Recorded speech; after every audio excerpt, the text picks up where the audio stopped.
There we go. All right. So we're going to revamp.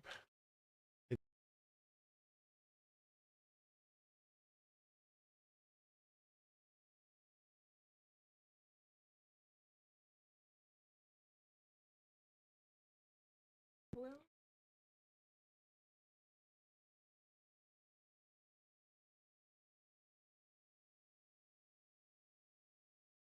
I'm gonna keep this up. it look good. All right. So here we go. We'll revamp our team. Revamp our team. We're gonna do. Thank you. We're gonna do a rain dance team.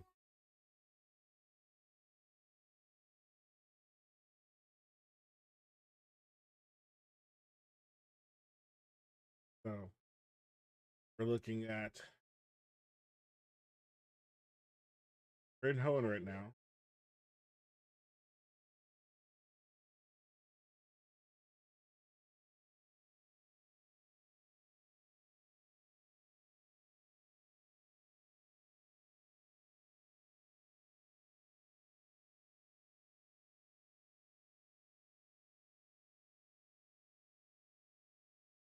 So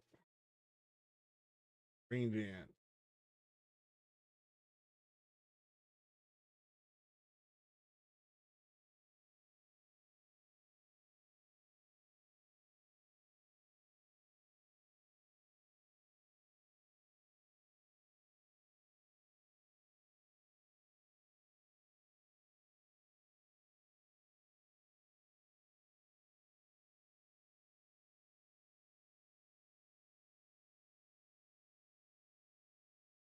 Let's see.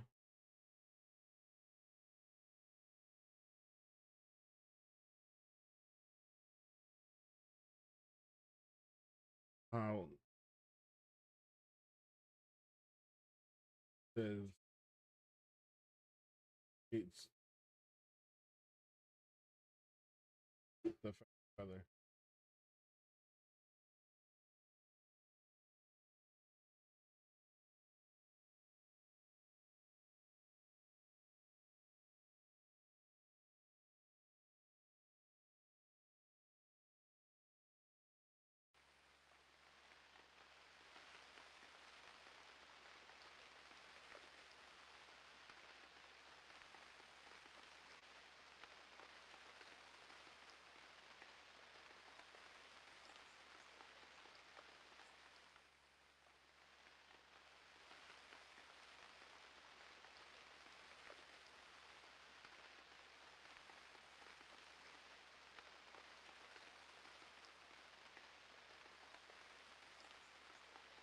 Hmm.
What?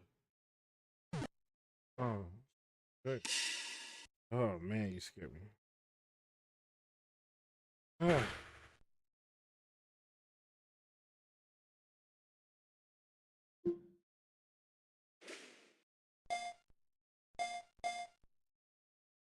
In one of these Pokeballs.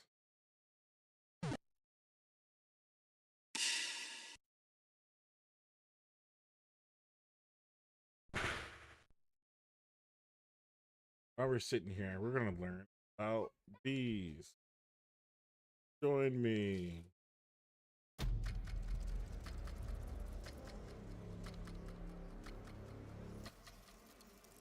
We live next door to a civilization that outnumbers humanity by 3 million times. Our civilization is 100,000 years old. Theirs is 100 million years old. We constantly interact with it. We depend on it. We would certainly die without it. But this civilization seems to be completely unaware of our existence. And it's not some kind of bacteria. These beings have created their own society. They have a clear hierarchy, professions, and career ladders. They teach the young, care for their children, and make collective decisions. They have easily outlived each and every dominant species on the planet over the last 100 million years. Sounds like science fiction. Well, it's not. We're actually talking about bees. In this video, you will learn how many bees there are on Earth and how much do they weigh, where the largest bee on the planet lives and what it looks like, how bees find their way home, what would happen to humanity if bees disappeared, and finally, what do bees do in winter? Uber Eats is delivering more deals so you can watch more basketball. Right now, get buy one, get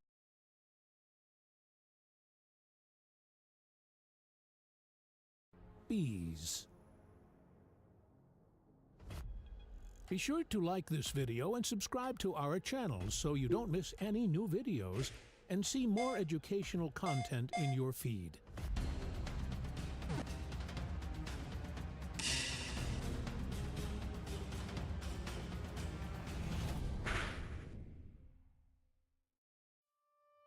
In the dark, abandoned barn, dimly lit through some cracks in the plank walls, he stumbled upon a pile of some cocoons, attached to the ceiling and walls with repulsive tendrils. Some oozed a slippery slime. Something alive and distinctly alien was maturing in these cocoons. This might well be the beginning of a run-of-the-mill sci-fi movie about aliens, and you've probably seen something like this on screen. You must have probably thought, oh, thank God, there's nothing like that here on Earth. Are you sure, though? How about this? Yet, this is a nest of Trigona etama bees. But how is this possible? After all, even children know that a honeycomb looks like this. It's interesting that such a perfect hexagonal shape of honeycombs doesn't surprise you, even if it looks like something that came straight out of a 3D printer. This feels normal because we've grown so used to it. But if you think about it, this is nothing short of astonishing. However, these honeycombs look downright alien. But what if we told you that the shape of the nests is the least surprising of all the things you didn't know about bees? In case you didn't know it before, you may have gathered that these familiar little fellows aren't the only species. There are over 20,000 bee species globally, which is more than all mammal and bird species combined. But those are species. What about the total number of all individuals? This gigantic number is hard to fathom, even if it were known. It's almost impossible to accurately answer this question due to scarce data and highly divergent information known to science. Over 96% of bee species are studied poorly, and even higher percentage is documented insufficiently. But let's still give it a try. We can compare it with ants. whose number was roughly inferred from the available data. You'll see a bit later why exactly we choose to compare bees with ants. In total, there are about 11,000 ant species in the world, and the total number of individuals is 10,000 trillion or 10 quadrillion. As you already know, there are twice as many types of bees. However, just doubling the number of ants would be an oversimplification. Let's consider this from a different angle. We still have some idea of the number of domesticated honeybees, Apis mellifera. Because there are at least some statistics on the number of hives in the global honey production industry. According to various estimates, there are up to 100 million hives with domesticated honeybees in the world. There are roughly from 10,000 to 60,000 bees in each hive. Thus, there are between 1 and 6 trillion domesticated honeybees in the world. The only question is, how many colonies of wild honeybees are there? Do you think there are more or less numerous than domesticated ones? The answer is at least as many as domesticated ones, with some estimates indicating significantly higher numbers. However, let's consider the lower limit for the sake of caution. Everything's clear with the honeybee, but what about the other 20,000 species? Keep in mind that only a small fraction of them have been domesticated. So to make things simple, we'll consider only wild ones and roughly assume that each species also has a population of about 1 trillion individuals. The average weight of a honeybee is 100 milligrams. Let's take it as an approximate average value of all other types. By multiplying 1 trillion bees by 100 milligrams, which is the weight of one individual, we get 100,000 tons, the total weight of one species. Keep in mind that this is only a single species out of 20,000. Moving on, if we assume that other bee species have roughly the same population and weight, we multiply 100,000 tons by 20,000 species and get 2 billion metric tons. According to recent estimates, humanity weighs about 390 million metric tons in total. It turns out that all bees in the world outweigh humanity by at least 5 times. And the total bee population across all species is estimated at 20 quadrillion. Let us remind you that this is the bare minimum, as we based our calculations on the lowest possible value. Once again, this is a very rough estimate. The true population numbers for all bee species remain unknown, but the total order of numbers could be well like that. Welcome to the Romulus Space Station.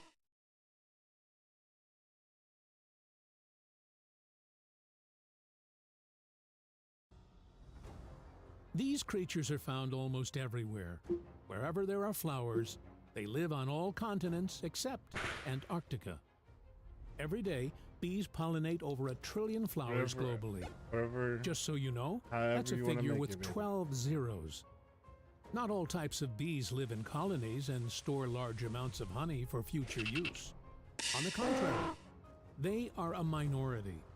Such a particularly social species as the honeybee is almost an exception.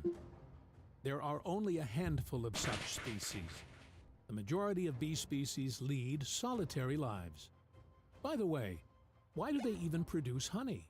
And why do they collect pollen? It's quite simple. Bees eat honey and pollen. Pollen is a source of proteins, and honey is a source of carbohydrates. So, does that mean when beekeepers collect fresh honey, they are, in a way, robbing the bees? Well, sort of. But this is perhaps one of the most minor ethical problems in the animal-human interactions. Thanks to people, there are many more bees than there would be if we hadn't bred them specifically for honey production. Thus, humans are far from being enemies to bees, but they still have some real enemies. As a child, you might have learned from cartoons that wasps are bees' worst enemies. That's right. But at the same time, they are also the closest relatives. Just like ants. In fact, ants and bees are closer to wasps than we are to chimps. Having emerged around the start of the Cretaceous period, about 100 million years ago, bees and ants became the most successful social insects in the world. They've occupied many terrestrial ecosystems, easily outlived dinosaurs along with everyone else, and had a global environment impact, which continues to this day. After all, almost 90% of wild plants and 75% of the world's leading crops rely on pollination. Every third mouthful of our food depends on pollinators such as bees. Pollination-reliant crops much more valuable than those that don't. For example, if you were to remove everything from a Big Mac that directly or indirectly depends on bees, you would end up with nothing but the bun, because wheat doesn't require pollination. According to some estimates, if bees suddenly disappeared, humanity would survive no more than 4 years. We would all starve to death. It's so fortunate to have them around. Bees are a very diverse group of animals that can differ tens of times in size. For example, the smallest dwarf bee in the world is Perdita minima, which grows to only 2 millimeters. As one cartoon character once said, "It's tough to be a bug." But Perdita minima has learned how to use this size to its advantage. It can sneak almost anywhere, needs much less food, and doesn't have to build a large shelter. A day's worth of pollen for a regular bee can last this tiny one a whole week. But such a pipsqueak of an insect hardly seems impressive. The big bugs are where it's at. By the way, we have a video on giant prehistoric bugs. Now, how do you like this monster? The size of an adult human's thumb, with jaws like those of a stag beetle. This is the world's largest bee, Megachile pluto, or Wallace's giant bee. It was first described by British entomologist Alfred Wallace in 1858, but soon after, the species population drastically declined. The last sighting was in 1981 on the Indonesian island of Bacan. Researchers then found 6 nests. Since then, almost 40 years passed without any new data, and the giant bee was considered extinct. But one recent discovery has made quite a splash.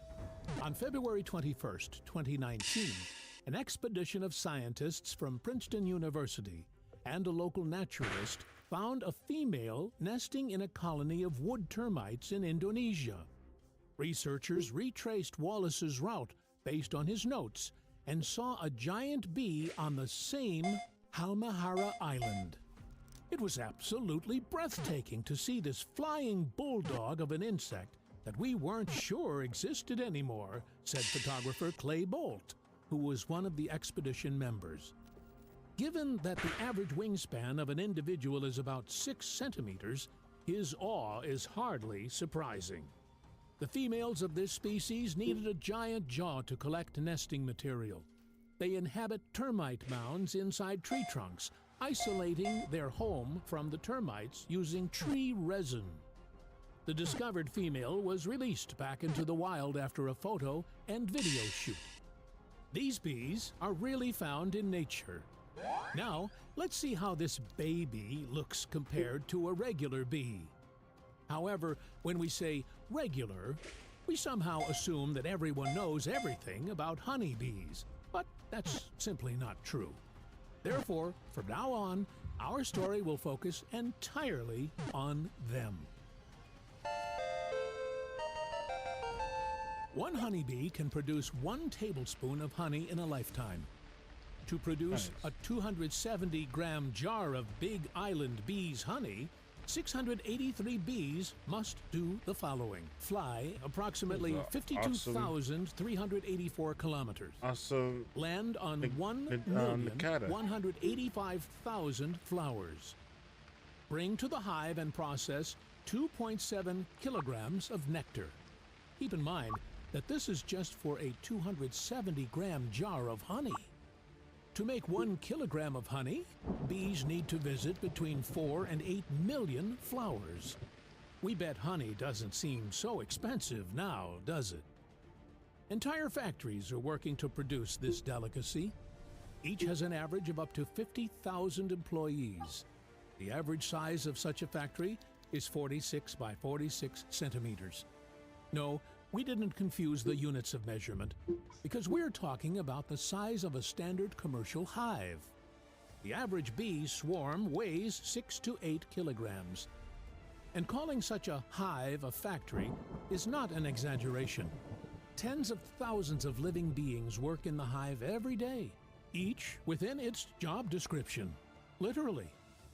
During its lifespan, almost every worker bee manages to change several professions, from janitor and housekeeper to nanny, builder, grocer, mortician, and security guard.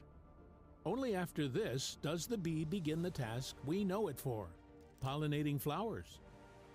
We said these are all worker bees, so are there any non-working ones? Of course.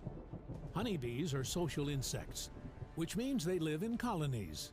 They have a lot in common with ants in this regard, but the bee society is quite unique in its own way. I think I just won my taxes. Oh yeah? I just switched from TurboTax to H&R Block. It was so...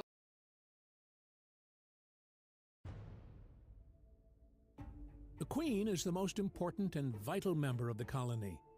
The colony's survival, or its eventual degradation and depopulation, depends on her. There is only one queen in a colony, and the tens of thousands of other bees are her offspring, with rare exceptions. During transitional periods, there may be 2 queens, an old and a young one, or a mixed colony. The queen is the only full-fledged female in the hive.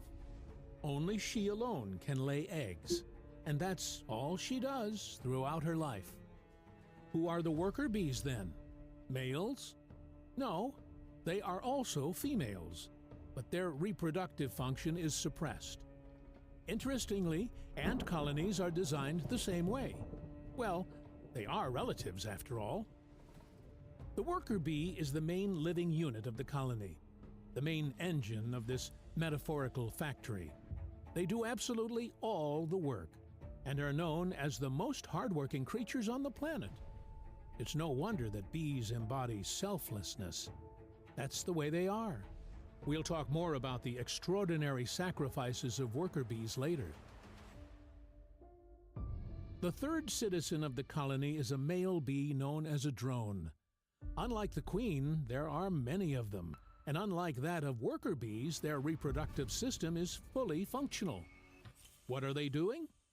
It's logical to assume they ensure reproduction, since drones are fully mature males. Right. But what else? Well, almost nothing. But things are much more interesting than they seem here, and soon you'll find out what we mean. In the meantime, let's find out what a bee is as a living creature. Like any insect, a bee looks like something perfect, especially under macro photography. A flawless mechanism with mesmerizing alien forms, and there's a reason it comes off this way. The bee's body is supported by a sturdy chitinous exoskeleton. In this respect, bees have more in common with fungi than with us humans. This isn't a joke, because chitin is actually found in fungal cell membranes. A bee's body consists of 3 parts: the head, thorax, and abdomen. The body is covered with hairs, in some places very densely. The body parts are connected by thin elastic membranes. There are 5 eyes on the head. Yep, you heard that right, and we are not mistaken. Bees have 2 visible big compound facet eyes, as well as 3 simple small ones that aren't as noticeable. They are located on the top of the head. Very soon you'll find out what kind of vision the bees have with such a bizarre configuration. There are also 2 amusing antennae on the head, which consist of several segments, 11 in females and 12 in drones. You've probably seen how bees feel everything around them with their antennae. But this is by no means an organ of touch, but rather something unexpected. Just be patient. You'll learn about it in a minute. In front, the mouth is covered by a narrow chitinous strip which constitutes the upper lip. The upper jaws, or mandibles, are located on the sides. The strongly shifted lower lip, along with a pair of lower jaws, forms a proboscis. The abdomen of females is divided into 6 segments, while drones have 7. A bee has 4 wings, not 2, as many mistakenly believe. They are formed at the pupal stage. The front wings are larger, the back ones smaller. In flight, the front and back wings join together to form a single plane using small hooks on the front edge of the rear pair of wings. That's why it seems like there are only 2 wings. When the bee lands, these hooks detach and the wings fold along the body.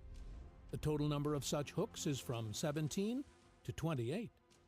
A bee can fly as fast as 65 kilometers per hour without a load, and can reach up to 20 or even 30 kilometers per hour with a load while making 200 to 250 wing beats per second. They can fly up to 3 to 4 kilometers from the hive, sometimes much farther.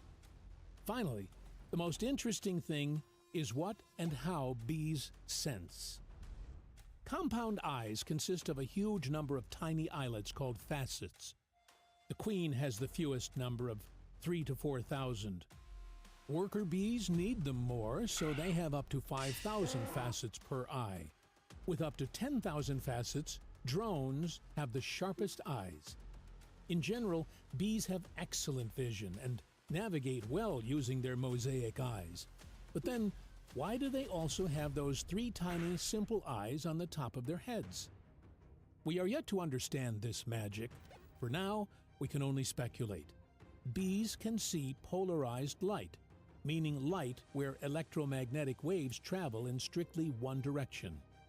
This allows them to navigate using the sun even when it's hidden behind clouds.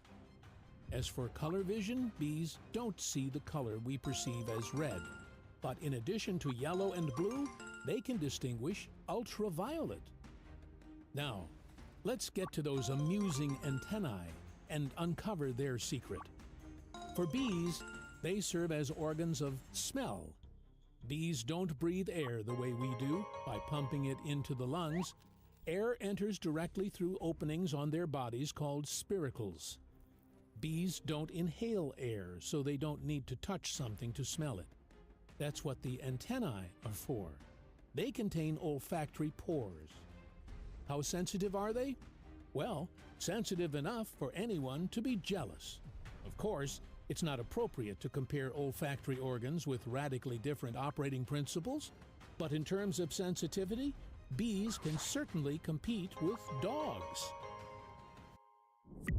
Find a pet-friendly Italian restaurant with outdoor seating nearby and text it to Luca.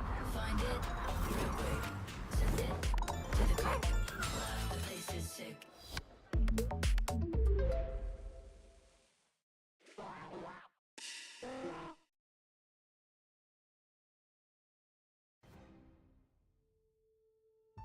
Where there's smell, there's taste. And do bees have it? Absolutely. Bees' taste sensors are located in their throats, on the proboscis, on antennae, and even on their legs.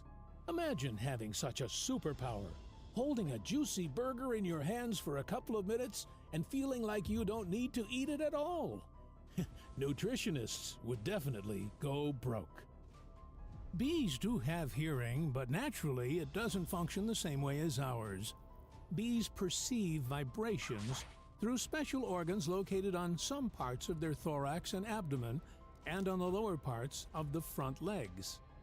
Moreover, bees have detectors for temperature, humidity, and even carbon dioxide levels.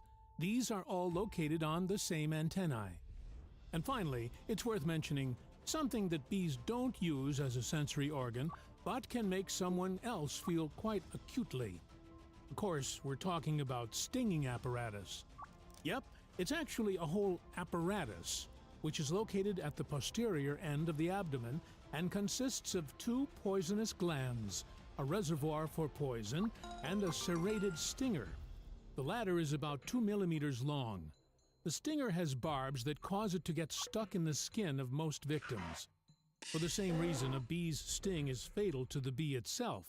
Having pierced the skin with its stinger, the bee instinctively tries to fly away, and the stinger, along with a capsule of poison and a piece of intestine, escapes from the bee's abdomen. The severed stinger contracts for some time, injecting venom, a ghastly sight to behold. For a non-allergic person, a bee sting is unpleasant but entirely harmless. From one bee. But provoking an entire colony is unwise. 500 stings can send the poor guy straight to the hospital, and 1,000 would probably be fatal. For an allergic person, even one sting could be enough to cause a potentially fatal anaphylactic shock. By the way, this kind of allergy isn't so uncommon. According to statistics, up to 7% of people are allergic to bee venom. But in reality, bees are far less aggressive than many believe. Under normal circumstances, a bee has no business with you, and if you don't bother it, it won't bother you. And drones can't harm you at all, even if they want to, because it has neither poison nor even a stinger. Like many other insects, bees go through 4 stages of development: egg, larva, pupa, and adult. How exactly do all these amazing metamorphoses happen? This is very different from the metamorphosis of a butterfly because it involves well-coordinated teamwork. It all starts with an egg deposited by the queen in each cell. There are fertilized and unfertilized eggs. The latter gives rise to drones. From the fertilized ones come worker bees and, if needed, queens. The queen needs 16 days to fully develop. The worker bee takes almost a third longer, 21 days, and the drone takes even longer, 24 days. Let's first consider how a worker bee develops. 3 days after the queen lays an egg, it turns into a larva. Healthy larvae are white and shiny in the light. Larvae grow quickly and eat 24 hours a day. In the first few days, bees feed the larvae a special substance called royal jelly. It is a chemically complex and nutrient-rich white substance produced by the nurse worker bees in the mandibular gland. The diet is strictly individual for worker bees, drones, and future queens. The jelly for 1 2-day-old worker bee larvae contain a lot of protein, up to 70% of dry weight, and relatively few carbohydrates and fats. For 3 to 5-day-old larvae, the protein content is reduced by almost half, but the proportion of sugars is higher as the stored honey is used. The jelly for drone larvae contains up to 60% protein. As the larvae grow, they molt 5 times, becoming 1,500 times larger than the tiny worm that hatched from the egg. After 5 days, worker bees seal the cells with larvae inside. The sealed larvae gradually turn into pupae. At this stage, the larva transforms into a bee. Wings, legs, and eyes begin to form. Then the color of the eyes changes. At first, they are pink, then purple, and finally turn black. Hairs appear on the body. The pupal formation process takes 12 days. The insect stays inside the shell for up to 9 days. During this time, it doesn't receive food, but uses up the 8 days' worth of preliminary supplies. The fully formed bee chews through the cell cap and joins its family. Both queens and drones develop similarly to a worker bee, with the only difference in diet and timing. And depending on who exactly was born, a queen bee, a worker bee, or a drone, the lives of these 3 creatures will be strikingly different, because nature has designed a unique program for everyone, and it should be followed to the letter. Now, let's take a closer look at the typical fate of each, starting with the queen. Keep in mind that any fertilized egg can become the hive's queen. But which one specifically depends largely on the worker bees. They decide which cells will become queen cells and what to do with them next. Indeed, they prepare not just one cell, but several, even though the collective mind plans to raise only one queen. A larva hatches 3 days after the eggs are laid, and the bees begin to feed it royal jelly. It continues to subside exclusively on royal jelly until the cell is sealed. Such a strict diet ensures that the larva will develop into a queen. The larva grows rapidly, and 8 to 9 days after the egg stage, the bees seal the queen cell with a porous cap made from wax and bee bread. Inside, the larva transforms into a pupa over 7 to 8 days, and then into an adult, a virgin queen bee. The first thing the virgin queen does upon emerging from the cell is mercilessly killing its rivals, other young queens. This is why bees lay a whole set of queens, to ensure that only the strongest, healthiest, and most agile one survives. Everything happens here according to natural laws. ¿Vienes con los niños? ¡Ay, buenísimo!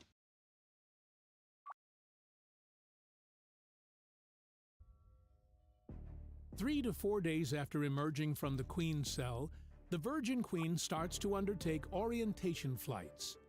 She will have to familiarize herself with the area and the surroundings. This takes several days. The queen needs to get used to flying fast, as she needs to prepare for an epic event, mating. And we're not exaggerating about the epicness, because bee mating is quite a spectacle. On the 7th to 10th day of life, the virgin queen makes a nuptial flight to mate with drones. This flight lasts about 20 minutes and occurs at great heights for bees, up to 20 meters or even higher, with considerable speed, up to the maximum bee speed of about 50 to 60 kilometers per hour. Why go to such lengths? For the same reason other species have similar tournaments, to ensure that only the strongest males end up passing on their genes. And this is a case where there will be more than one winner, far from just one. The queen is usually inseminated by 7 to 10 drones. Sometimes their number is higher, and the queen may venture out more than once. Ultimately, the queen can mate with dozens of drones, all for the sake of genetic diversity. By the way, the queen prefers to fly several miles away from the nest to minimize fertilization by males from her own colony. Bee queens are absolute record holders among social insects, alongside some species of nomadic ants in terms of the number of matings with males. For the fortunate males, everything ends almost as soon as it begins. Literally everything, including their life. Having caught up with the queen, the drone extends its reproductive organ, the endophallus, inserts it into the female's abdomen, and injects all the sperm into her under enormous pressure. At this moment, the drone literally squeezes out all its juices. He uses almost all of the hemolymph in his body to create an explosive thrust of seminal fluid. This is a kind of hydroshock, which sometimes can even be heard without any special equipment. Of course, the drone dies instantly after this. Its abdomen is torn to shreds, and the endophallus detaches and remains in the queen, while the now dead drone falls lifelessly to the ground. But within a few minutes, the next suitor reaches the queen. He removes the severed endophallus of his deceased predecessor from the queen's abdomen, only to repeat the poor fellow's fate. This is how a dozen or two drones end their lives. But for the queen, everything is just beginning. She now carries a priceless treasure, the sperm of several dozen drones.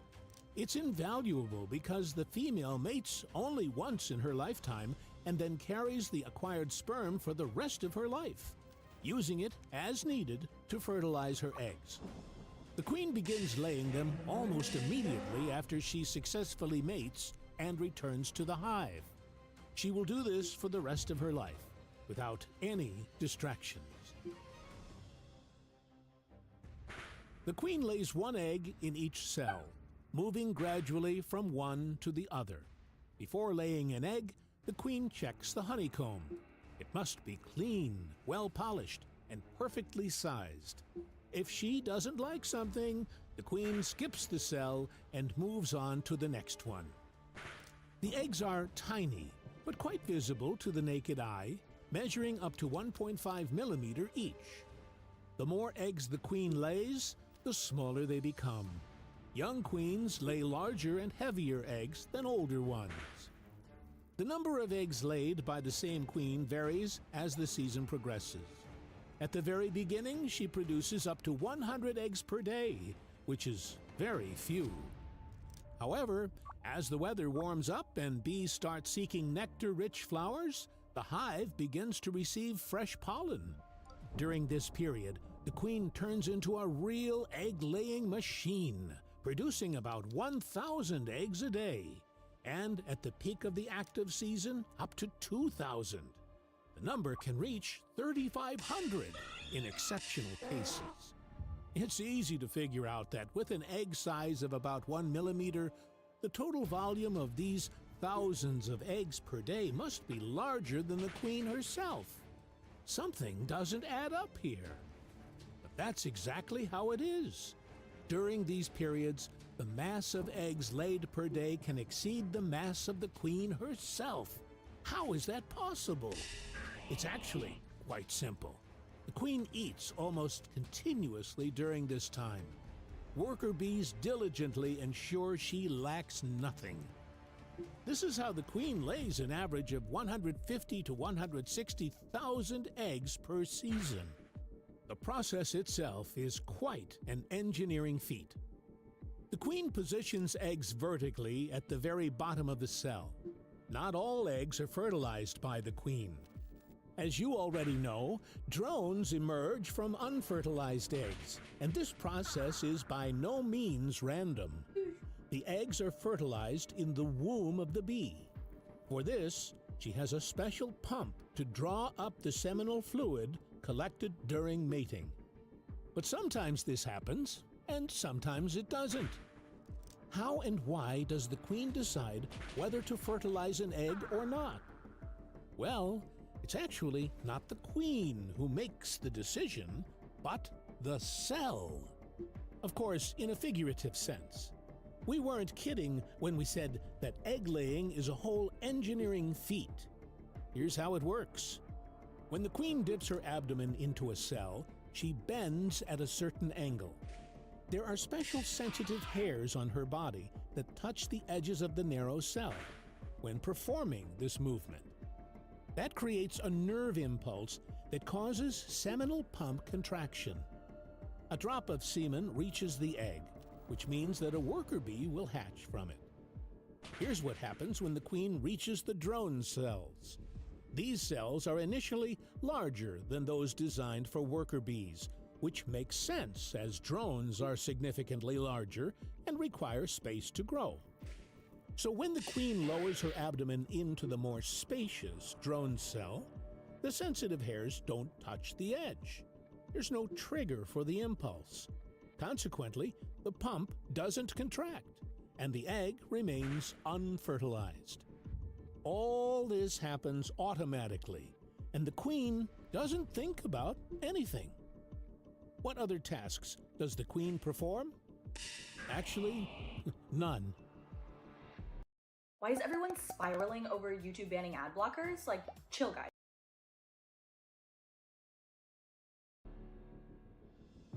The queen's lifespan is between 3 and 5 years, sometimes longer, but rarely more than 7 to 8 years. And that's only in the wild. Beekeepers replace an aging queen much earlier.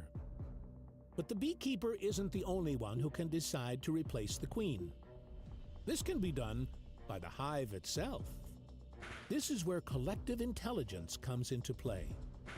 Bees will mercilessly kill a sick or injured queen and immediately prepare special queen cells for breeding a whole new series of queens. The strongest one will survive, kill all her sisters, and start anew an endless cycle of reproduction. Nature is cruel, but efficient. Although we must admit that the hive is not devoid of mercy, but it is still imbued with the cold rationality insects typically have. A retiring queen may be allowed to live a little longer until the young one begins to lay eggs. This is when two queens might coexist in the hive. But eventually, the old lady is either killed or expelled. In the latter case, the poor retiree is destined to die of starvation.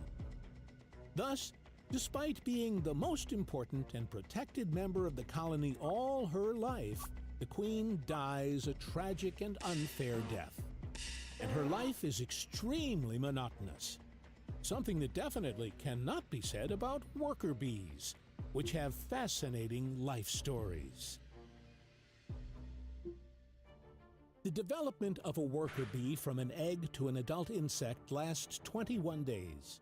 This includes 3 days as an egg, 6 days as a larva in an open cell, and 12 days as a larva and pupa in a sealed cell.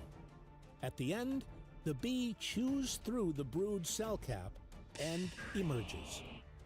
A newly emerged young bee is very weak. It can barely walk.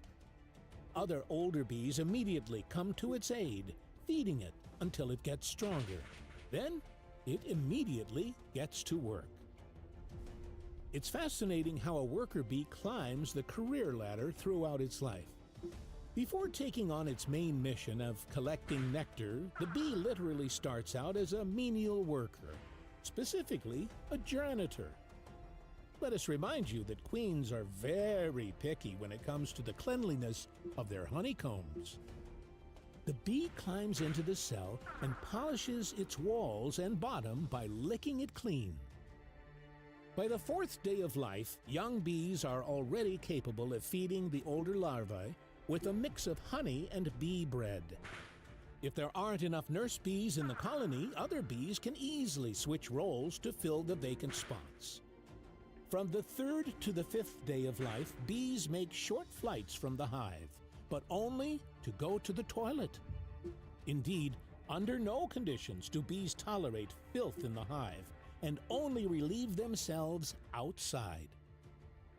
By the 7th day, bees' glands start secreting royal jelly. This means the bee has been promoted.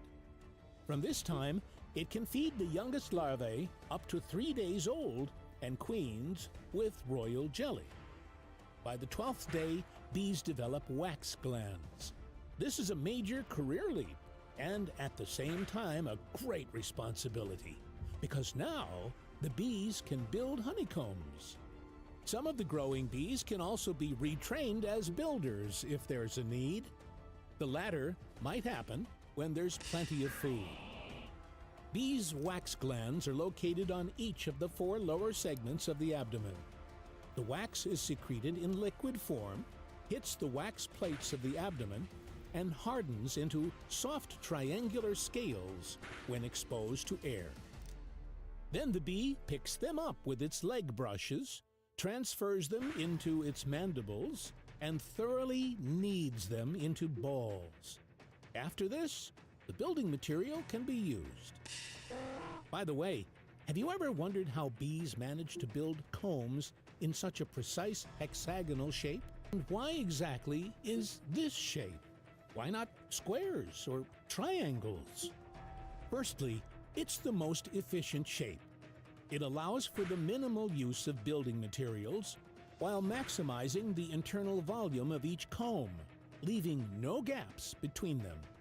But don't be quick to assume that bees manage to carry out complex calculations and determine the mathematically precise ideal shape of a honeycomb.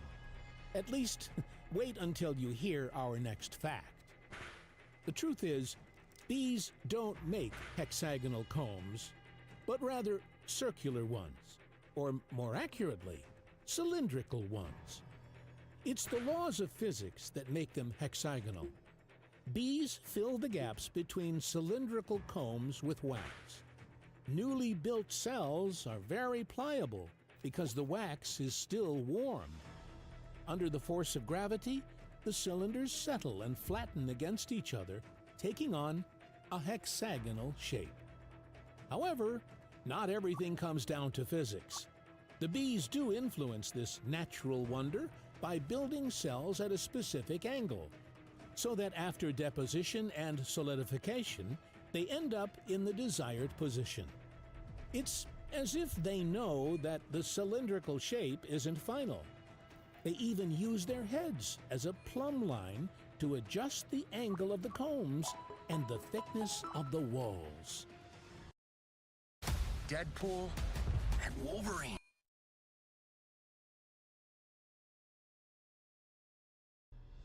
Finally, young bees are responsible for receiving nectar from returning forager bees. It's here that the mystery of honey making takes place. Here's how it happens. On average, fresh nectar contains about 50% water. It may range from very liquid to thicker varieties. It cannot be stored in this form for long, or else it will quickly start to ferment. Therefore, nectar processing starts in the honey crop of the foraging bee. When the forager returns home, it passes the collected nectar to a worker bee. The receiver bee sucks the nectar from the mouth of the foraging bee with its proboscis. The latter chews it for some time, continuing the process initiated by the forager. Then the receiving bee periodically releases nectar into the tip of the proboscis and swallows it back. The bee saliva's enzyme, invertase, breaks down complex sugars into simple ones, glucose and fructose. The bee performs this operation about 240 times with the same sip of nectar. The bees place the processed nectar into honeycombs, but it's still nectar, not honey. Now they need to remove excess moisture from it. This is done by transferring the nectar from comb to comb until the water evaporates to at least 21% of the volume. This process takes between 8 and 10 days. During this time, honey has already formed, but it is still unripe and liquid. To speed up water evaporation, bees fan it with their wings. Hundreds of bees do this at the same time. So when you're near a hive and hear a lively buzzing inside, know that the bees aren't flying back and forth, but working as fans. When the syrup in the honeycomb reaches the desired consistency, the cells are sealed with wax. This sealing is a sort of quality mark, stamped by the bees themselves. It means the honey is ready and won't spoil, and no air can enter a sealed comb. Before that, the composition is enriched with enzymes and practically sterilized. All these processes transform nectar into honey. In this state, honey can be stored not just for years, but for centuries, remaining not only edible, but also delicious. In general, young bees at the age of 15 to 18 days who haven't been promoted to nectar foragers continue to perform many other jobs in the hive, often changing roles and mastering a variety of professions if needed. For example, some will have to serve real military duty by guarding the nest. This is usually one of the last hive jobs for young bees. But whom do the guards protect the colony from? Anyone. The wilderness is full of sweet tooths, from other bees and wasps to all kinds of creatures, including bears. Many animals, especially birds, wouldn't mind snacking on the bees themselves. This is why some individuals are called to serve in the bee border forces, so to speak. The position of a guard isn't permanent. Some serve a day, others a week. The age of conscription also varies from 1 to 3 weeks of age.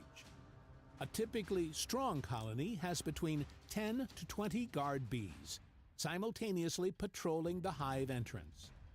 The guarding mechanism works like this. Guard bees have excellent vision, although it's not the only thing they rely on.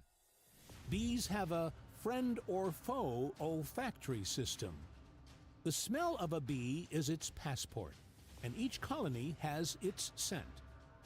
Let us remind you that these segmented antennae serve as the olfactory organs.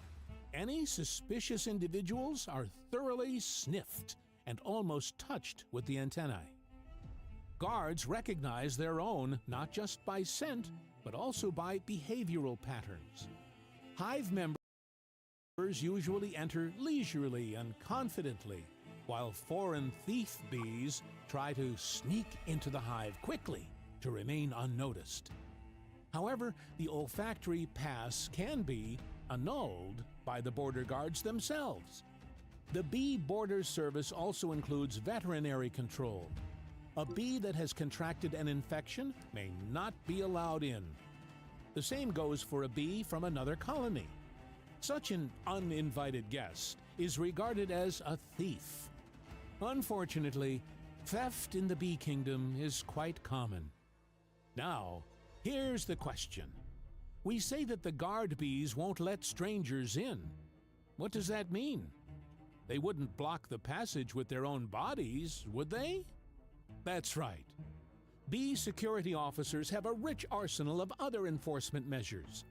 If an unwelcome guest doesn't go away on its own, they will try to deprive it of wings, antennae, and other body parts. Other guards will come to help. In the end, the crippled, helpless thief with nibbled wings is thrown to the ground, where it dies. In such cases, they may not use the stingers, which are reserved for greater threats. We've mentioned that the security staff is not permanent, and its number can quickly increase due to an alarm. The alarm signal is triggered by the sting apparatus, which secretes a complex pheromone called isomyl acetate. When a bee stings someone, that smell causes the hive to attack. In simpler terms, the insect marks the uninvited guest as a target, at the cost of its own life, because stinging means imminent death for a bee. In the face of a serious threat, the entire colony is put on high alert, and all worker bees temporarily become guards, sacrificing their lives to protect the colony. In the case of urgent alarm, individual bees position themselves at different spots around the entrance and perimeter, lift their abdomen, and slightly expose their stinger. At the same time, an alarm pheromone is released. Soon, more and more new recruits take off to attack the intruder. Although all guests are uninvited except for members of the bee family, not all may pose danger. These amazing social creatures have a unique mechanism for obtaining citizenship. A typical example is when a stray bee asks to join a family. This happens when the poor thing has flown too far from the nest and realizes it won't have the strength to return. Two potential scenarios may play out in this case.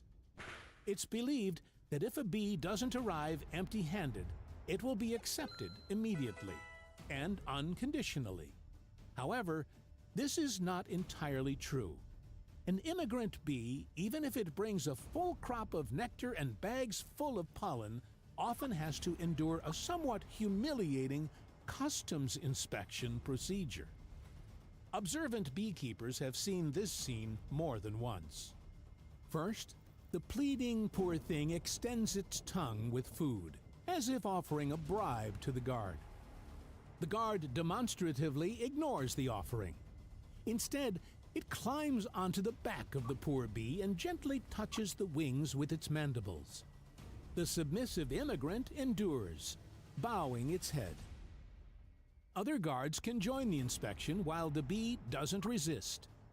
Soon, the scent from the guard's cuticles transfers to the newcomer, and it's allowed through. Yes, as odd as it may seem, the essence of this procedure is simply to give the bee the scent of the colony it wishes to join. This is its residence permit. If a bee arrives empty-handed, its chances for survival are slim. It might get a passport, or it might be killed on the spot. Bees don't respect freeloaders, and like any collective animals, they don't handle individual members with kid gloves. That is why the poor fellow doesn't approach the reception desk right away, but may linger near the entrance for a long time, humbly awaiting its fate. After all, there won't be enough fuel to get home. Do you know the US Solar Company's nasty little secret? Well, it turns out if you live in North Carolina, they have to give you solar panels for absolutely no net cost. All you have Experts say that these poor lost souls often end up dying. But more often than not, they manage to squeeze into the hive, especially when guards change shifts. Now, when the bee is sufficiently mature, developed, and experienced, begins the most important stage in its life. It becomes a flying bee and sets out to gather nectar and pollen. The first thing bees do when flying from flower to flower is drink nectar. They need it as fuel for flight, and also as a trophy, since they will use it for honey production in the future. A bee can detect the scent of a nectar-rich flower from over a mile away. Remember, they have a sense of smell comparable to dogs, or even better. How do they drink it? With their tongue, which is hidden in the proboscis. They amusingly lap up the nectar like dogs, but they can also suck it up.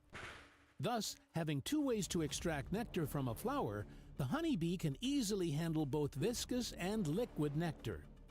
This is what makes bees so well adapted.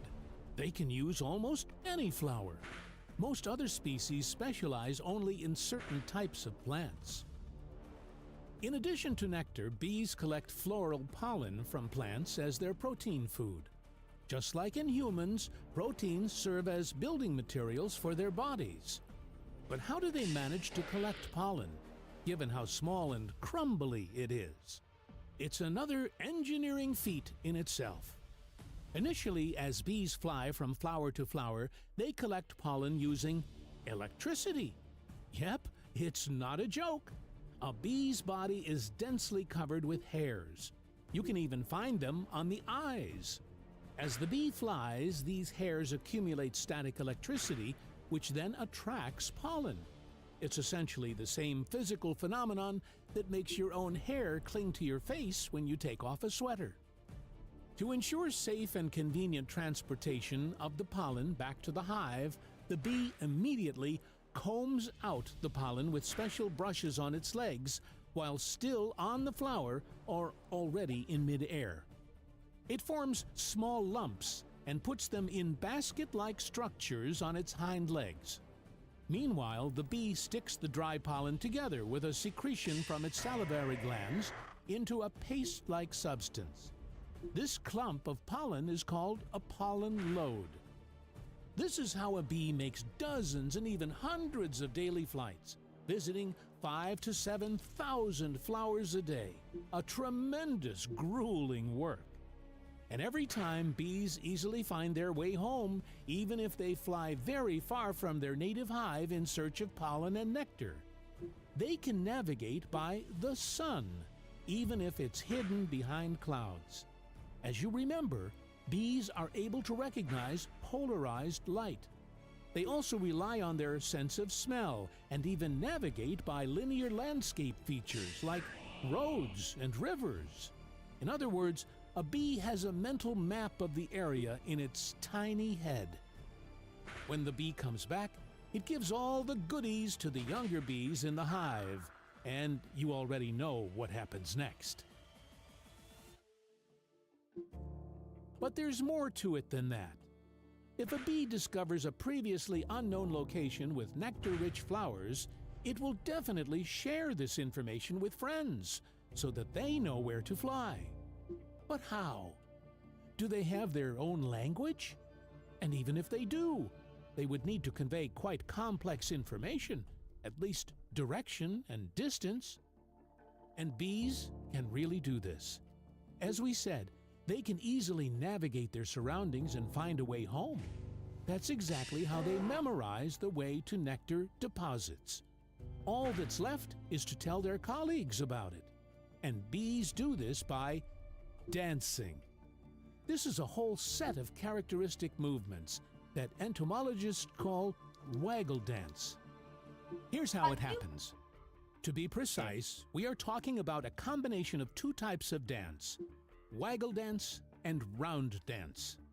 The bee moves in a straight line, vigorously and quickly wagging its abdomen from side to side. Then it turns around, draws a semicircle, returns to the same spot, walks the same distance as before, shaking its belly, then turns around again in the opposite direction, returns to the same place, and repeats the cycle a few times. In this way, it creates a figure 8-shaped dance pattern with a wavy line in the middle. What does this body language mean? The bee dance encodes information about the direction and even the distance to the desired meadow with flowers.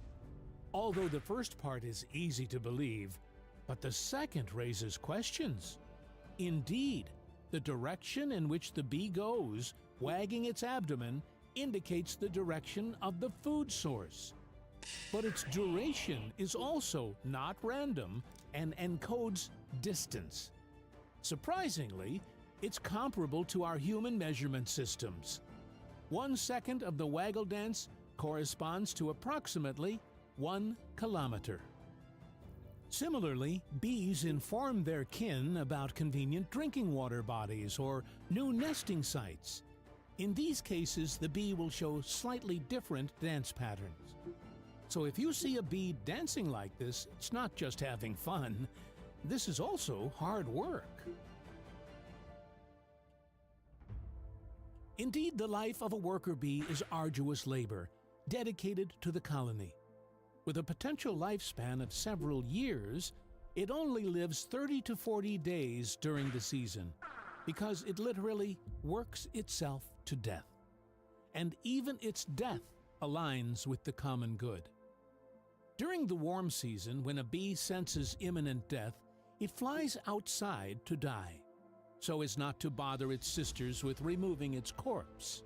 It no longer has any obligation. It dies free, right in mid-flight. The death of the drone is even more tragic. But first, let's talk about its life. You already know that drones emerge from unfertilized eggs.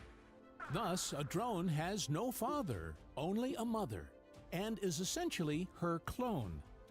This sounds strange because we're accustomed to a clone being 100% identical, and the drone, to put it mildly, doesn't resemble the queen. Nevertheless, they are fully genetically identical. How can this be? The answer is simple, and it's all about diet.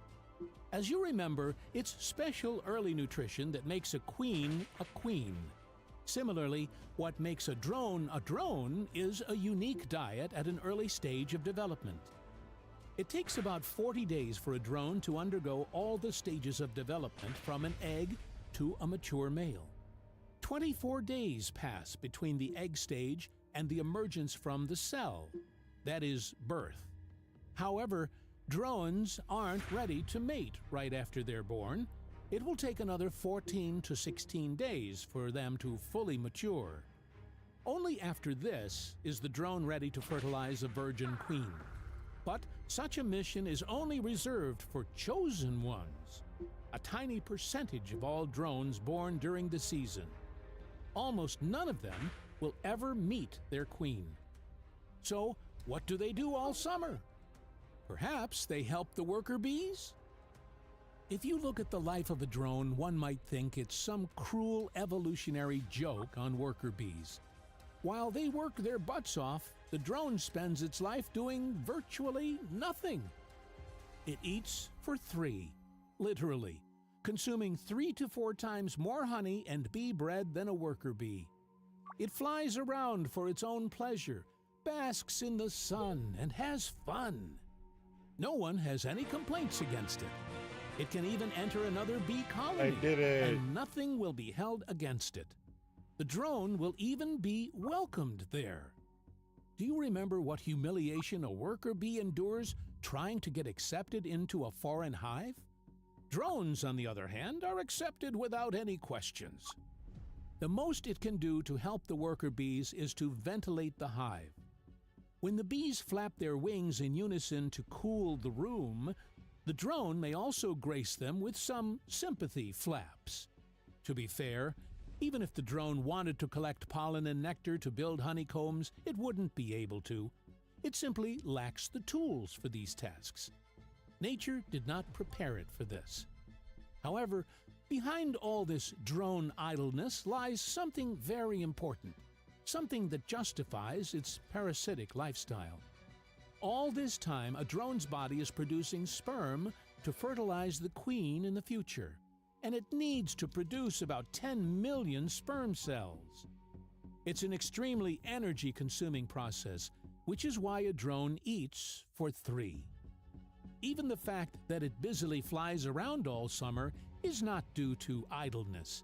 The drone is, in a literal sense, training to improve its endurance, flight skills, and alertness.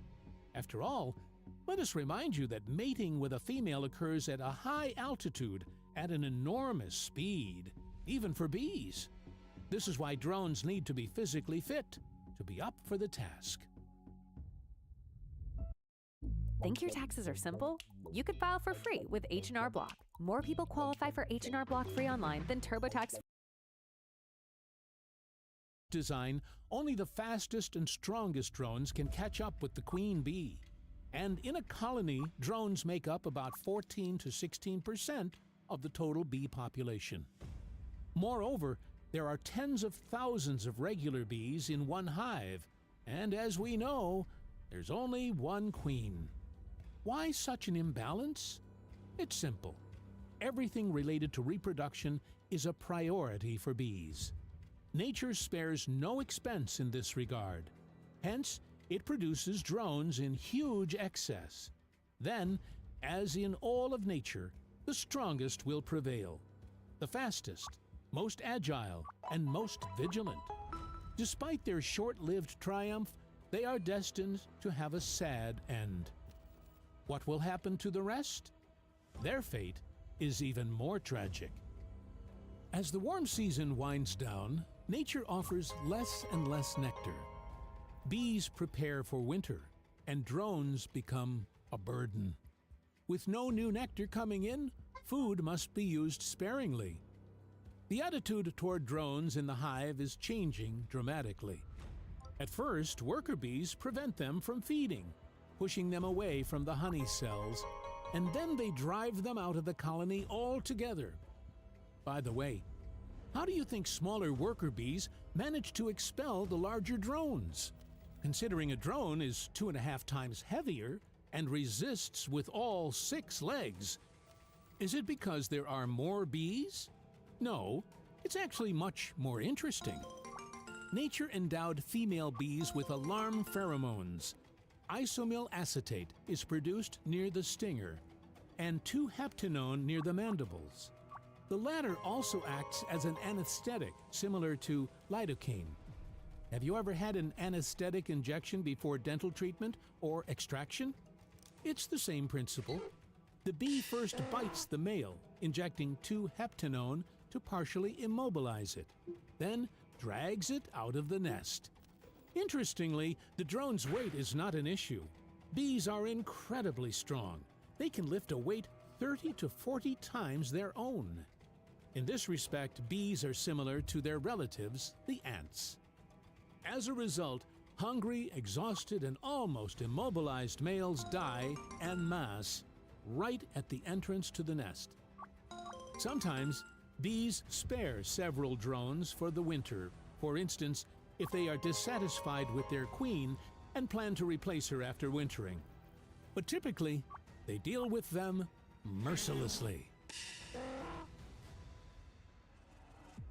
We talked about queen bees, worker bees, and drones, but there is another creature in the bee kingdom that many scientists believe to have high intelligence and possibly even a semblance of a mind. The creature is a hive itself.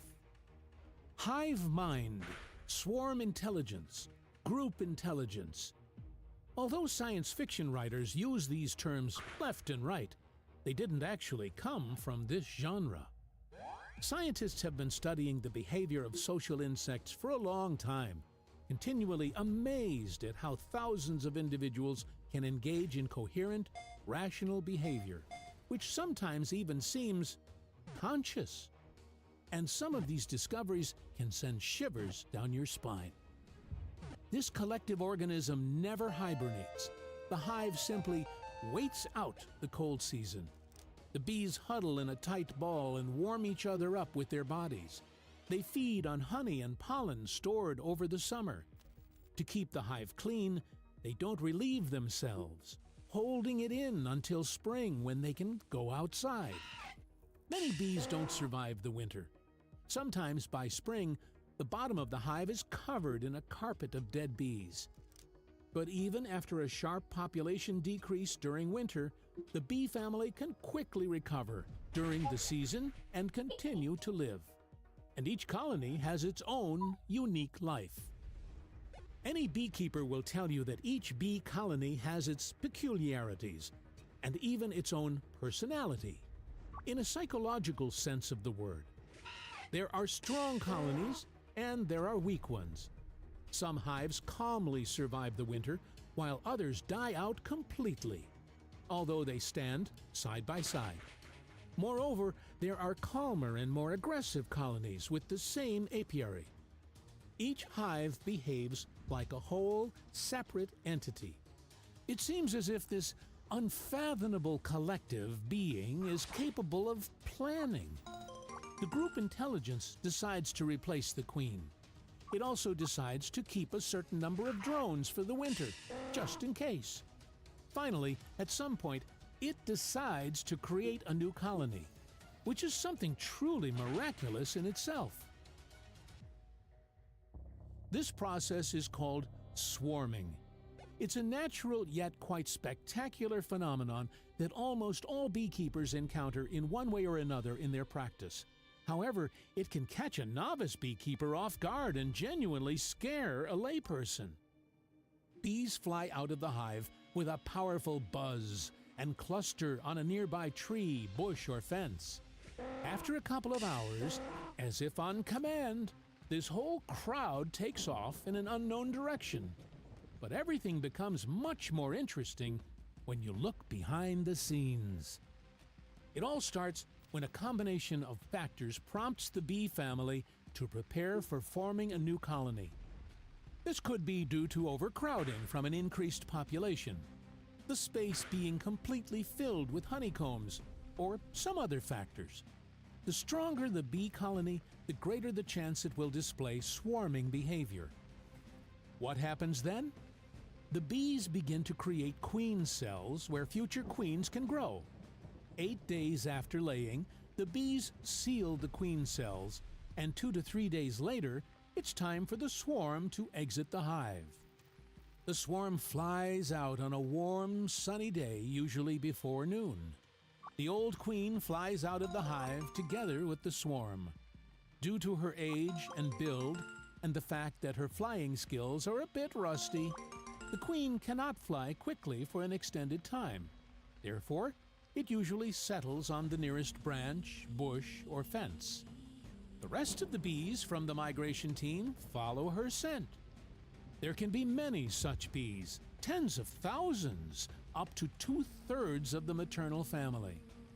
It takes about 5 minutes for the swarm to depart, after which the new colony hangs in a large cluster on the branch or bush. It stays there for 3 to 5 hours before taking off in a direction known only to it. Occasionally, a swarm may linger for a few days. One might wonder, what is going on there all this time? Believe it or not, this is when real debates and voting take place. At US Cellular,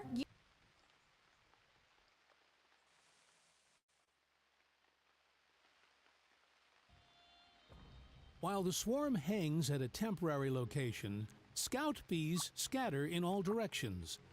Their task is to find a suitable place to establish a new colony.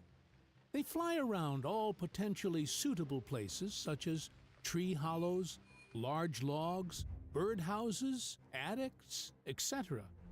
The main criteria are protection from bad weather and predators, as well as spaciousness. Having enough room is critical for survival. After all, bees need substantial supplies of honey and pollen to overwinter successfully. When scout bees discover suitable places, they return to the swarm's temporary site and perform the same waggle dance we've told you about. And here's the most interesting part. Different bees bring data from various places. They tell their relatives, "We need to fly over there." But how to decide? To do this, other bees go to the specified places and check if everything's okay. If so, they return and dance in the same direction, thereby affirming their solidarity with those who went there before. The process is repeated. The bees compare places in this way until gradually one direction is deemed as the best by the majority. As soon as the bees reach a consensus, the swarm immediately takes off and goes to a new location. This is a remarkable example of such tiny creatures exhibiting clear signs of a democratic society. While swarming behavior can be easily explained, other consensus decisions of the bee family remain inexplicable. For example, beekeepers sometimes observe absconding in the fall, commonly known as colony collapse disorder. It involves bees leaving the hive for unknown reasons, even though there's enough food inside for wintering. Why? No one knows for sure. Again, one can't help but think that bees are not quite what they seem. We're back to where we started. Although tons of scientific literature have been written about bees, we hardly seem to know anything about them. The honeybees were the first domesticated insects, or at least we consider them domesticated. They may have a different opinion. They don't perceive us as overlords. They likely don't perceive us as beings at all. We've been around for 100,000 years. They've been around for 100 million. To them, we're just a strange and fleeting phenomenon of nature that began and will end just as suddenly. That was awesome.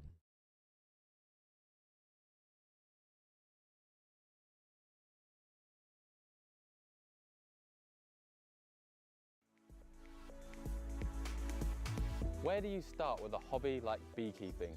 There's one thing keeping a pet animal.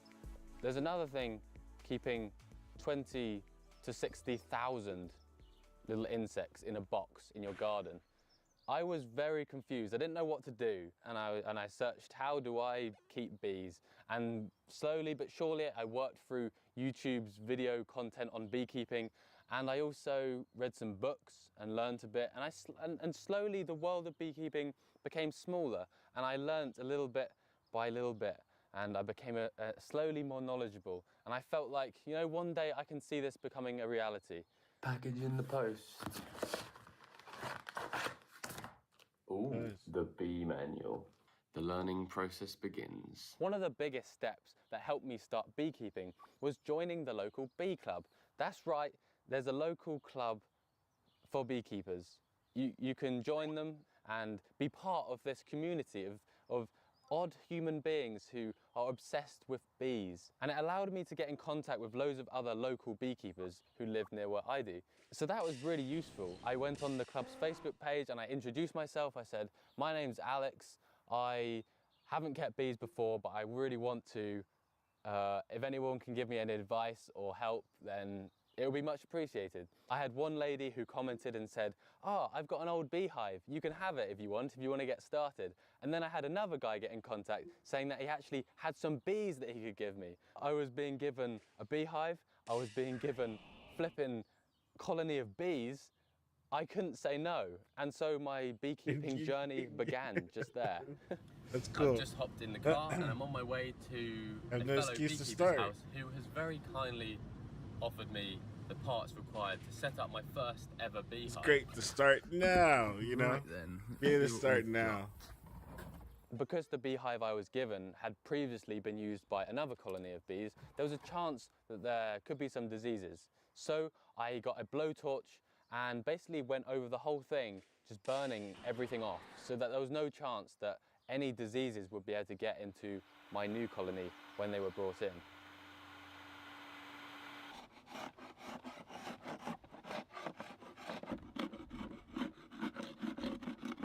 It was time to set up the beehive. First goes down the floor. It's like the floor of your house. And it has like an open mesh floor, which means that ventilation can get through, but unwanted pests can't actually go up and up into the hive. Next goes on the brood box. This is basically where all the baby bees are raised. So the queen will be laying all the eggs in this section. The main nest of bees will be in the brood box area. There's a bee on my camera. I think it's not happy with it. Please don't get mad and sting me. Within this brood box goes some frames. Now frames are basically the man-made equivalent to what the bees would naturally build. Say if they were living in a hole in a tree, they would build these frames of wax that they use to create their cells, to lay eggs in, to store honey, to live basically. And the frames are what us beekeepers give to the bees to give them like a head start. I'm in the car again and I'm on my way to my local beekeeping supply store, and I've got to pick up a few bits of equipment. Are you looking at me? Just picked up the stuff from Payne's Bee Farm. Anyway, I'll get home and set everything up. I got my frames from a local bee shop and I spent a good few hours assembling them. Basically, they were a lot cheaper if I got them flat packed rather than ready-made. So I got a hammer, got some screws, and I spent a few hours putting frames together. Something I've learned after doing this for the last hour is that putting the wax in is the hardest part. And slowly ease it in. It feels so nice to hold. Right, here we go. Got another 9-10 frames to make. Don't know whether I'm looking forward to it or whether I'm a bit nervous about actually holding these full of bees. It'll sure be an experience. And there we go, that's frame making done for the day. And here we have frames with foundation in, ready to put in the hive. And I've got what's called a queen excluder. Now this goes on top of the brood box. It's not. But it's only really necessary, I suppose, when you've got a honey super on top, so a honey box, and that stops the queen coming up and laying her eggs in the honey. And the queen can't get through these holes, but the worker bees can. And then on top of that goes something called a crown board. A crown board is basically a lid, but it actually has a little hole in. Now this is to allow you to put a feeder on top where the bees can come up and feed. You'll see that a bit later on. But on top of the crown board then goes the actual roof, like a proper waterproof roof. This is what keeps the elements out and stops anything from getting in, like rain or animals or stuff like that. I have got to redo that roof and put an extra waterproofing on top because, yeah, this one's really falling apart, but I shall do that before the bees come. Beehive pretty much ready.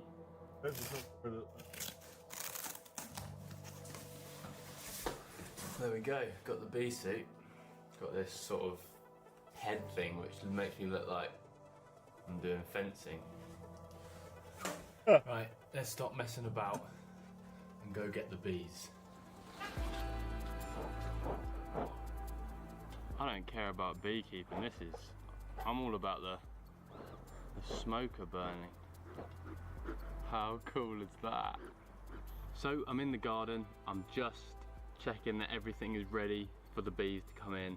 Yeah, everything's starting to feel a lot more real. Until now, I've just felt really confident and sure that this is a really good idea and a fun thing to do. But now the idea of 20,000 insects trying to sting me flying around my head is starting to not sound so good. My negative thoughts are kicking in, that's for sure. I'm pretty nervous. Don't be nervous. Right, it is just past 7 o'clock in the evening. It's starting to get dark now, which means the bees will be starting to go to bed.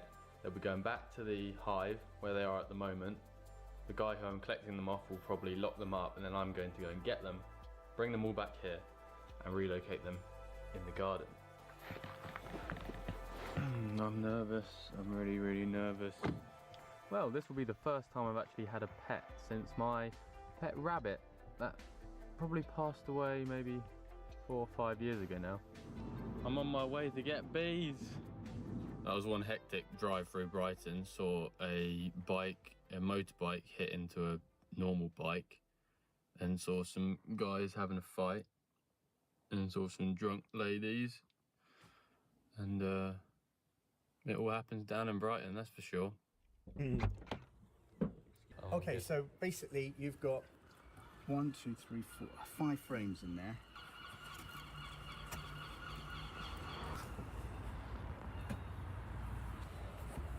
Yes. There we go. All I would say to you is enjoy. Have you got some antihistamine cream? I've got flipping thousands of bees in my car. Right, let's get home safely. I brought the bees back to my house, took them out my car, brought them into the back garden, and plonked them on the stand I had made. So basically it was getting late and I couldn't see anything, and so I waited until the following day before I actually transferred them into the hive.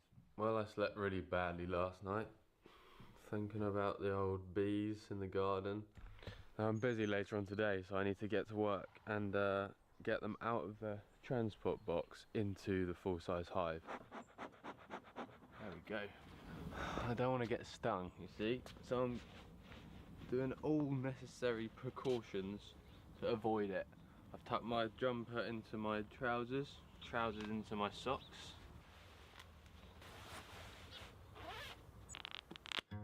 Oh, I think I've done that so tight it's not going to let any blood through my hand.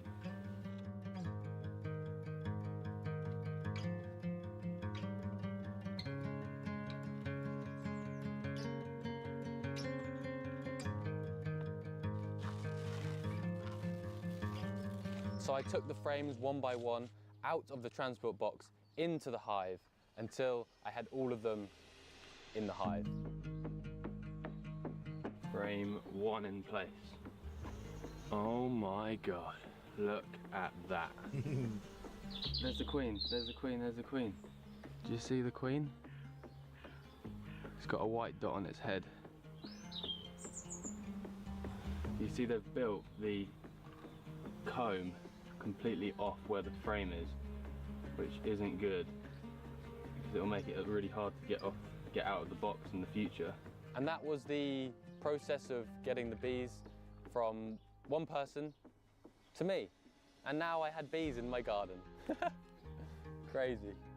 Okay, I can't believe it. Well, currently 1 frame to go, but we've had a bit of a problem because there's just so much of this comb which they've built where I kind of don't want it. I just took off a massive piece because if they have it coming like right off in this bit here, then the frames can't go together properly and it makes it hard to inspect.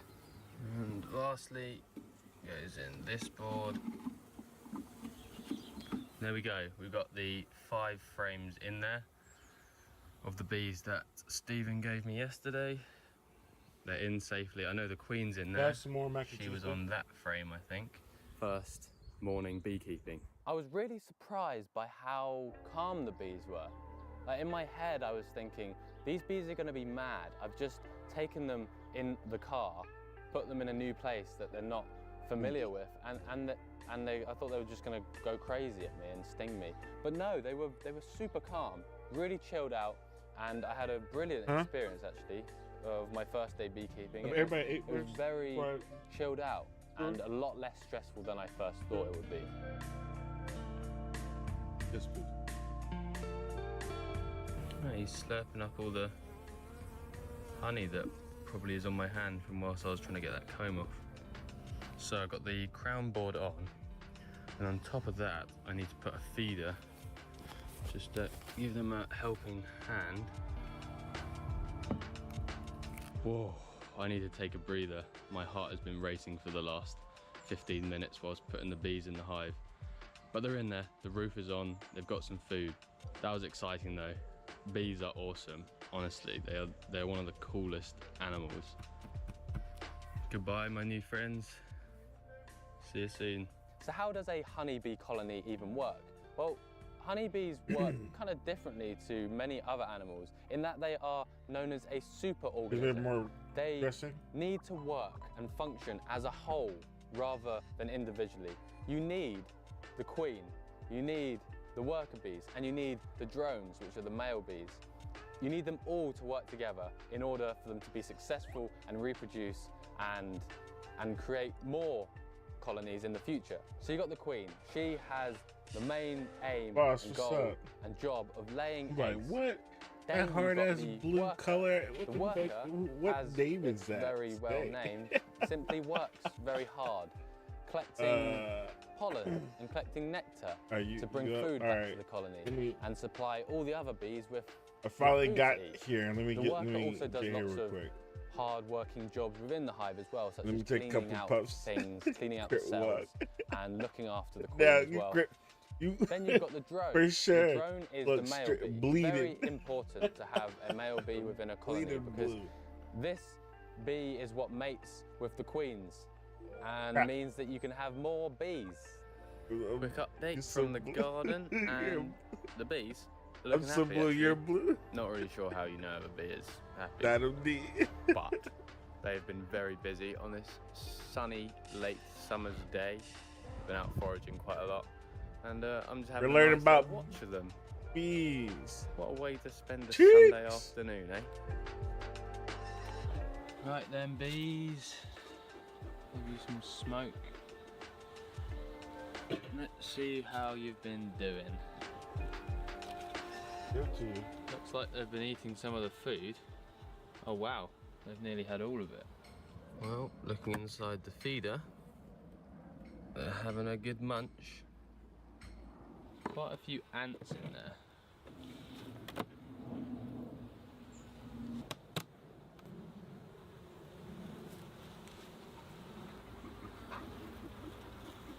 On a frame inside a beehive, you have many my hexagonal wife gave cells, me a home-cooked these meal. cells are used by the bees in many different ways. Firstly, the bees can use them to store food in, so they would store nectar, which in turn would turn into honey. They also use the cells to store pollen, which is another source of food, high in protein, so that they can feed that to the baby bees, which need lots of protein. The cells are then also used for actually raising the young. So the queen will lay eggs inside the cells, and then the bees develop inside those cells, and then the bees emerge and come out and live in the hive. So the cells are incredibly important and have many different uses. On that frame we got lots of stores at the top.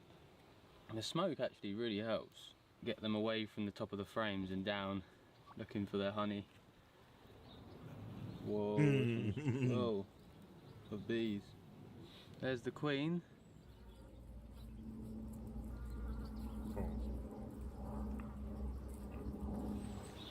One last frame to check. Honey, stores. They're just drawing out the comb on that side. So you see all of that? That's all stores. That'll be the honey or the sugar syrup that I'm feeding them, and they've sealed it up, ready for winter. Well done. There's brood at all stages, which means the queen is alive. I actually saw the queen. There's quite a few.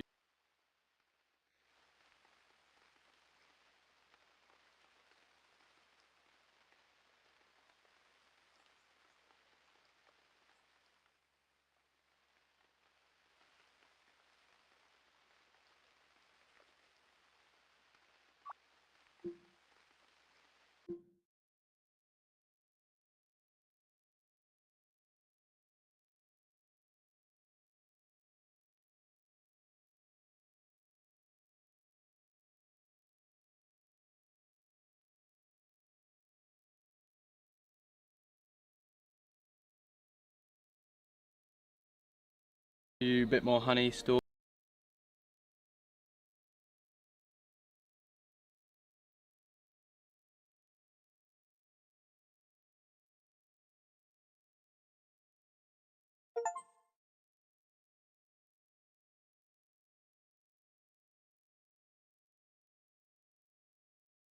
Over the past several days,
adventure? Always.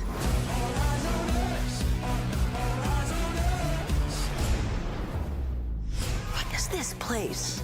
You made it. What's up, cuz? You were the last to see the president alive. Welcome to the pit.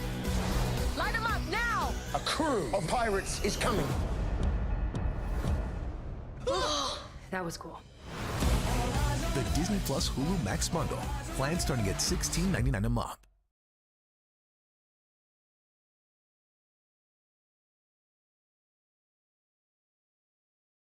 At Jiffy Lube, we care about your time. We do quality oil changes with a carpool vehicle review. Great, I'll just catch up on emails.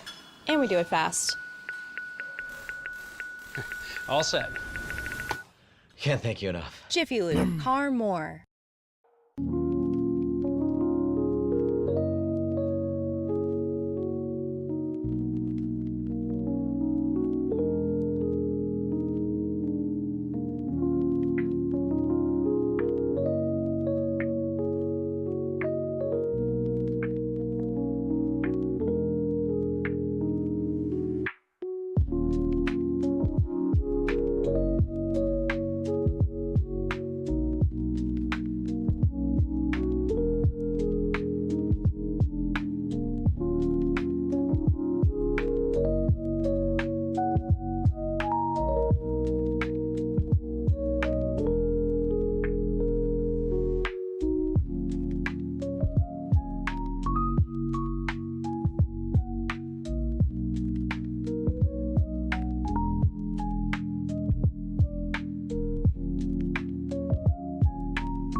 Your data is gold to hackers. McAfee helps keep you safe with AI-powered scam detection, secure VPN, and award-winning antivirus. Plans start at $39.99 for the first year.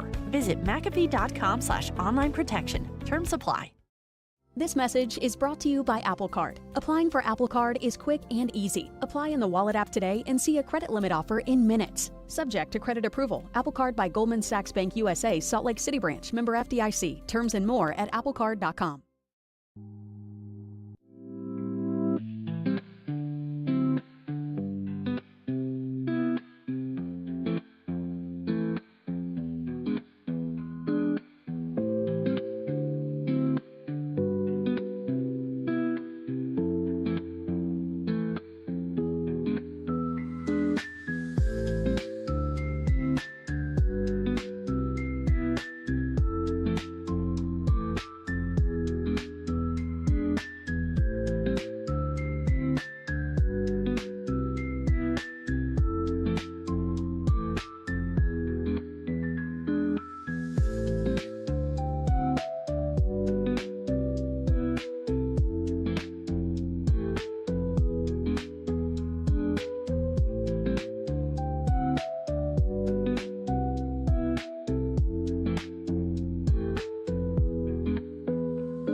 I'm Victoria Monet.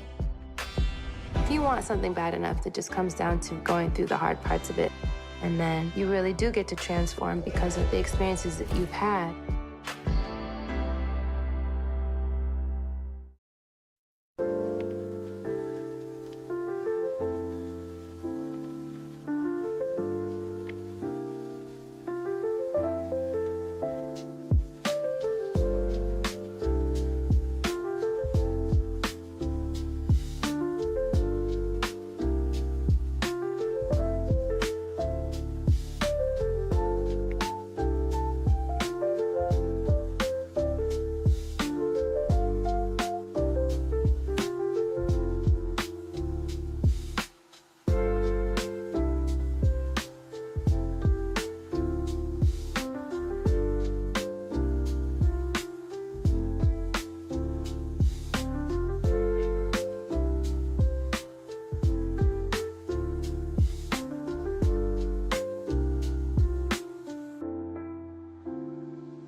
Downy Free and Gentle. Softer clothes for skin's sake. 1, 2, 3, everybody!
doesn't take much to go from calm to chaos. But when life happens, with Next Gen Nuvella Performance Fabric, even the most stubborn stains come out without a struggle. Shop Next Gen Nuvella styles in-store and online.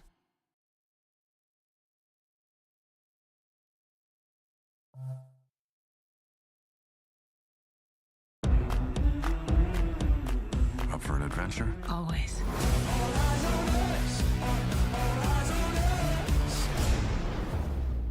What is this place? You made it. What's up, cuz? You were the last to see the president alive. Welcome to the pit. Light them up now! A crew of pirates is coming. That was cool. The Disney Plus Hulu Max Bundle. Plans starting at $16.99 a month.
we're learning about. We're getting a day one to day three, 365. My first honey harvest. 1 year of keeping bees.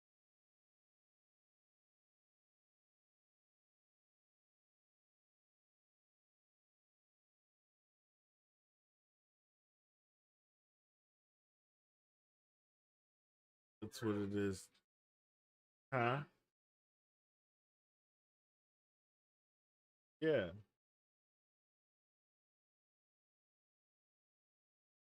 In real life. Like that's what I'm gonna do. That's what,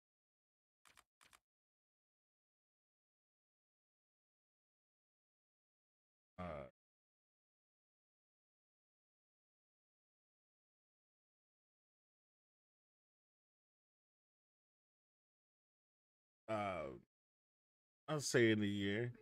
That's a good. Let's say that's a good goal. Because what's gonna happen is on a touchdown.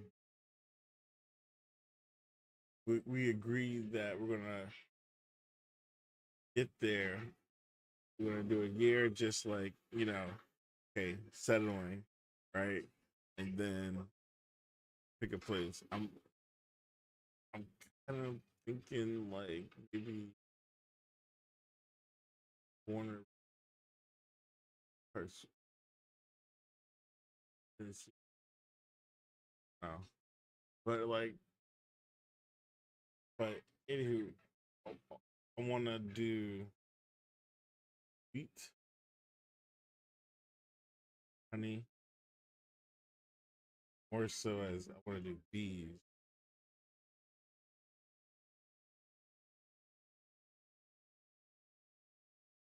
You know, like it's like it's like I feel like it's like giving back. My sense of giving back. 'Cause I want to do eggs too. I want to do chickens. Yeah.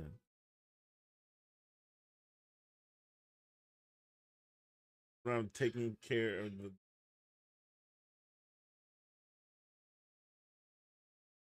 yeah, that's what I'm saying.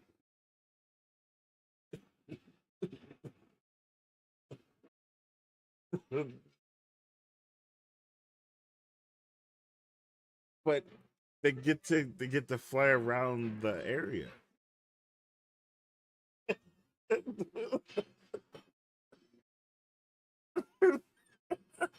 where where do you get this from? What is wrong with you?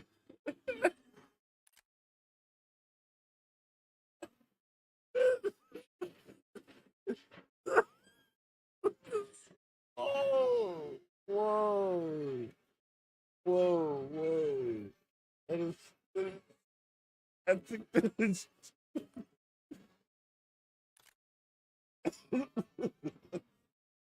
Whoa. But they fly around and I'm thinking about we're gonna have like the that's it called drones.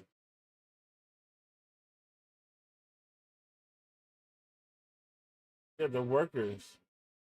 It's the workers. No, only mouse. No, they're all female except for the drone.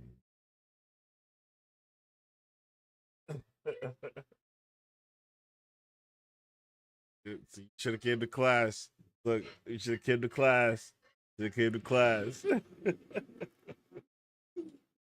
you need to come to class.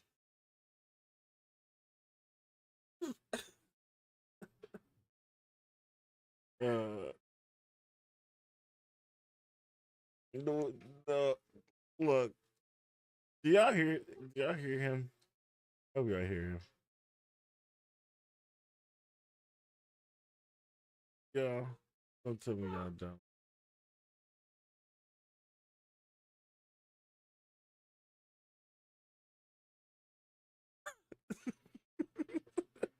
Wow. Wait, you're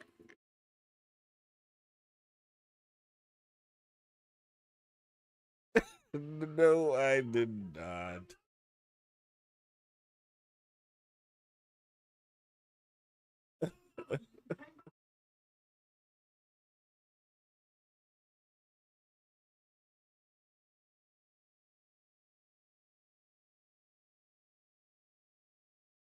Trying to stream, or at least trying to. Hold on.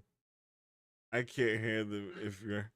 Are you not? Oh no, you just hear me cackling. Ah. Oh no, I'm stuck. It's just. Uh, look, look, maybe. Doc, maybe it's good. Maybe it is good that you know. Look,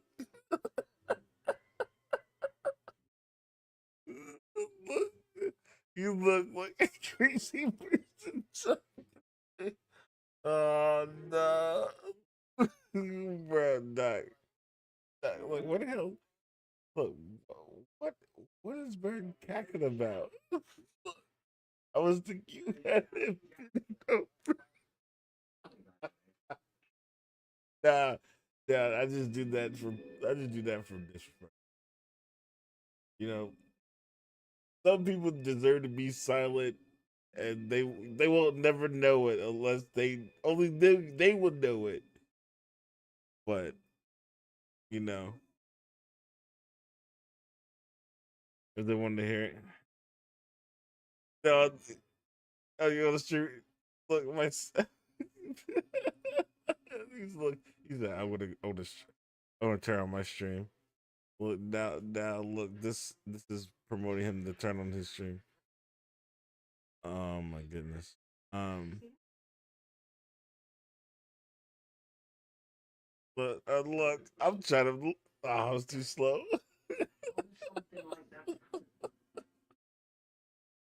Look, I was like, look, I'm gonna like look him up. His chin is so I can pick his chin up. Oh, this guy.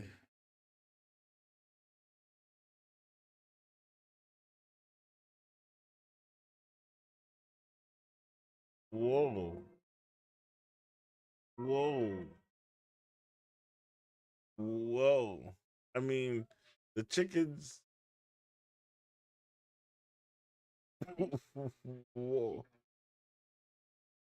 Why would you separate the white and the brown cow?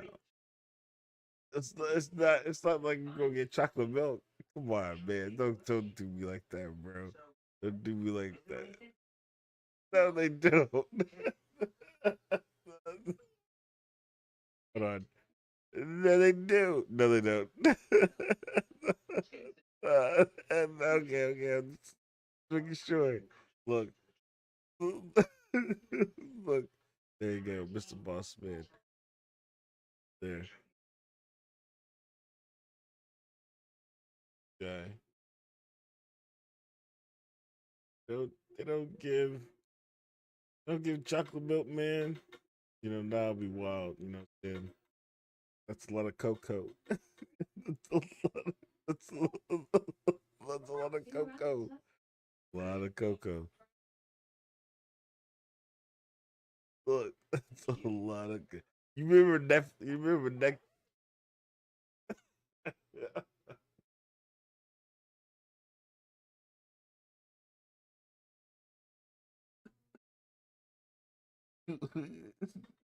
No, no.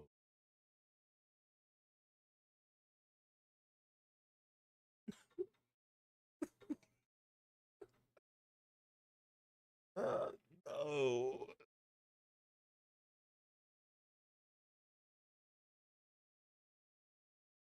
No. No.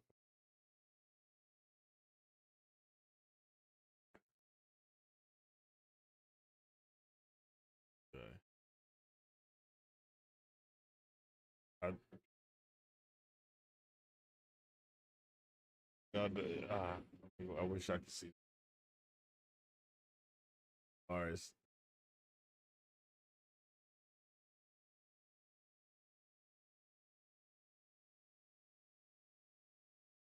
That here. I'm gonna put my stuff beside.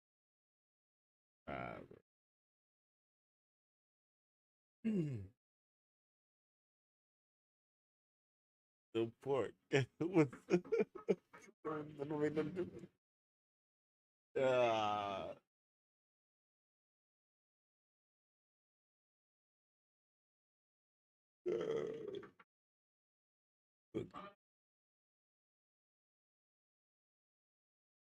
That is pork.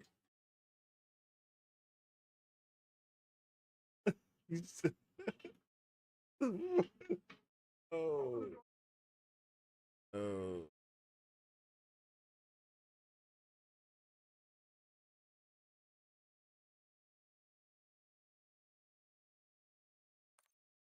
That more bacon. I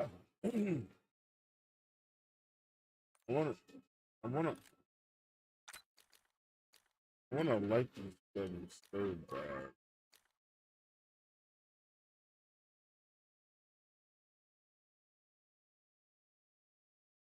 Also, I don't know. I think she's watching Lost. I think she's watching Lost.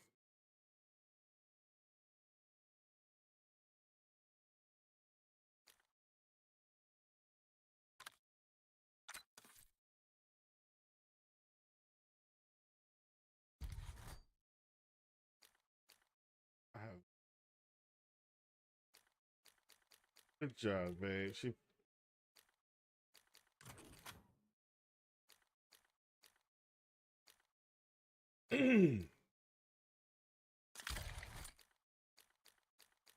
You picked the move. We can go AFK on her.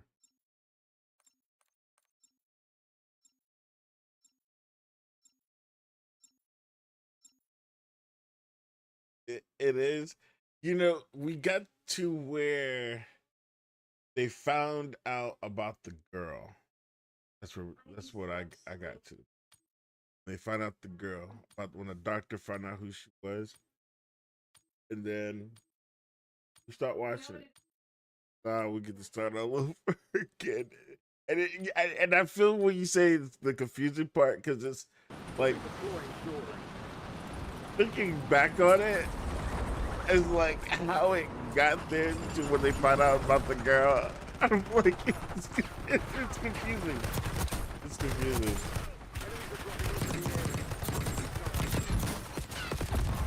It's confusing.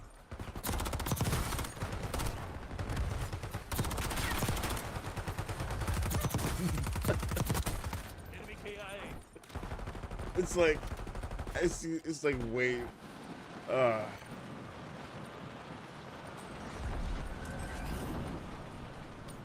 All stations, we are green to It just go. gives me a good like. I want to say like reminder of like days of our lives. What is?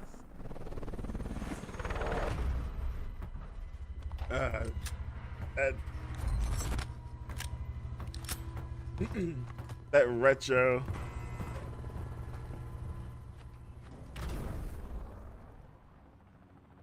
Resurgence. Survive and your team can redeploy. Eliminate targets to bring them back faster. All right, Look, when I finally get there, we watch stuff over and over again. You can't hear me. Supply box UAV is on the way.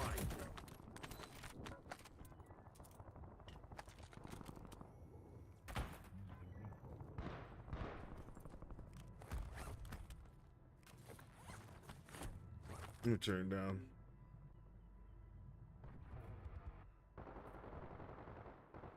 Might have. Oh. Yeah. Oh yeah. Yeah. That's yeah. Yeah. We'll have to. This is a great show to sit here and go AFK.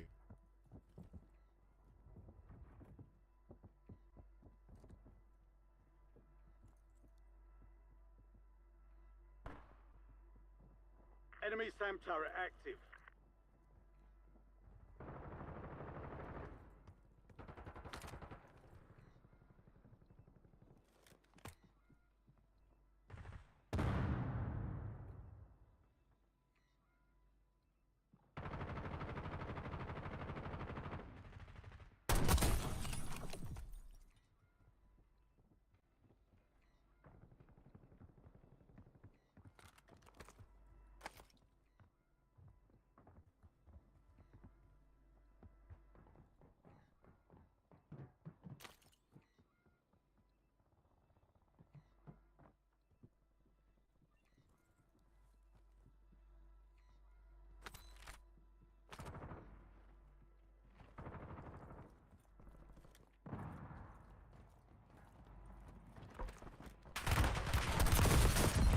You've got a loadout drop in there.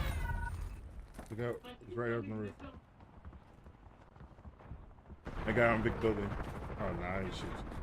No. Valiant effort. Keep your head up and return to base for debrief.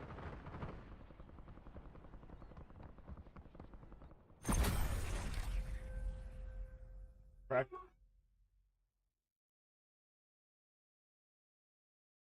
I cracked him and then he started plating up. Yeah, it's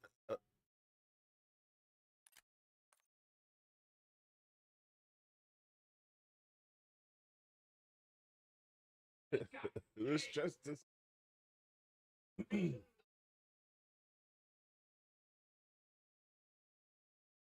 No, that's another one.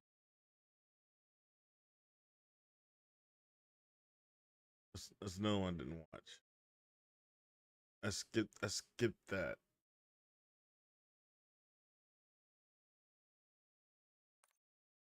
I think I was stuck like on like honestly Band of Brothers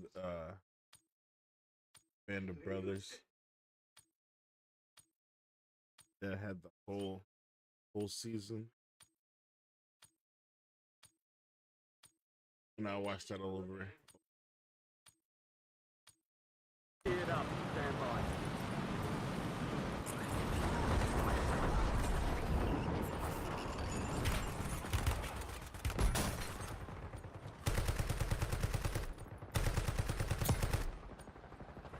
Enemy soldier incoming. I'm good.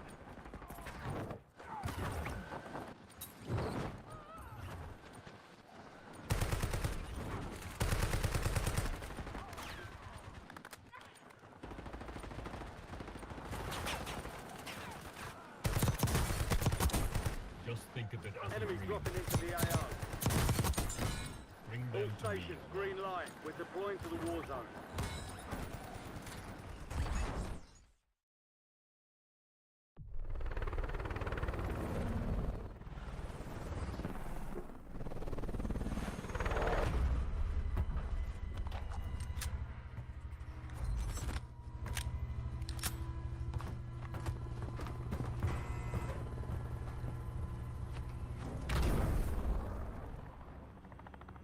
Resurgence. Survive to redeploy fallen teammates. Kill to bring them back faster. Mark a drop point for your squad and hit the field.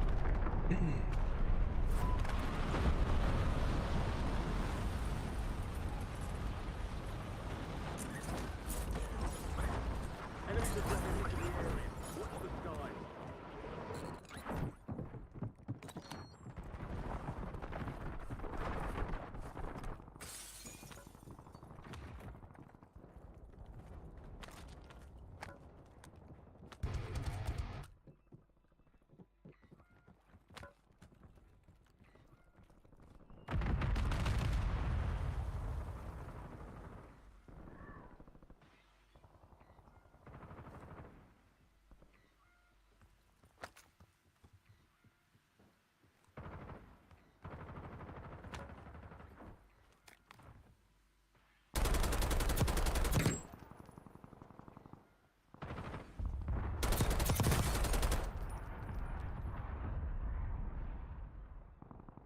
Yeah.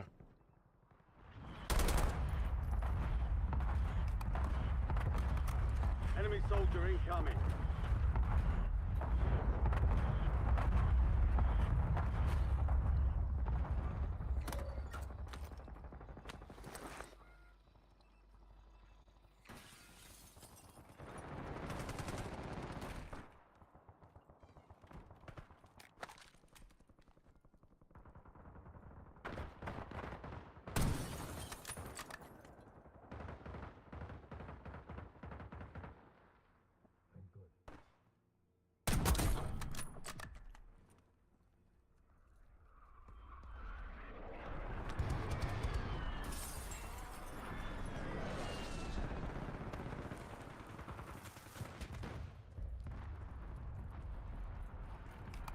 Enemy UAV overhead.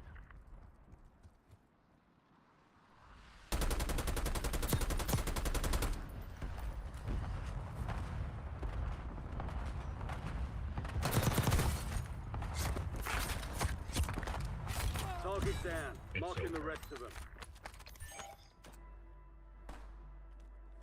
Using field upgrade.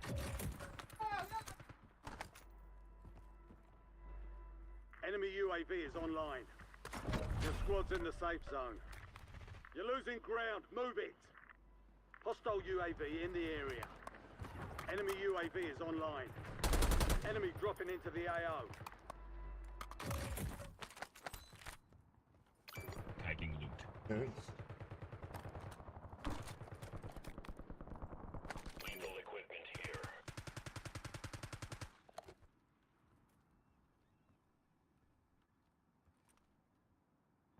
Gonna put it together.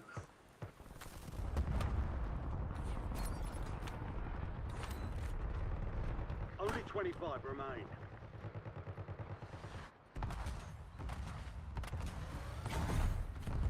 Loadout drop headed your way.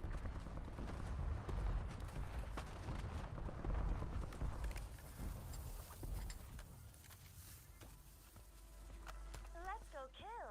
Yeah.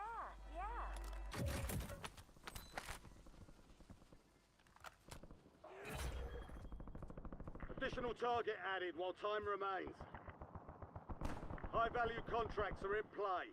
More risk, more reward. Friendly loadout drops on the way.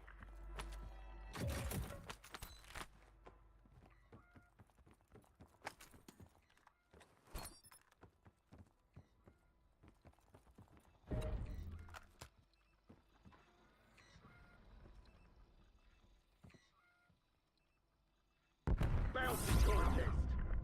New orders for you, soldier. Hunt and eliminate the opposition.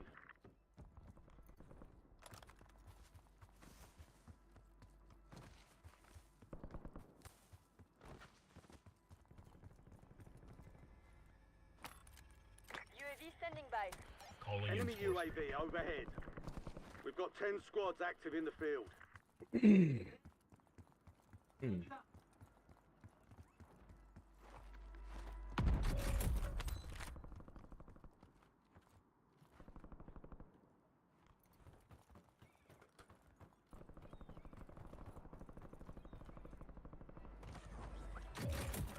Priority tasking request received. We're done.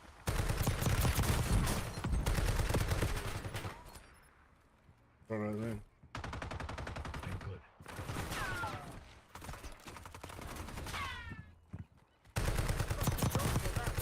Target's down. Additional target added.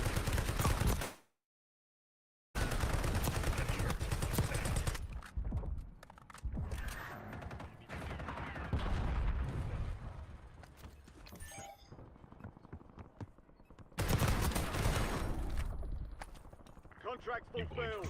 Great job. Clear another target during contract timeline. Target's gone dark. Looks like someone else claimed your prize.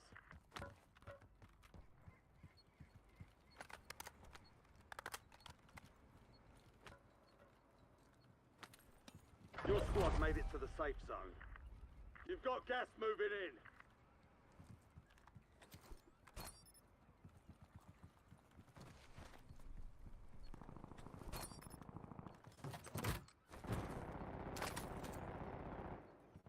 Hostile UAV in the area. Oh, you did say. Ah, we thought the same thing.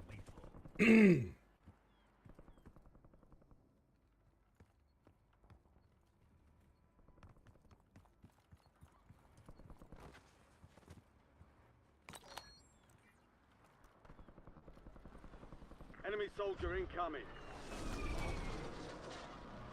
Enemy UAV overhead. Enemy UAV is online.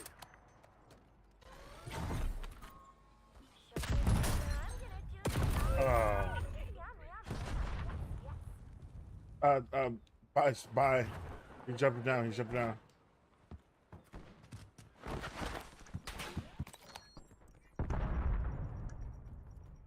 On the roof. Special orders rescinded. On my body. Resume normal operations. We're returning you to the front. Earn this. You're in the top 10. Keep knocking them down. Stand to you, soldier. Stay sharp.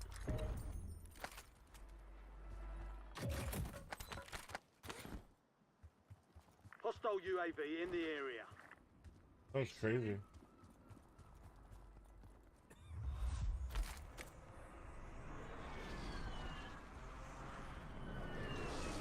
I'm good. Your squad mate's back on station. Good work.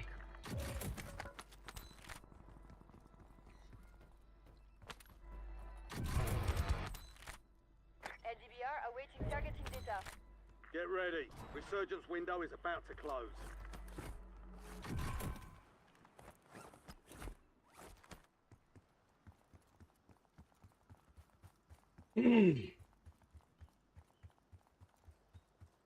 Where you going? 5 squads still operational in the AO. Enemy UAV overhead. Enemy's got a sentry online. Some of your squad is outside the safe zone.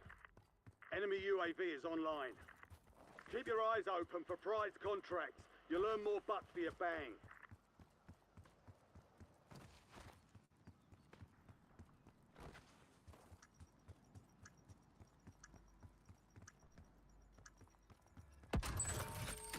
UAV available for tasking. Operator establishing Fire score fails streak. done. Prices are back to normal. LDBR ready for launch.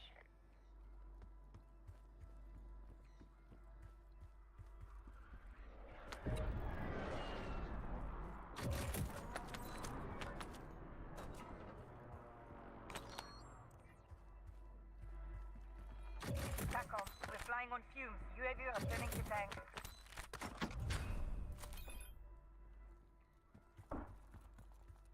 Resurgence has closed. No more second chances.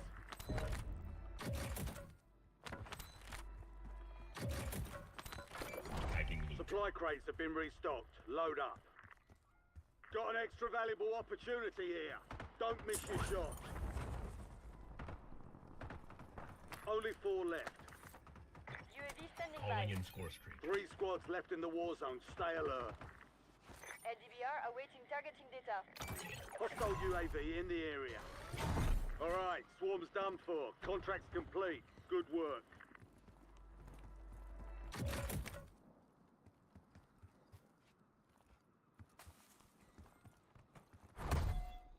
Get to the safe zone. Gas is inbound. Thanks for the work. UAV overflight terminated. An enemy squad is hunting you. Stay sharp.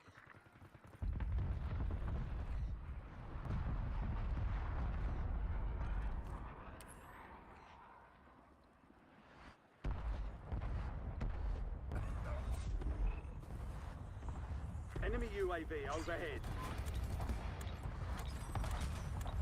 Operator establishing score streak. 16 rounds. Out.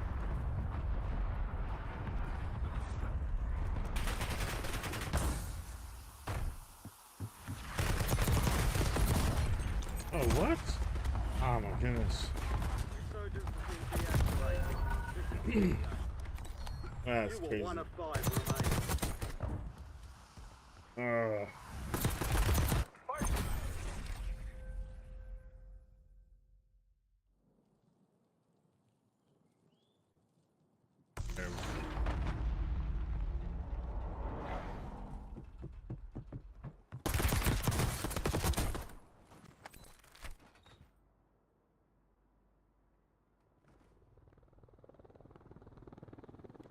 Crazy.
Deployment.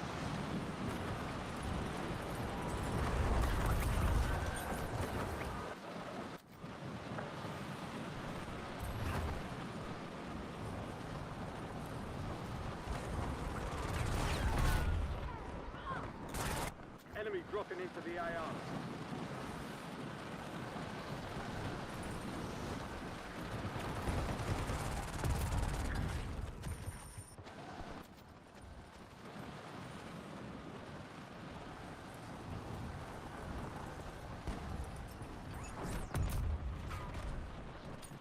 Enemies are dropping into the area. Watch the skies.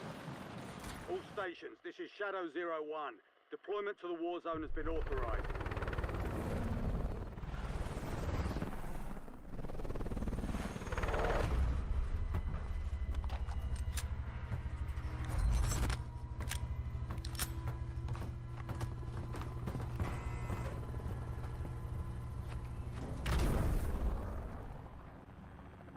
Resurgence. Stay alive to keep the squad in the fight. Your team leader. Set a drop point for your squad soldiers.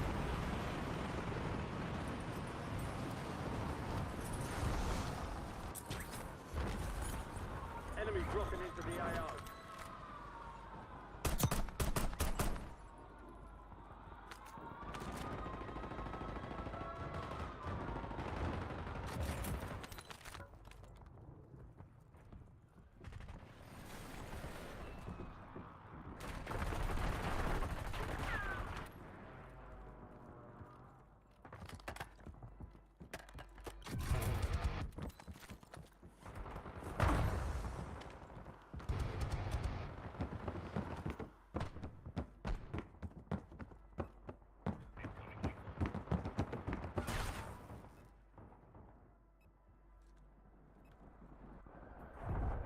Enemy soldier incoming.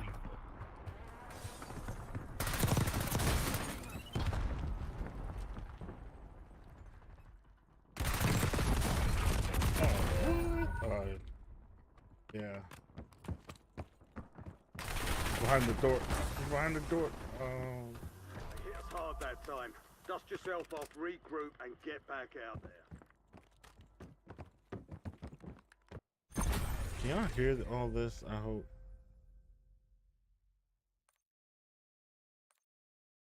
What extra noise?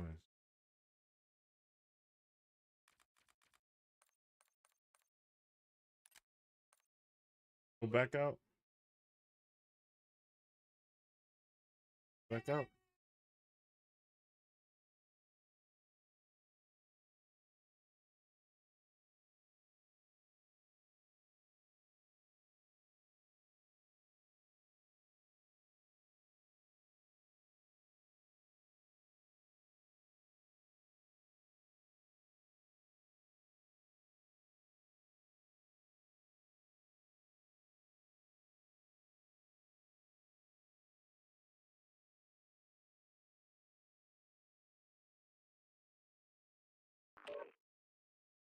I'm not so good around, bro.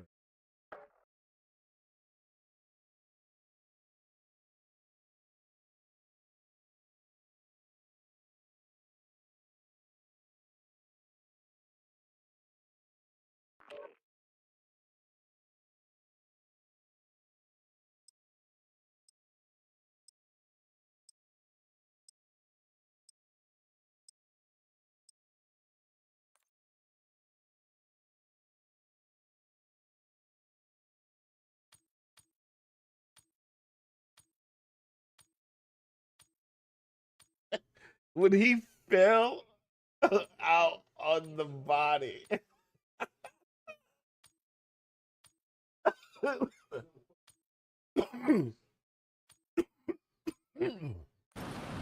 this time for some target training. Yo. Real things coming soon. Oh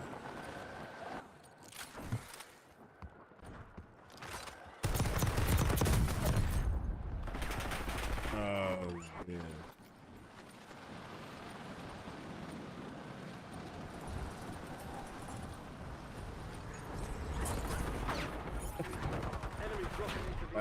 You say worst case scenario.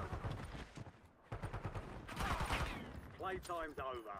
Stand by for deployment to the war zone. Worst case scenario.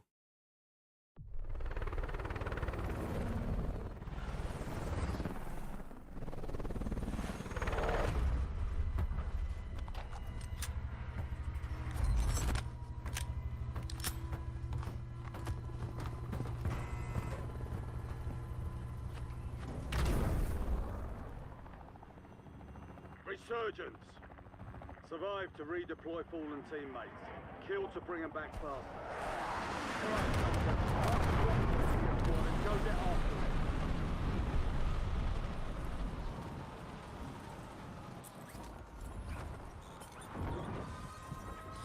Enemies are dropping into the area. Watch the skies.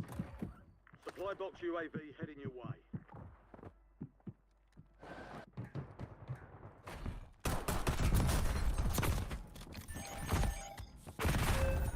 Two of them.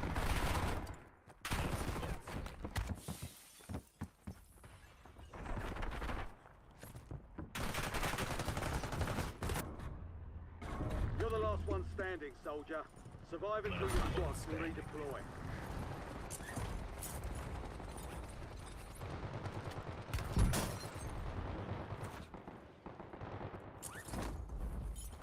Your squad mate is redeployed. Well done. They're sniping down on me.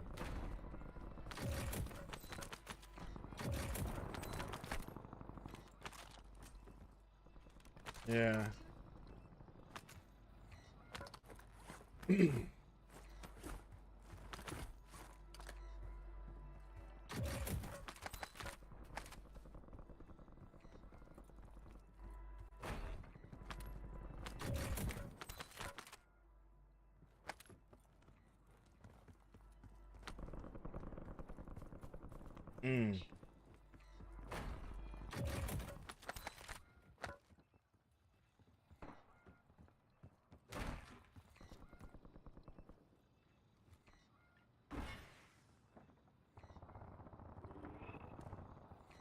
You've got time for another bounty.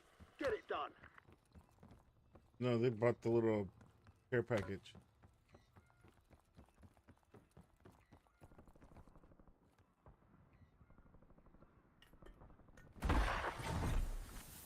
Loadout drop headed your way.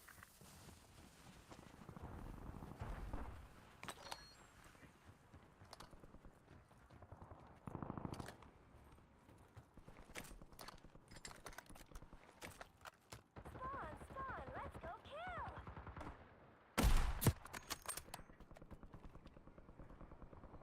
25 are left. Stay sharp out there. All squad mates are in the safe zone. Gas is closing in. Headquarters.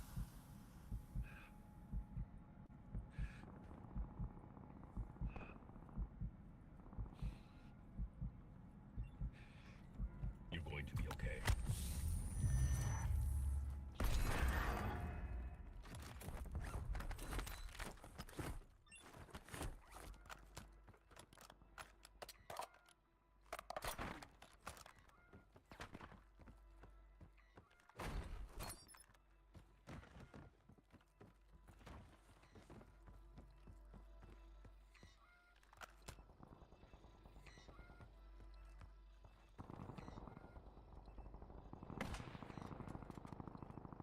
Show yourself or I'm gonna do this all day! Yum yum donut, yes, yes.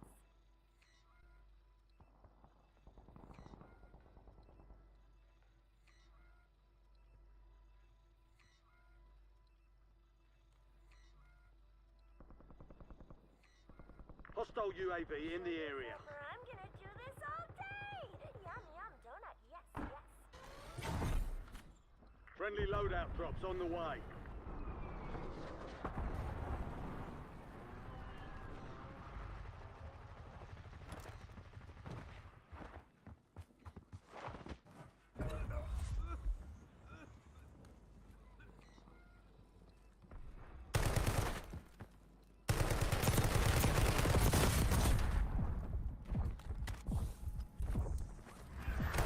Kill confirmed.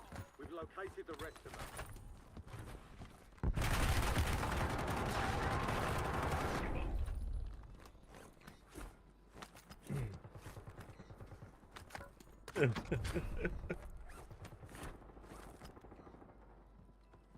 Put this people in front. We've got 10 squads active in the field.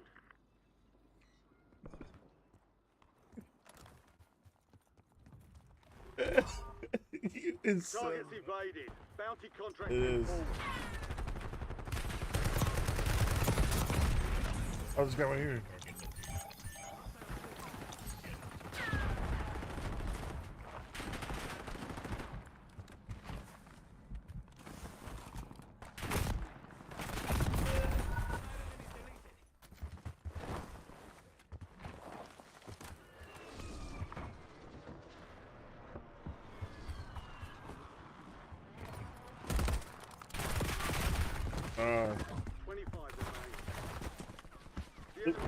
Let me make that.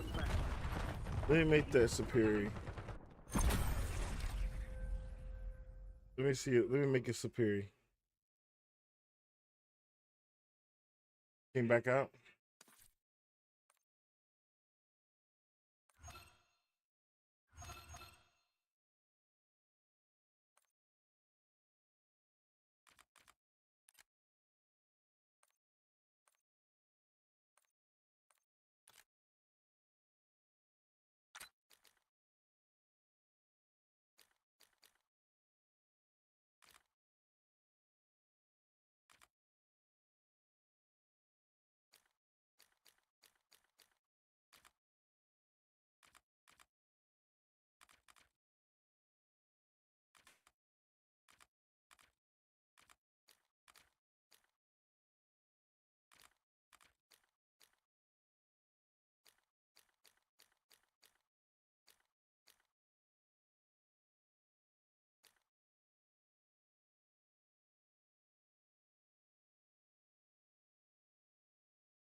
Was you don't even speak French.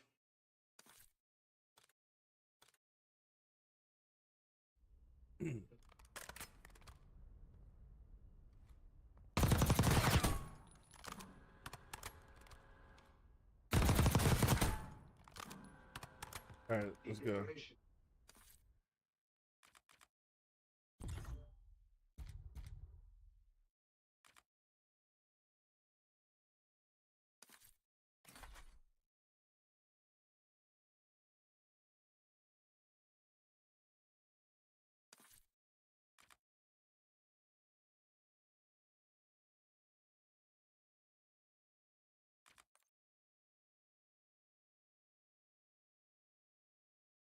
Hmm?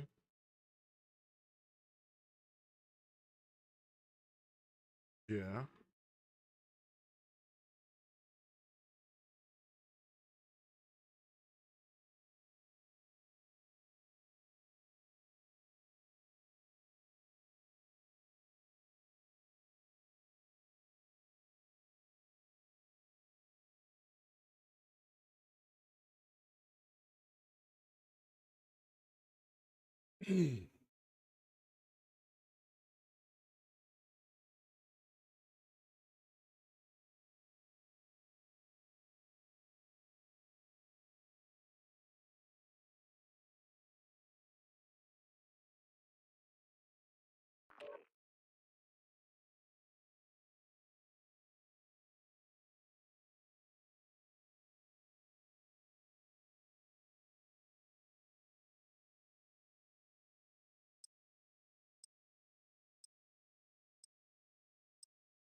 Jacket pocket.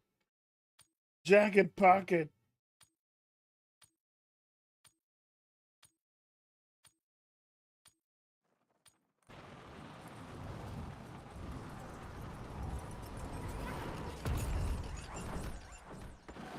Enemy soldier incoming.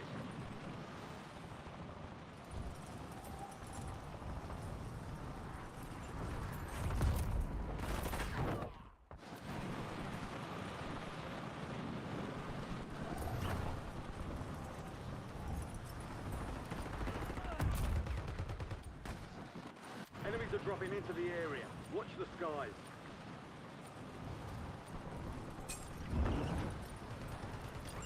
Prep time's over. Now you deploy to the war zone.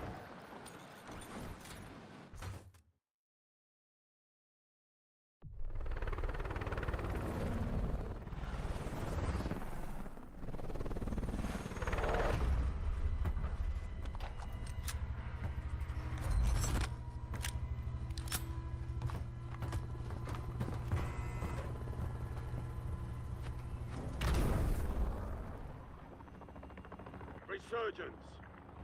Stay alive to keep the squad in the fight. Mark a drop point for your squad and hit the sill.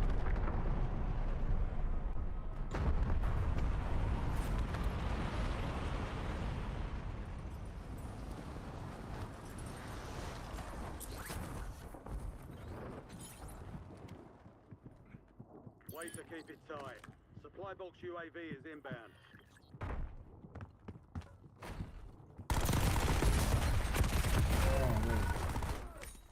I would have had him too if I aimed correctly. You're getting another chance. Weapons free. Enemy counter UAV inbound.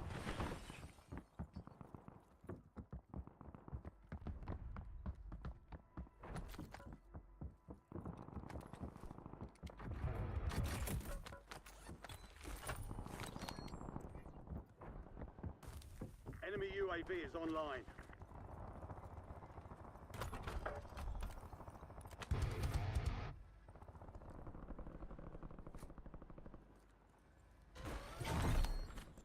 You've got a loadout drop inbound.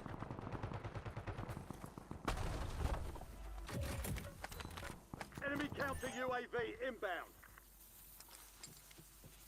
Best not to turn your laser sight on. Might not see me the rest of the match. Meh. Field upgrade out.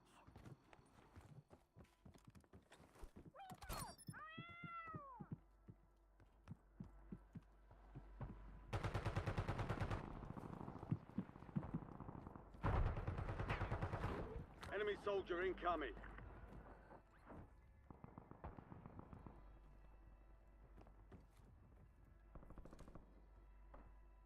Hostile UAV in the area.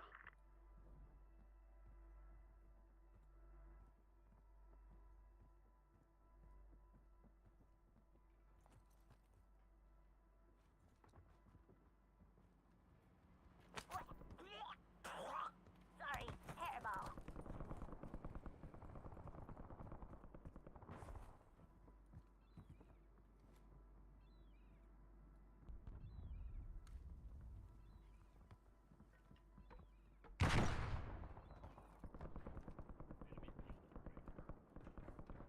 Your squad made it to the safe zone.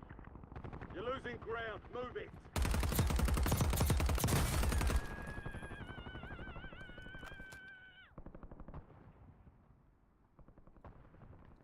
Show yourself or I'm gonna do this all day!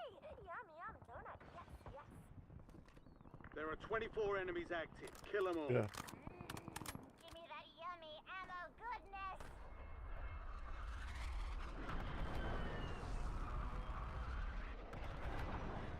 Enemy UAV overhead.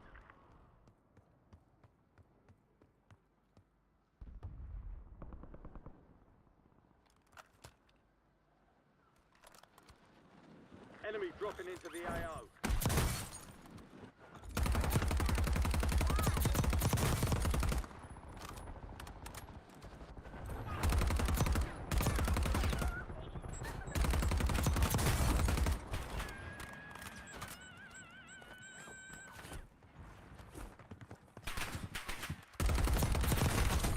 Good kill. Marking the rest of that squad on your tag. Oh my goodness, he's crying for the help. Loadout drop headed your way.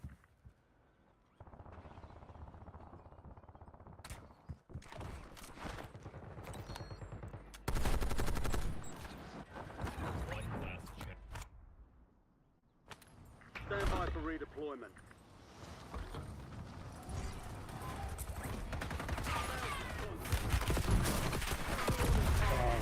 Locate and eliminate the target. There's an extreme payout for this job.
Check weapons and gear. We're holding for deployment.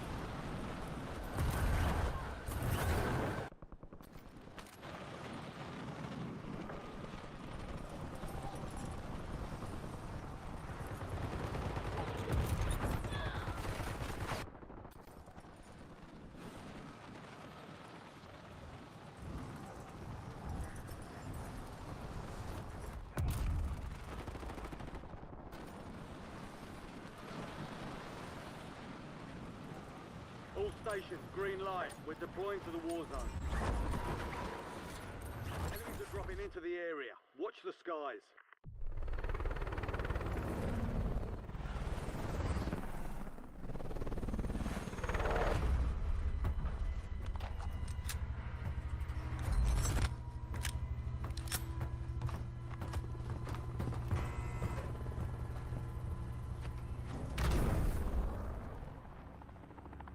Resurgence. Survive and your team can redeploy. Eliminate targets to bring them back home. Your team lead. Set a drop point for your squad soldier.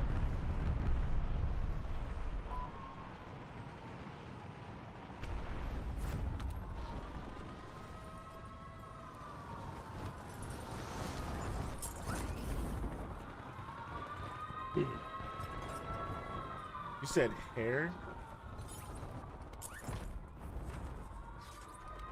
Supply box UAV is on the way. Enemy UAV is online.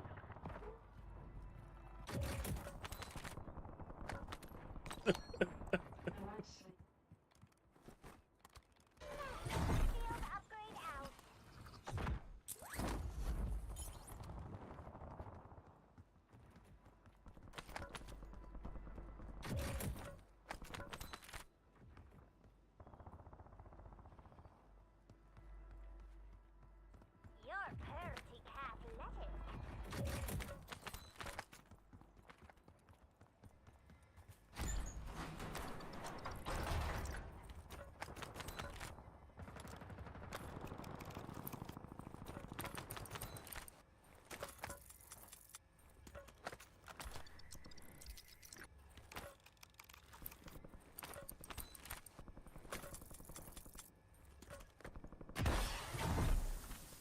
You've got a loadout drop inbound. LDBR ready for launch. 25 remain. Solid work so far. FFE, danger close. Over. LDBR awaiting targeting data. Enemy sentry in the AO.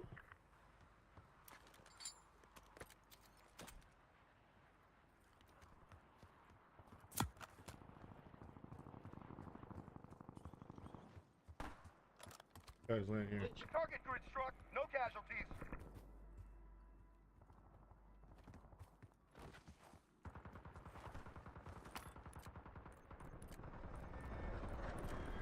UAV available for that team. Operator establishing course. LDBR ready for launch.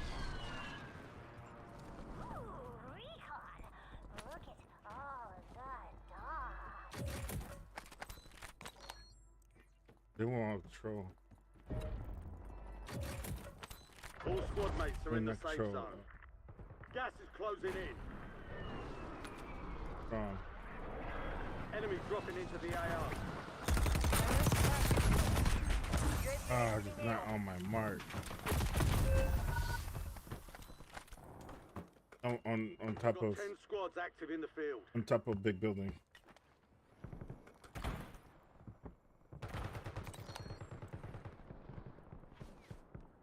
Living quarters. Calling in score streak. Time for vengeance. You're redeploying.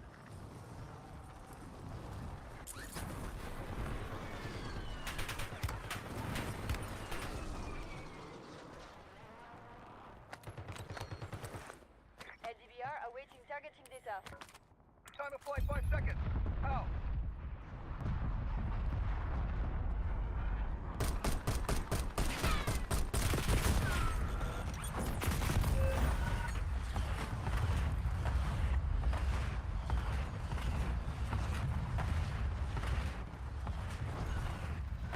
You were 1 of 25 remaining. Defeat is only a mindset. Shake it off and keep pushing. Target grid empty.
Up and stand by.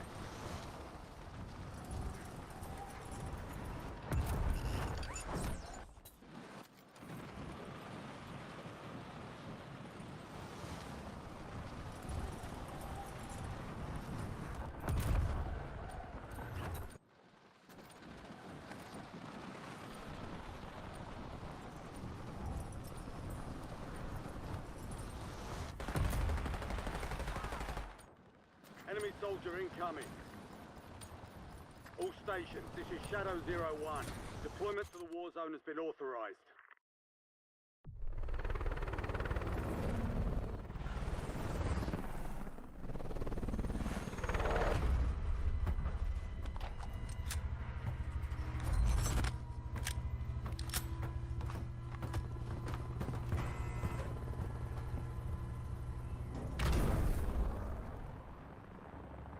Resurgence.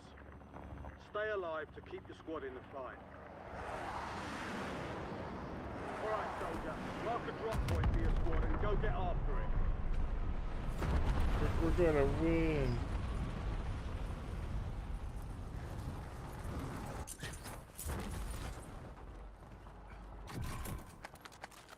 Way to keep it tight.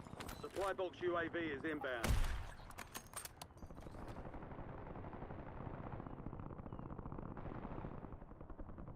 Enemy UAV overhead.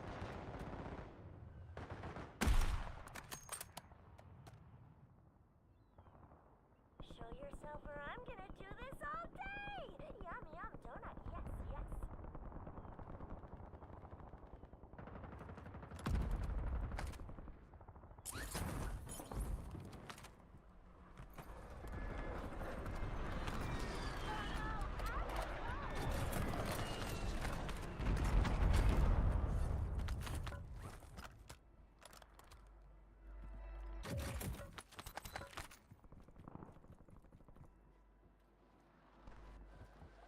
Enemies are dropping into the area. Watch the skies.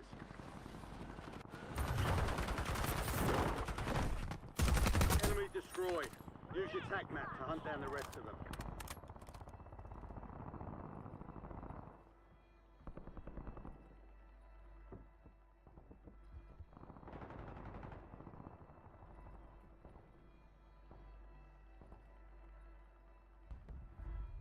Enemy field upgrade.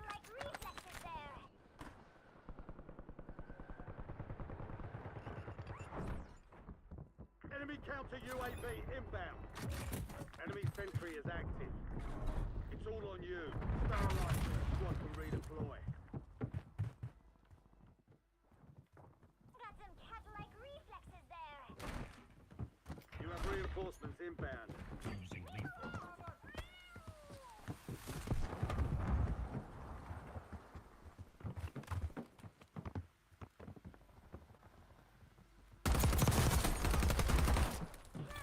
Hostile UAV in the area.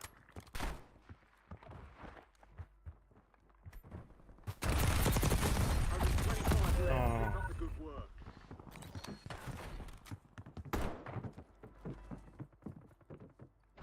We've got gas. Under fire! Incoming! Get ready. You're redeploying.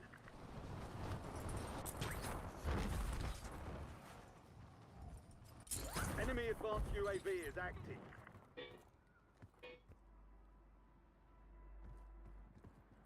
Enemy dropping into the AO.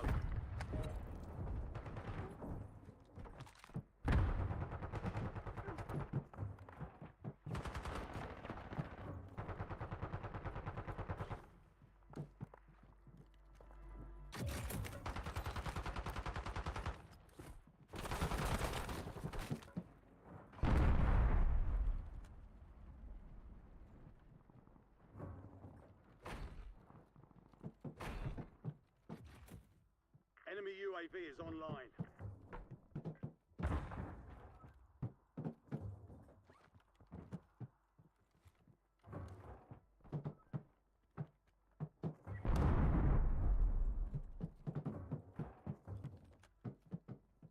Hostile UAV in the area. Friendly loadout drops on the way.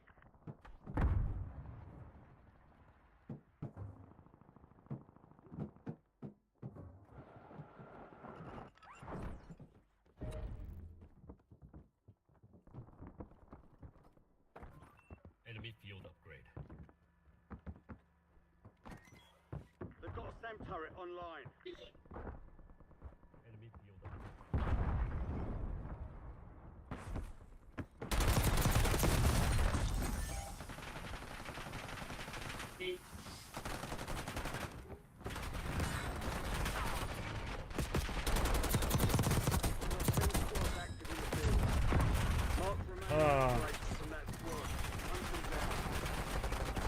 And fuck another team.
I does.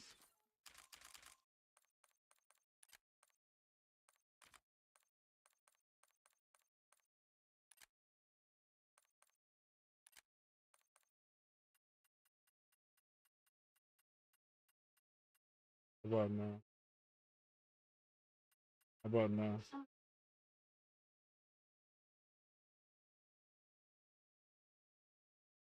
Yeah, but am I coming in clear?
Good. Yeah. Yeah.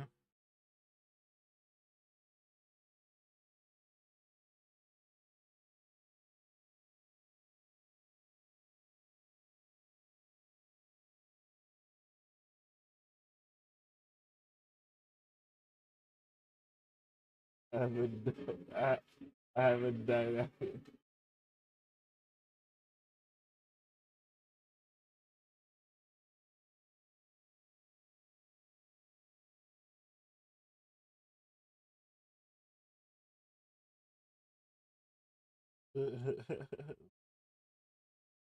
So then.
Mm.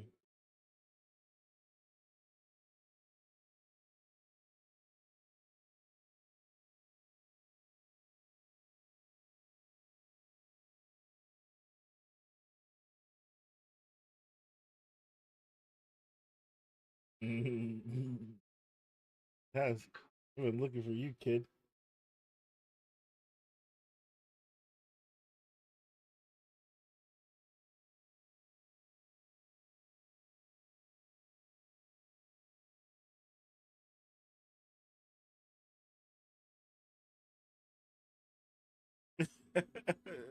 You arrested?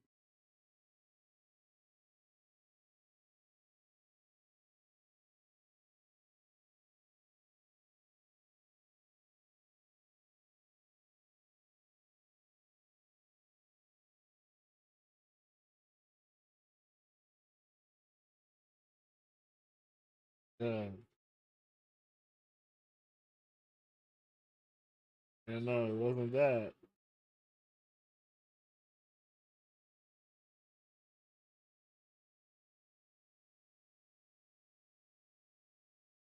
So you trying to get him his retirement. Yeah. Oh, my gray hair, so.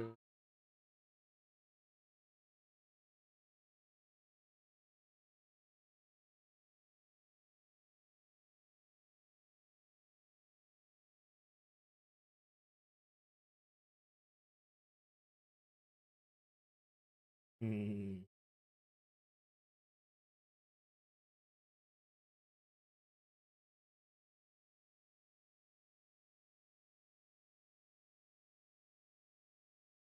Yeah, they finally got him. This fucking asshole's it's working on my house.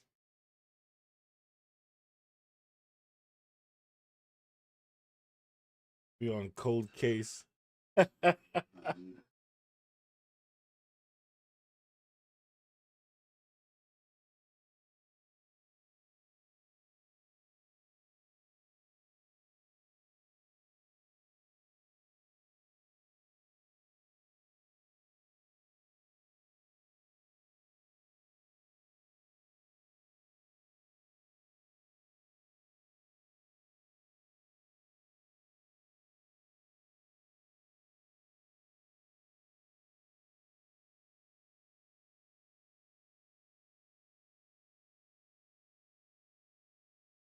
Right.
Shortly.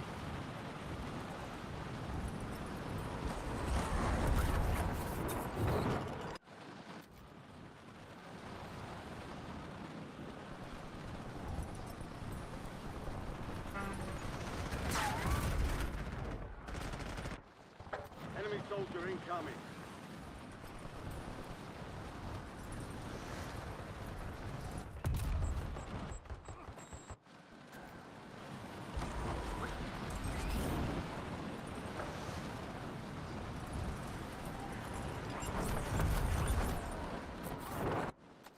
dropping into the AO. Playtime's over. Stand by for deployment to the war zone.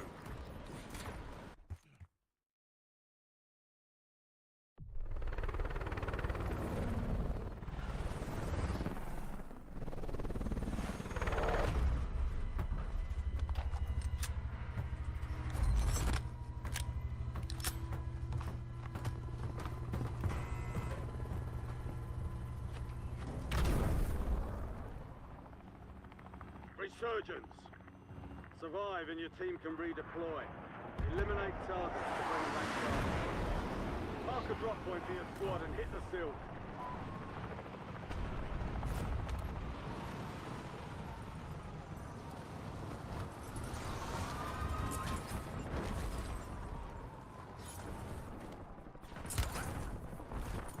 Enemies are dropping into the air. Watch the skies. Live off UAV. Your squad is dead. Stay alive to bring them back. Enemy destroyed. Use your tac map to hunt down the rest.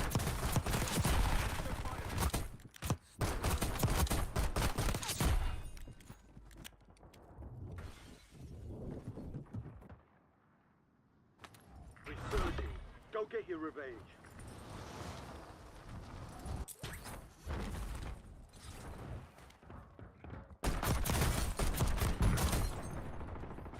Stand to you, soldier.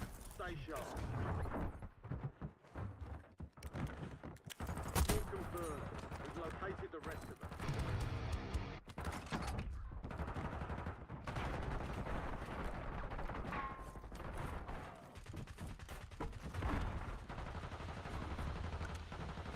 Your squad is down. Stay alive to bring them back.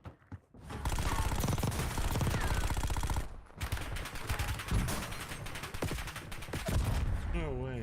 The enemy took that one, but we'll get them back.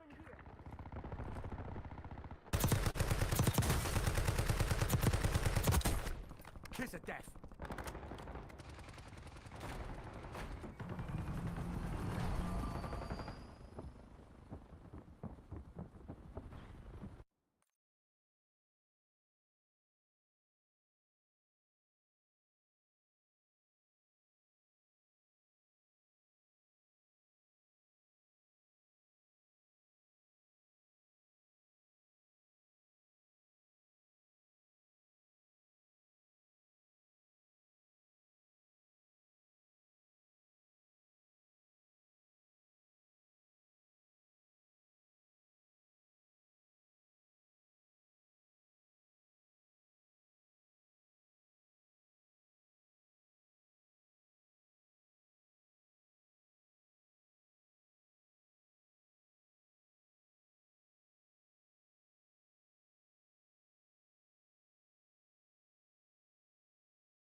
Rucker, you're headed to the war zone.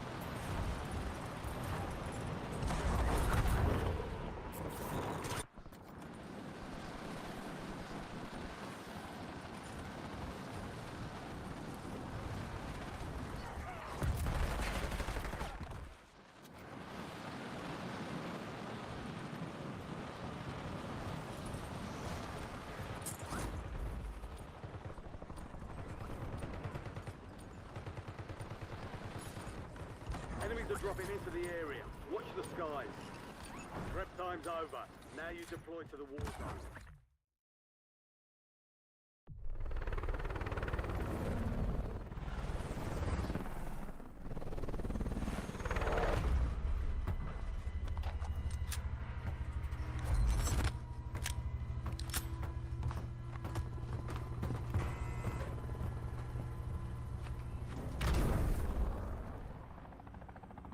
Resurgence. Survive to redeploy fallen teammates. Kill to bring them back faster. Your team leader. Set a drop point for your squad soldier. Okay.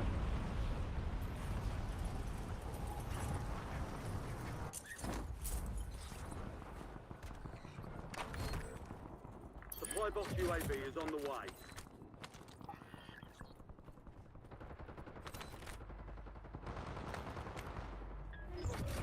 Objective complete. All targets eliminated.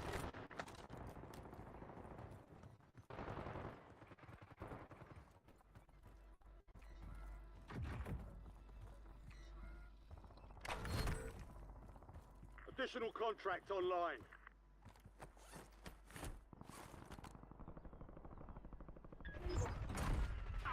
All bounty targets are KIA. Well done.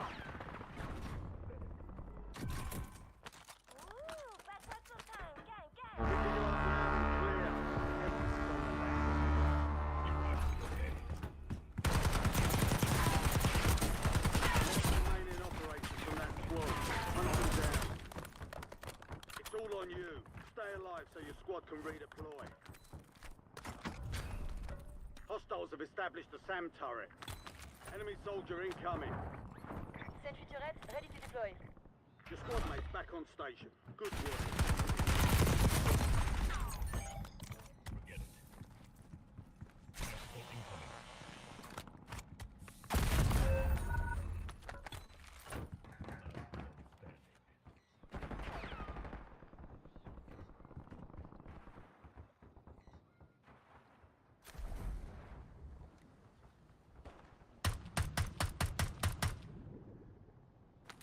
You're back on station.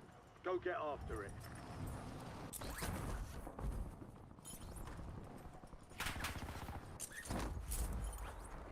Enemy UAV overhead. Sentry turret available. Operator establishing score streak.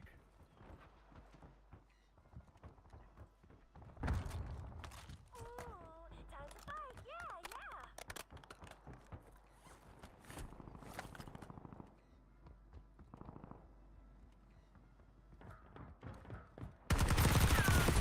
Squad's in the safe zone. Gas is moving. Good kill. Marking the rest of that squad on your tac map. Get hunting. You're the last one standing, soldier. Survive until Last your squad one can standing. redeploy.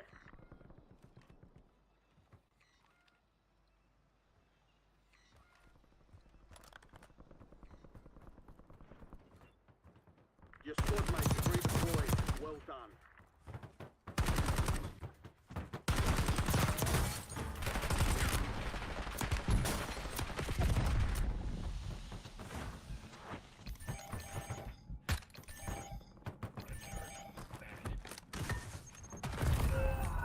Stay dead.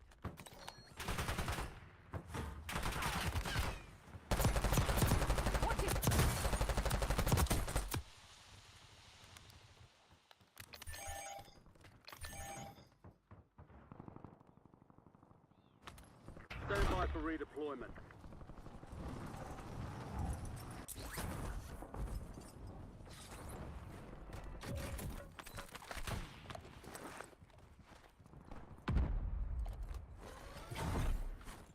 Loadout drop headed your way.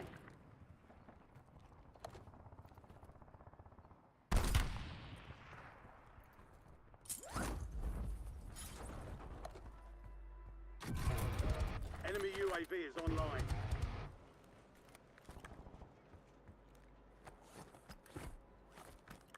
Enemy UAV overhead. Contract's worth more than usual, so get it done, soldier. Target down, marking the rest of them. Enemy UAV is online.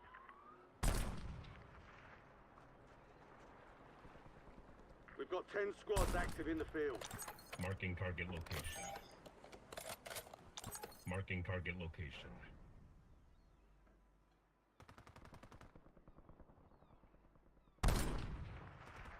Forget it.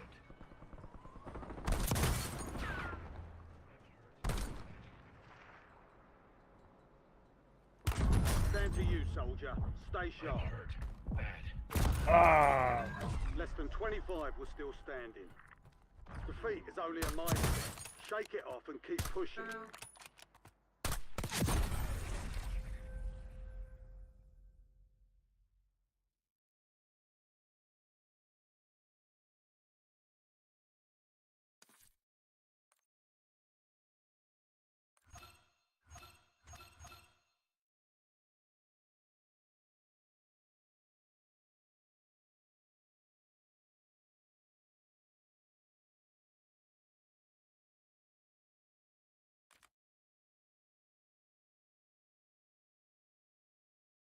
Hmm.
All right, man. Thank you for the goods.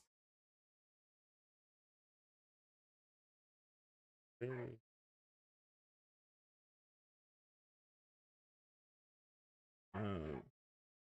Hold on, stream. Just give me a few.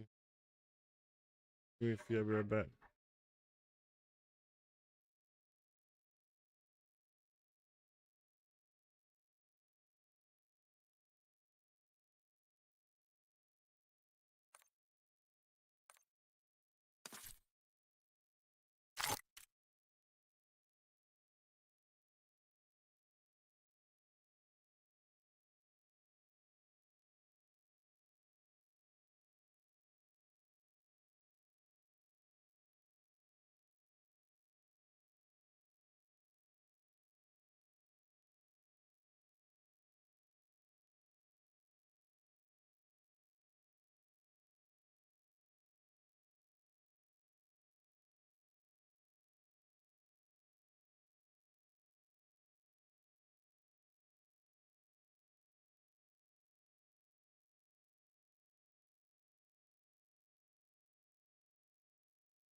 Hold on.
All right.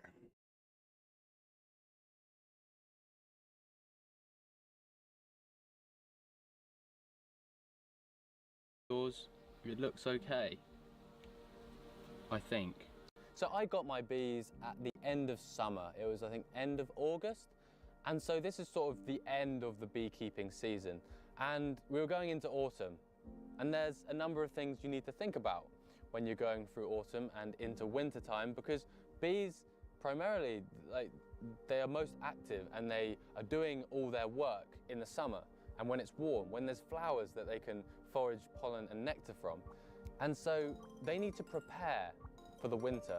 And as a beekeeper, you need to give them a helping hand and make sure that they are ready to go through maybe a 6-month period without being able to find many flowers and food to eat. So there's a number of jobs I had to do. Firstly, I had to make sure they had enough food.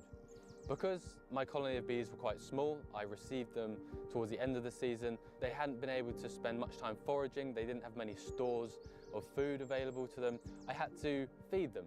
And I fed them with a mix of water and sugar. It's very simple. I just got some sugar, put it in a saucepan, and then added some water to it, mixed it up, made sure it was all dissolved, and then I put it inside a feeder, which was then placed inside the hive. It was placed on top of the crown board, and there's a hole in the crown board so that the bees can go up through that hole and then feed on what is called the sugar syrup. The bees will take this sugar syrup down into their hive and then store it in the cells so that then they can use it later on, like throughout the winter when they need it. Also, going into autumn and winter, I needed to check whether my bees were healthy. And this means basically checking for diseases, checking that the bees are okay and happy and healthy. Because I'm a very new beekeeper, I found being able to identify what a healthy hive looks like, I found that very hard. From my eyes, I looked at them and I saw that they were eating the food I was giving them. They looked healthy. They didn't show any definite signs of illness, which is good. But there was one thing I did have to check for. What is considered the biggest threat to honeybees, and that is something called the Varroa destructor mite. Now it sounds pretty scary. It's a little mite which lives on bees as a parasite, and I believe it sucks the blood out of bees. And if there are lots of them in a hive, then they can basically destroy the whole colony and all the bees die. This sounds pretty bad, but it's very common for bees to have this Varroa destructor mite. And so I had to check my ones and see if they had them. But how on earth are you supposed to see whether your bees have this tiny little microscopic mite on them? Well, I talked to the local bee club and they suggested I do something called a Varroa mite check. And this basically involved making a square board of wood. My cutting skills aren't too good. Oh yeah, there's my square bit of wood. Oh boy, that's satisfying. That's so cool. Oh, I feel so good about myself. I made a bit of wood that fits in the correct place. I also never ever thought I would be making a mite trap. It's one of the most peculiar things to be doing. But it's all for the bees. I want them to survive the winter. I painted the board white, so if any mites dropped down onto it, they would show up better. Then I also covered it in Vaseline to make the mites stick to the board. I have just slid in the white board that I painted underneath the hive. In a few days, I'm gonna have to pull that out, count how many mites I find, if there's any there, and depending on that number, I will have to treat the bees with some sort of treatment so that the Varroa mite doesn't take over the colony and kill them all. 5 days later, and I took out the board and I took it into some good light, used a little magnifying glass and looked very carefully, and I only found, I think, 2 mites. And now this is considered to be quite low for that time of year. And I talked to some other beekeepers and they said, yep, you don't need to worry about it at the moment, but do keep an eye on it because Varroa mites can reproduce very quickly and then become a problem. So basically, at that time, they were fine and I didn't need to worry. luckily. I was very pleased about that. My bees didn't have a bad case of Varroa destructor mites. But the mites aren't the only problem for bees getting through the winter. There's a chance that they starve because there's not as many flowers about in the winter, and if it's cold, the bees don't go out of their hive. So they basically need enough food inside, they need enough stores, and that is why I had been feeding them plenty of supplemented food to get them through, even if there weren't any flowers about. So the starvation thing, I had kind of covered. I hope that if I kept feeding them, then I wouldn't have that problem. Weather can be another thing that you need to think about, because bees have to keep the inside of their hive nice and warm. I believe they have to keep the nest area at something like 35 degrees C, which is mad when you think about it. So even when it's like minus temperatures out here, they have to still keep that inside nest bit that warm. But they also don't deal with dampness very well. Oh, look at it. It's soaking. Torrential rain. Hope my bees are okay. Just been worrying about them constantly. Oh, look at it, all damp and wet. It does make me worry. I really hope they're okay. So to combat the damp and the cold, I decided to put some insulation inside the hive. I simply just cut a few sheets of, I think it's called Kingspan insulation. People would use it for housing and stuff like that. So I cut a few bits to shape and then placed them inside the hive, either side of the frames, so that I hope that it would just help trap in some of the heat and give them some extra warmth in case it got really cold. December came, the winter set in, and there was now not much I could do. Now, beekeeping is a spring, summer and autumn activity, and in the winter, because they have to keep the inside of the hive so warm, you can't really do much. You can't open up the hive in the middle of winter because it will let in all the cold air and let in the dampness, and that's really not good. So as a beekeeper, you have to just sit on your hands and wait and hope and cross your fingers that they're gonna be okay. And you just gotta put some faith and trust into your bees. They're still in there. I knocked and then I could hear them all say, "Come in." Now, on a serious note, I heard them all start buzzing. When you knock on the side of the hive, they all like start buzzing. Don't know why, but they do. It's the middle of winter and I'm very happy because my bees are still alive. There's an awful lot flying today, and I think they're all flying about because it's so warm. It's about 15 degrees out here, 15 degrees C, which is ridiculous for the time of year. Recently we've had a lot of mild weather, but it's also been incredibly damp and wet. And that has worried me a little bit because one of the biggest causes of bee colony deaths in the winter months is because they get wet and they get damp on the inside of the hive. So I'm really hoping that my old wooden hive stays strong and stays waterproof. There's not a great deal you can do throughout the winter, but there's something which beekeepers practice called hefting. Now, hefting is just the process of lifting up one side of the hive and just judging, making a guess on how much food stores they've got inside the hive. If it feels really heavy, it means that they've probably got plenty of food. If it's on the light side, then maybe they need some more. When I checked a few months ago, it was really heavy. Like, I could hardly almost lift the hive off the ground. It's definitely a lot lighter than when I checked in like October time. There's still a little bit of weight there, so that I'm pretty sure there will be some stores, but I will give them some food to be certain that they have something to eat. It's interesting actually how you can notice the difference in weight just go down throughout the winter. You have to change the food that you give them. So in the summer and the autumn I was giving them like liquid, sugar and water mix, but in the winter they stop taking that down. They won't take down that liquid feed and you have to feed them the fondant. So I'm gonna give them some of that today probably. And I haven't been stung yet since I started keeping these bees, so that's pretty cool. Maybe today will be the first day. There's a first for everything. That is a block of the baker's fondant, so basically just pure sugar. And you can see that they've eaten away a hole there. And I think I'm gonna cut a hole in that and then place a new block of that on top, like that, so they can eat their way through all of it and have plenty of food. I'm gonna cut a hole in that.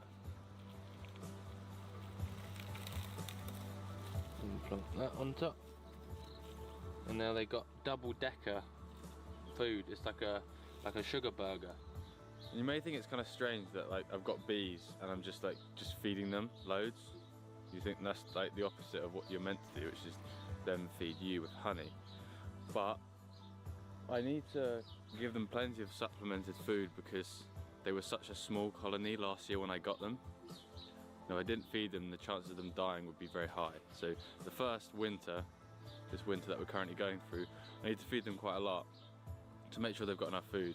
But then next winter, hopefully I won't need to feed them because they would have collected plenty of food throughout the summer and autumn, and then they'll be able to live on their own better. See what I mean? Where I am right now is my parents' house, and they live in a beautiful place with a nice garden. It's right next to the forest and countryside. And I was thinking recently about my living situation into the future because I've got to move out of the flat that I currently live in. I've got to move out of there in August because that's when my tenancy runs out. And I don't really know what I'm going to do next. I've got ideas that I might live in a different country for a bit. I might get a van, convert it, and then travel around the world and do something like that. But then I also think that maybe I could do a deal with my mum and dad where they let me live in their house free of charge in return for me making honey for them, doing the beekeeping, and then also gardening and growing lots of vegetables and food that I can then cook up for them. So they're basically going to get a full-time gardener, chef and beekeeper in return for giving up just one bed and a bathroom. I'll have to check that with them. I haven't asked them about that yet, but Mum and Dad, if you're watching, maybe that could work. Let me know. Lots of possibilities, lots of exciting things could happen over the next year, so we'll see. Time will tell. Look at that, out here. I'm wearing a jumper, not a coat, and the sky is blue, and everything's nice and spring-like. The butterflies. Look at that. Oh. I feel like a reptile waking up from winter hibernation. It feels awesome. And I'm looking over at my beehive now and they're so active and they're bringing in loads of pollen and it's really exciting. And very, very soon we're going to open up the hive and do our first inspection of the year. I'm really excited about the next few months because in the beekeeping calendar, lots of things will happen. Firstly, we might have to deal with a swarming colony. This is basically where one beehive, one colony of bees reproduces and splits into two. And also, hopefully, I really, really hope that at some point this summer or autumn we get some honey harvest. And if that happens, then I will be a very, very, very happy person. I've never seen anything like this in my life. Let's try and get this swarm down from the tree. Look at that, we've got 2 beehives now in the garden. My name is Alex, and last year I decided that I wanted to try and keep bees. So I became a beekeeper. My first main challenge as a beekeeper was helping my bees get through the winter time. Bees are kind of warm weather animals, so for most of the winter when it's cold, the bees just stay inside their hive and they live off the reserves of food that they've collected throughout the previous year. But of course my bees were a very small colony. I got them at the end of last summer, and so they didn't have many stores, they didn't have much reserves. So I had to regularly top up their food throughout the winter and make sure that they had enough sugar to survive. I fed them with a mix of sugar and water. I just mixed it up, dissolved it, and then put it into a little feeder in the top of the hive. And thankfully, I can happily confirm that my bees survived the winter. I'm about to open up my beehive for the first time since last September and see what it looks like in there. I'm quite excited because I'm not really sure what to expect, but we're going to check that they're healthy and there's still a queen bee. I have got my smoker, a hive tool, and also some other bits of equipment because my hive is very old and it's slowly falling apart. But today it's really warm and I can check the bees for the first time this year. I'm coming in, bees. So you need this thing called a hive tool because the bees create something called propolis, or they collect it from, I think, tree sap or something like that, but they use it to glue shut all the holes. So you need something like this to open it up, basically. You can hear it kind of cracking open.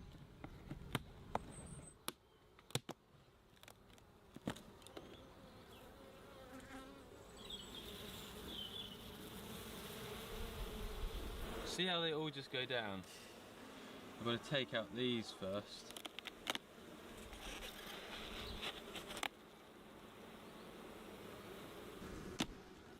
First frame coming out. It's so warm in there. I can feel the warmth coming off it. Ah! No, I got stung on my finger. Ow! Ow! No! That's really painful. No! That's my first sting from these bees on the first day of the year. That is incredibly painful. Why did you do that, bee? Can you see in that corner there's loads of coloured pollen? There's quite a few different colours, it's so cool. Wow, so beautiful. This is a chest cam camera, by the way, in case you're wondering what this thing is around my chest. I got stung on my finger and it really hurts. Like, it's seriously painful. It's like burning. There are so many bees in here, it's kind of crazy. I guess that's what a beehive is, right? It's a place where lots of bees are. I kind of want to be stung somewhere else to ease the pain of that place. Whoa! Look at that. They've built an awful lot of comb down near the bottom. There's so many more than last year. This one's feeling heavy. Ah, that's where they're storing the food. This frame is so heavy because it's got all the food on it.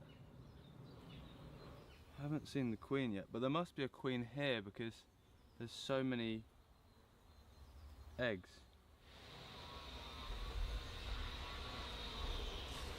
Go away, bee. Go away.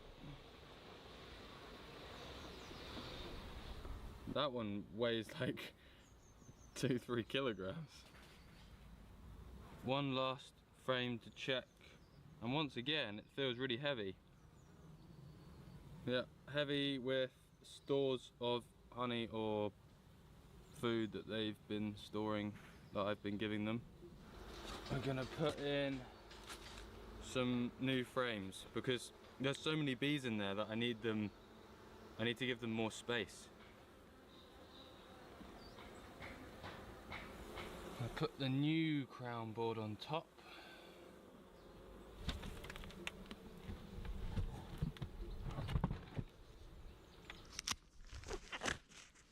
Can you see how my finger is bigger there? Oh well, that's all part of it, I guess.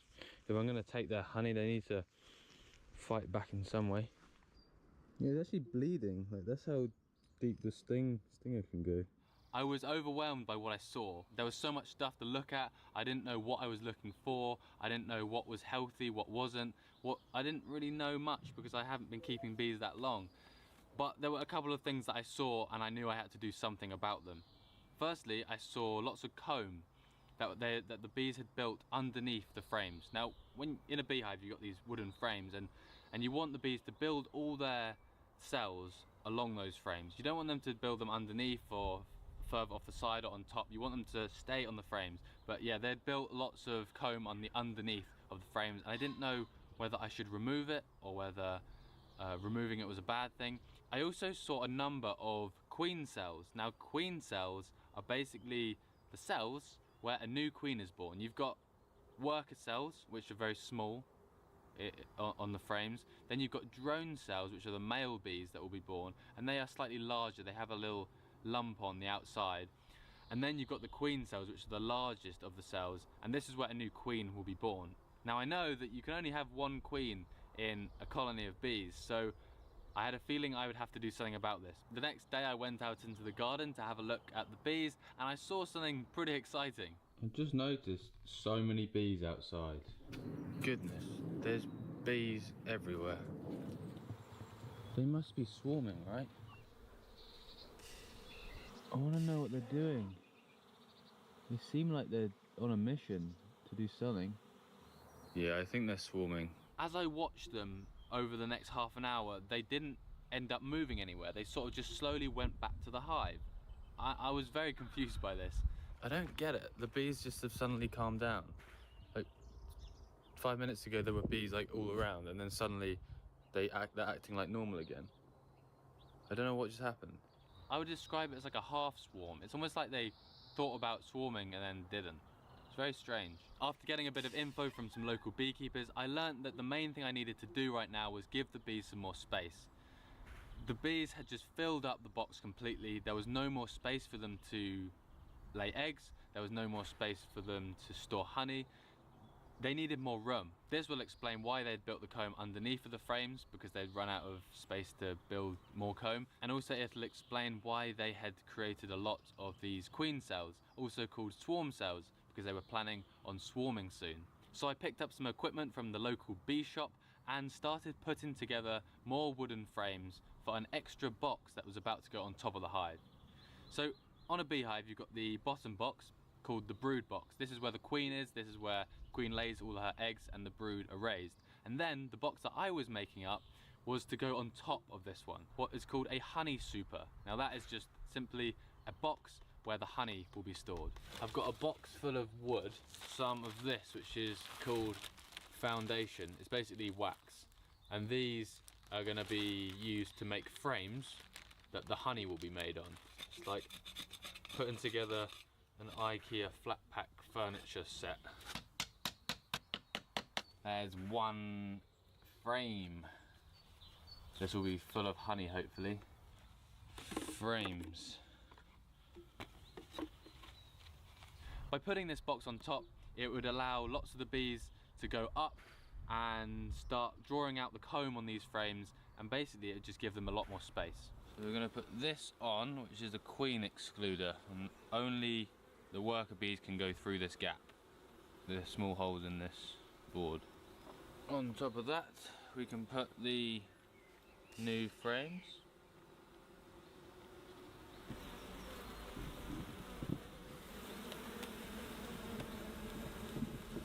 A few days later, I was lucky enough to have a visit from a local beekeeper, and I hoped he could give me some info and make me feel a little bit more confident with what I was seeing and what I needed to do next. We opened up the hive, and what we saw were a lot of queen cells. So the bees were definitely planning on creating a new queen so that they could swarm and create another colony of bees. So what exactly is swarming? Well, most animals, you get two of them, a male and a female, they mate, and then you get another animal. In a beehive, you've of course got the queen bee, which mates with the drones, the male bees, and they make lots of bees within the hive. But then you've got actual colony reproduction, which is where a colony of bees actually divides and splits into two. So within the hive, on the frames, the bees create queen cells for a new queen to be born, and then once the queen cell is capped over and ready to have a new queen bee being born, the old queen of the colony, the original queen, plus a load of the bees that are flying, go out of the hive and they find a new home. Meanwhile, in the original hive, a new queen will be born, it will go out and mate with drones, and then come back and keep that colony and that hive going. So in simple terms, swarming is how a colony of bees divides and reproduces. Now, as a beekeeper, you don't want really to let them swarm, you want to control it. If you just leave the bees to it, they will eventually create a new queen, the old queen will fly off and find a new home, and you will lose them forever. And if you can catch them or use a controlled method of swarming, then it means you can divide your one colony into multiple. So what did we do about all these queen cells? Because we had to do something. We went through frame by frame and actually destroyed every single queen cell we saw. This might sound destructive, but all it was doing was delaying the swarming process. I didn't have any equipment to have a new beehive at the moment. I didn't have anything ready to get going with that.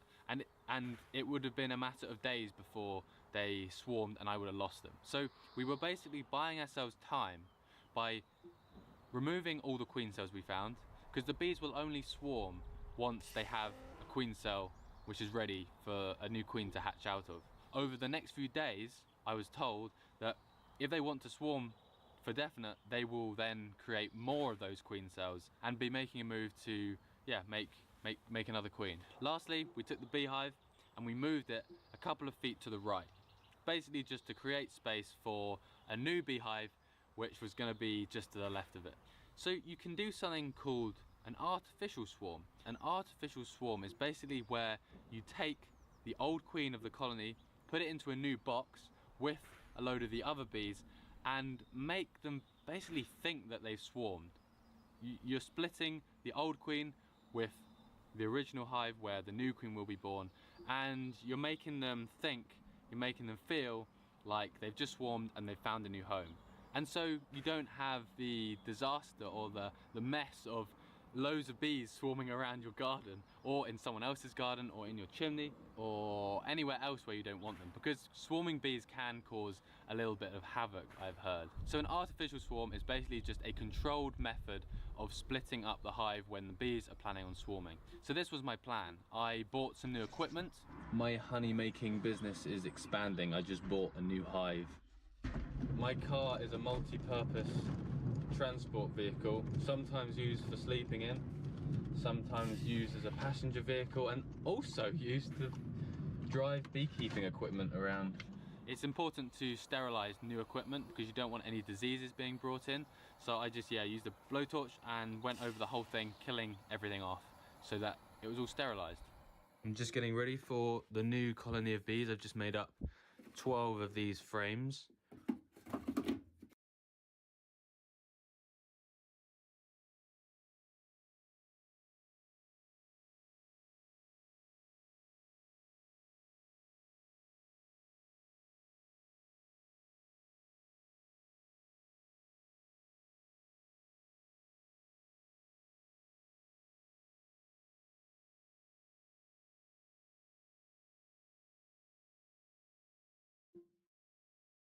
Getting ready for the swarm control.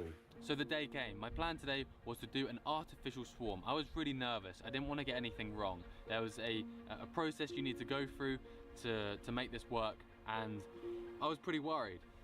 And then I looked in the garden that morning and I became even more worried because I was too late to the bees.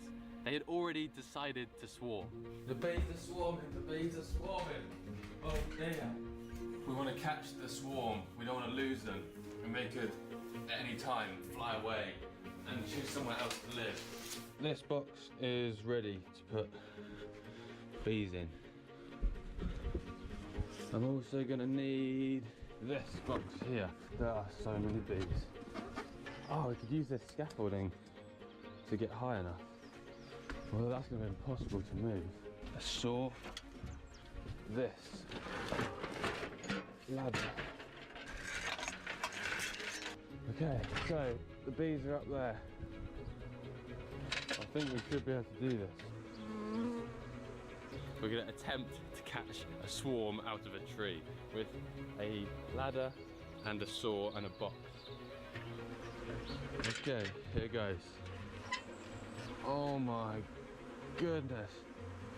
I've never seen anything like this in my life. So what we're going to have to do is cut the branch and try and bring them down and hope that the queen is in the middle of them. And then we're going to put it into that box just there. There's bees all over me. That's a swarm of bees in the tree. I've got to try and get them down and put them in the box. I'm not wearing a bee suit. Alex is. And he's telling me to film the bees whilst they swarm. There's literally bees everywhere right now. They look really angry. I'm hoping I don't end up getting stung. I think if I cut there, then I'll get the whole lot down. I have never seen anything like this in my life.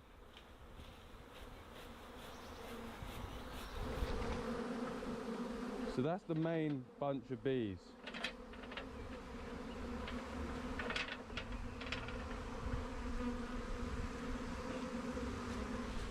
This is the new box. That's gonna go next to the other one. Oh my god, I just felt one go on my face. Wait, so you're gonna end up with 2 beehives? Well, there's obviously a new queen being born in there, and then there's my old queen should be inside that, the one with the white dot on it. Oh no, Alex, they're going over there. Where?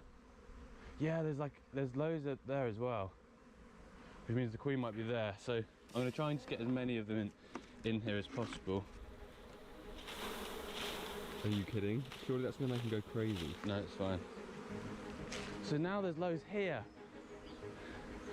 I don't know, maybe the queen's on that. There's still a few up there. I'm just gonna get as many of them as I can.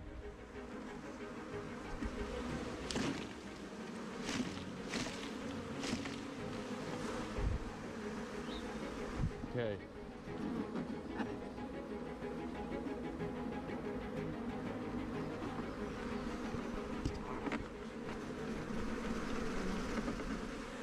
Oh, that's the queen! I see it! I see it! It's in the box. It's right here. The one with the white dot. The one that was originally in that hive is just here. Do you see it? Just there. That's the queen. That's where all of these bees are trying to get to. Yep, she's on my finger. She's in the new hive. Okay, now hopefully she stays there and chooses to call that a home. That's the one that I saw in that box only a few days ago. That's crazy. That's mad. When I first started beekeeping, my idea I had in my head of it was that, I'll have some nice looking beehives in the corner of the garden, they'll pollinate the flowers, I'll go out once a year, collect a load of honey, put it on my toast in the morning, and simple as that. I certainly didn't have in mind that it would end up with me up a ladder trying to catch a massive ball of bees and put them into a new box. I sure didn't expect that. Oh wow. You have a load of bees on your head. I know.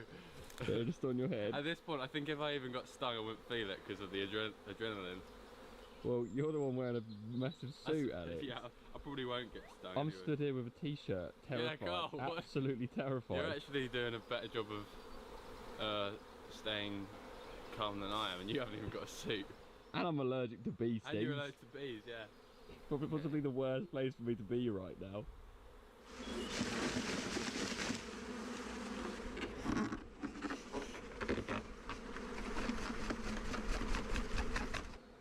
There's still quite a lot up that tree. I'm not sure why there's so many up there.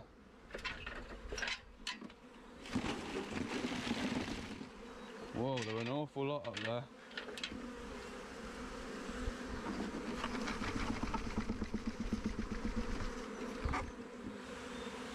This is mad. I don't know exactly what you're meant to do, but because they haven't got any food or anything in there, I'm going to take out a frame of food from here and also a frame of open cells where the queen can start laying eggs. Because that's what you do when you do an artificial swarm.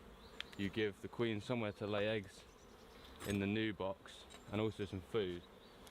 So I'm going to attempt that. Now this hive currently doesn't have a queen, I wouldn't have thought, because they're currently in the process of making a new one. Okay, so this frame I think I will put in the new hive. There's no queen cells on it. There's lots of space for the queen to lay. I'm going to replace it with a new frame on the end. There's no queen cells on there, so this frame will also go into this hive, so they've got food.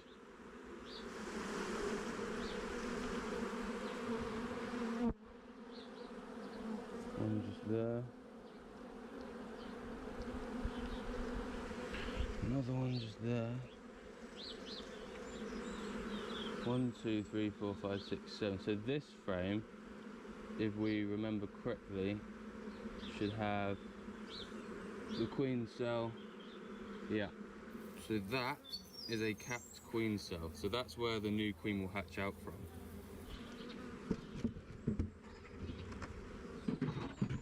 That was the most stressful day's beekeeping I've ever had. I don't know if this is helping, but I'm trying to get them to go into the hive. All these other ones that I haven't managed to catch. Yeah, that's it. Go into your new home.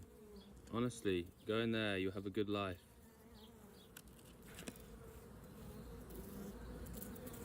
Yeah, that's it. Follow each other. That is one of the, or two queen cells that I took out. I believe I had to take out all of them but one so that they don't send off another swarm. I think that's me done for the day. I just messaged a local beekeeper, told him what I did, and I'll see whether he thinks it was the right thing to do or not. Honestly, I read some books about it and I kind of thought, I kind of got the gist of what you need to do, but I don't know if I did everything correct. So we shall see. I'm gonna leave them to it for now, and hopefully the swarms stay in the new box and don't decide to leave. Wow, that was fun. I'll just run you through how Alex's apiary looks at the moment, because we've got two beehives now. The one on the right is the original one. There are a lot of bees flying in there. I think most of the bees, when they swarmed, they stayed in that hive, because looking at the entrance of hive number 2 on the left, there's a lot less flying out of there. In hive number 1, we are currently waiting for a new queen to be born. Once the queen is born, then it will fly out, mate with male bees in the local area, and hopefully, fingers crossed, that colony will be good. And then on the left-hand hive, we have the queen bee, which was previously in the right-hand box. So the one on the left is the swarm that I caught out of the tree, and I'm pretty happy. They decided to stay and they seem pretty good. Who knows where this beekeeping adventure will lead me next? I'm hoping that the next episode will be me harvesting some honey. If I end up getting any honey this year, let me know in the comments below if you'd like to have some, because I think it'd be quite cool to share it with the viewers of this channel. 3 weeks ago, my bees swarmed. It was probably the most exciting day of my life. There were thousands of bees flying around the garden, and then they ended up clustering in like a ball around the tree. And my job as a beekeeper was to basically try and capture them and rehome them in a box. I grabbed a ladder and an empty box, and I shook as many bees as I could into that box, hoping that the queen bee was in there, because the queen is the one that's leading this journey. Are you kidding? Surely that's gonna make them go crazy. No, it's fine. It took me a few hours, but eventually I had things under control. I had the queen bee and loads of the other ones in a new box. So now I actually have 2 beehives. In the left-hand hive is the swarm of bees that I caught out the tree. And within there is actually the queen that used to be in the right-hand hive, because when they swarm, it's the old queen which leaves. So, left-hand hive has the original queen, the one with the white dot of paint on its head. I know that because I saw it go in there. That colony of bees on the left should be good, because they have a queen, they have worker bees, and they are a fully functioning hive. However, the right-hand hive, I'm slightly more skeptical, because a colony of bees needs a queen, and when I last checked them, they didn't have a queen because the old queen left. However, they were in the process of making a new queen. I knew this because they had made this queen cell, this larger cell where a new queen would be born from. When a new queen is born, it then flies out the hive and then goes and mates with male bees. It then flies back, and then once it's mated, it is ready to start laying eggs and the colony is fully functioning again. However, when that queen is born and flies out, it might get hit by a car, or it might get slapped by a human who doesn't like bees. So there's a chance something can go wrong. And then without that queen, the colony will just slowly die because there's no bee to lay any eggs. If there isn't, we might have to do some other complicated stuff like join the 2 beehives together, or buy a queen from an external source, like buy a new queen and then introduce it to the hive. But fingers crossed, we have a queen in there which is laying eggs and is all good. But I mean, I don't know. We're gonna have to jump in and find out, and that's what we're gonna do now.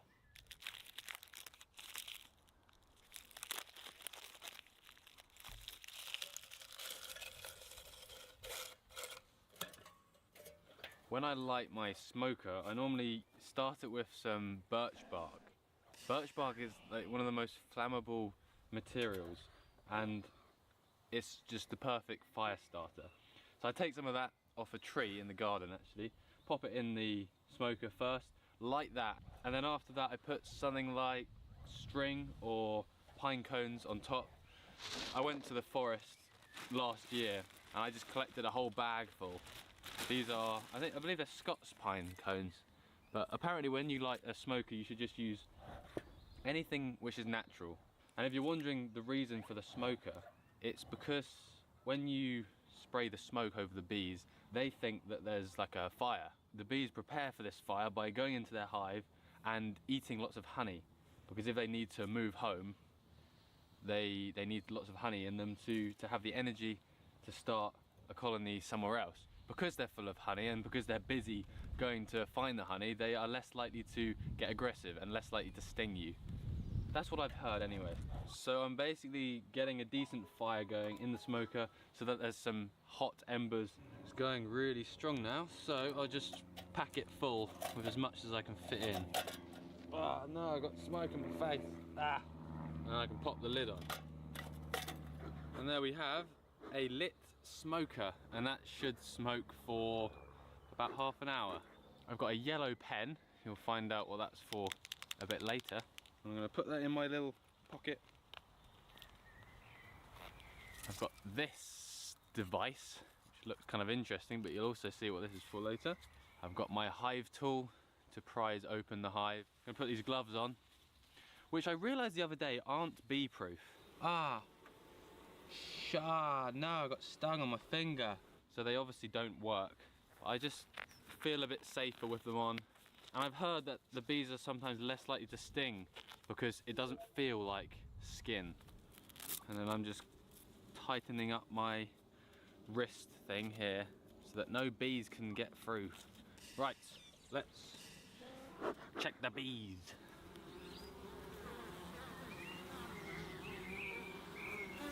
Okay, hello bees, hello. I'm coming in. We are looking for a new queen. I should mention this box here is called a honey super. So in here is where the honey is being made, and I can already see that they've drawn out some of the frames. We can have a look at that a bit later. Oh my goodness, this box is heavy. I think we might have honey in there already. So this is the queen excluder. This thing stops the queen from coming through.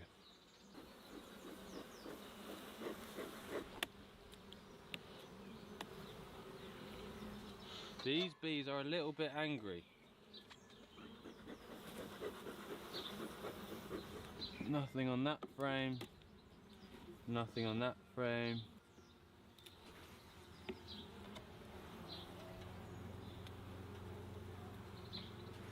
Oh yes, there's eggs. I can see eggs. There's a queen in there.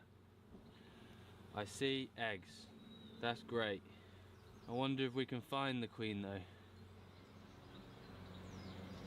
How on earth am I ever going to find this queen? You'd think it would be impossible. Okay, I don't think the queen is on that frame.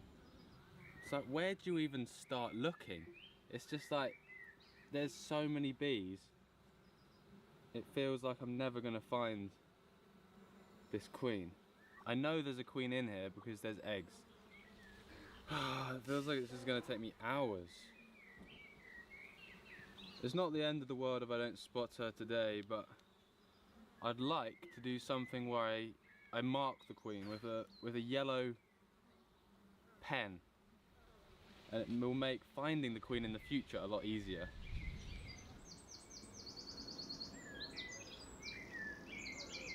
You can see all that pollen in there, all that coloured stuff. That's all the pollen that they've been storing, and that's the food that they give to the baby bees, because I believe pollen is very high in protein. There's a bee there actually, you can see the pollen on its hind legs. There's another one over here as well. You can see the yellow pollen. So cool. No sign of the queen. Oh, I see the queen. I've just seen the queen and it's so obvious. Wow. There's the queen. She is only a few weeks old. Wow. Look at that. Beautiful. And she's the one laying all these eggs.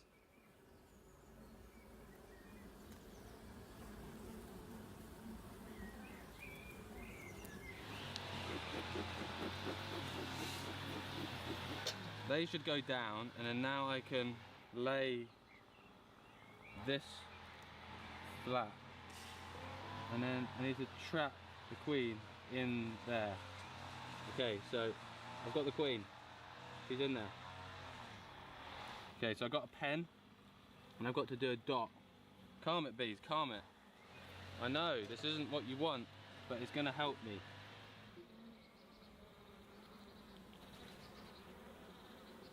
There's a yellow dot on the queen's head. We've done it. Okay, now I can lift that off. So now, as you can see, the queen has a yellow dot, which means we can find it a lot easier. Wow, nice. That was pretty much all I had to do with this hive. Find the queen, check that she was laying eggs, and mark her with a yellow pen so I can find her easier in the future. That's really cool. I can put this hive back together now and leave them to it. Let them make more honey. Oh, that honey box is heavy. Let's have a look inside the honey super, see what's going on in there. Most of the frames look like that. There's nothing on them. Oh wow, so you can see that one, they've actually drawn out the comb. See all this? This is freshly drawn out comb, which they will then store the honey in. Oh, we've got honey. That side, there's not much. This side, they've actually capped it over. No flipping way, we've got honey. All this here is honey, which they have capped. That is epic. Wow. I was not expecting that. That is so cool. And all these bees here are doing all the work. Oh, and we've got honey on this frame as well. This frame is the heaviest.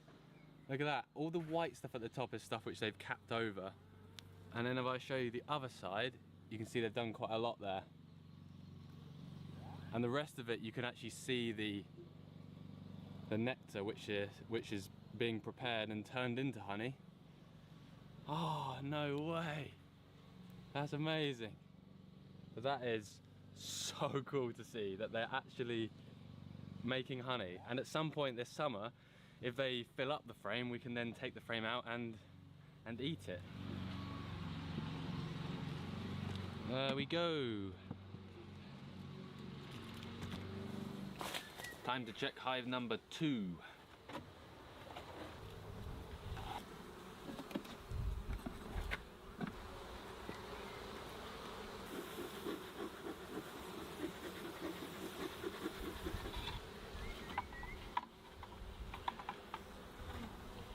I don't really need to check anything in particular in this hive.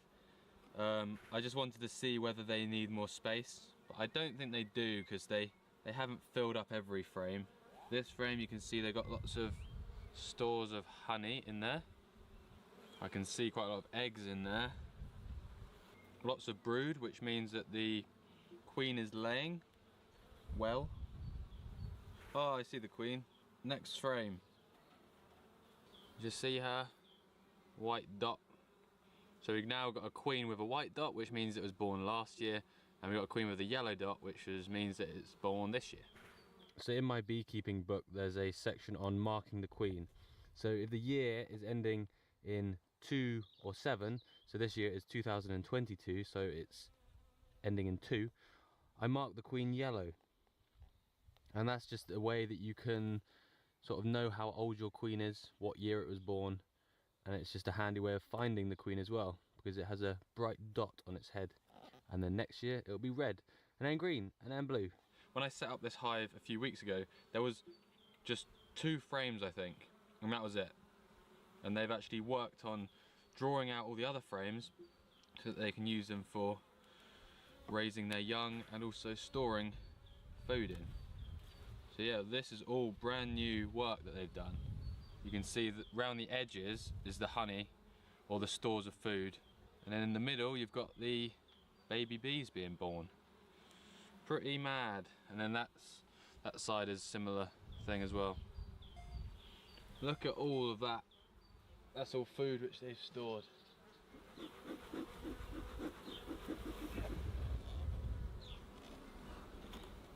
So a few days ago I had a bee disaster.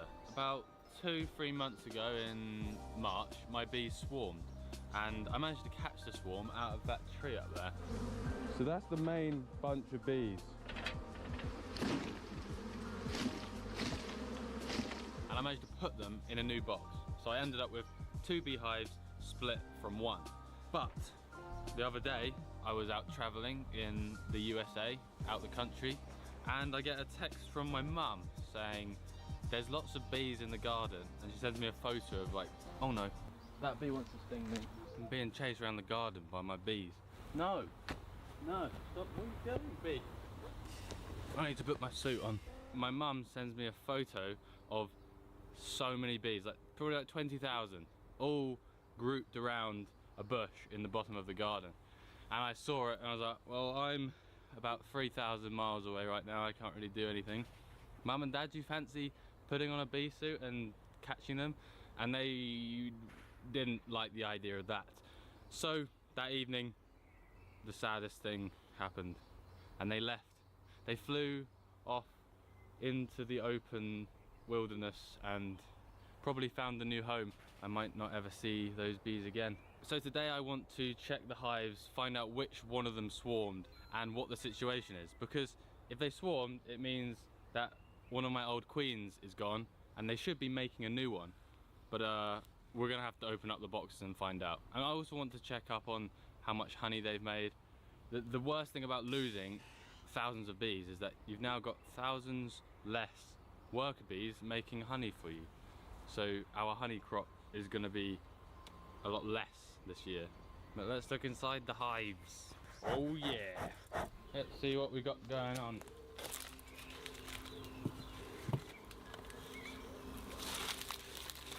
That's a big spider.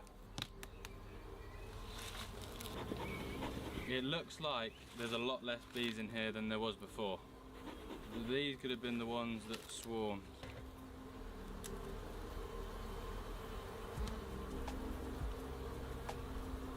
Oh wow, they've eaten all their stores. What? Oh no. A few weeks ago when I checked, I thought I had loads of honey. I'll show on the screen now what the frame looked like before. Wow, look at all that honey. And now you can see there's no honey in there at all. And that's because they obviously didn't have enough nectar to forage on for the last few weeks, and they've eaten all their stores. There's something called the June gap, where there is a gap in flowers. The bees don't have anything to get nectar from, so they have to eat their reserves of honey, and that is what has happened. My hive, which was very heavy full of honey a few weeks ago, has now got nothing on it, so things aren't looking too great. They've literally eaten everything. There is nothing left. It's just all gone. It's madness. Wow, that's disappointing. There's still a little bit of honey in there, but not much. Yeah, the whole box is just completely gone of honey. Did not expect that. So what I've really got to check is the bottom box to see if there's a queen in there.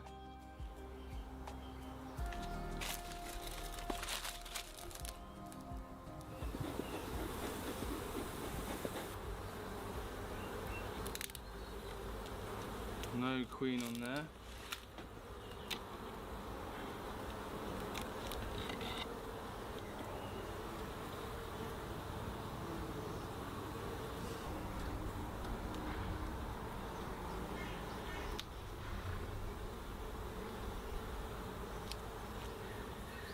So there are quite a lot of these which are queen cells, and inside there is a larvae, which means that is going to turn into a new queen. So yeah, this is the hive which is missing the queen. I've not seen any eggs either. There is a capped queen cell, so a new queen will hatch out of there in a matter of days. So we need to destroy all the other queen cells, so only one queen is born, otherwise they might swarm again.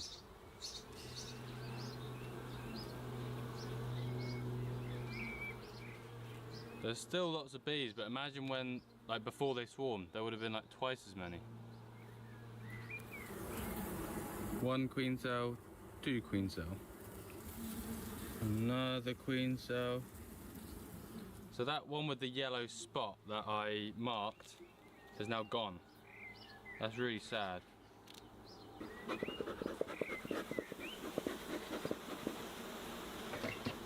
I've got to only keep one queen cell, otherwise they could swarm again. So right now I'm going to just destroy all of them but one. There is a queen cell.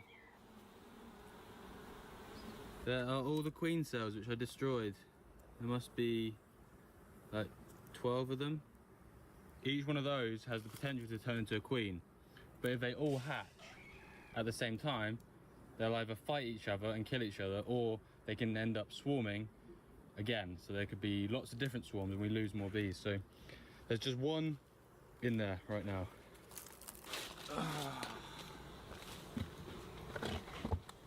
Gonna check hive number 2. This one should be simple. There shouldn't be anything wrong with this hive. Same old story in this hive. All the honey is gone. They've eaten it all. Wow, I thought we were getting honey this year. Now it's looking very unlikely. I want to check that the queen's still okay in there.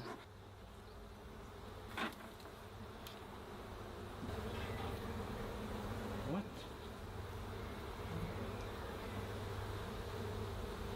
Ah, I think they both might have swarmed. Oh my goodness, I don't know what's going on. Just here is a queen cell which a bee has come out of. So this hive has definitely swarmed and there's a new queen in here. So this is really complicated and confusing. There's another queen cell which a bee has come out of there. So there's been multiple queens been born whilst I've been away. And I missed it all.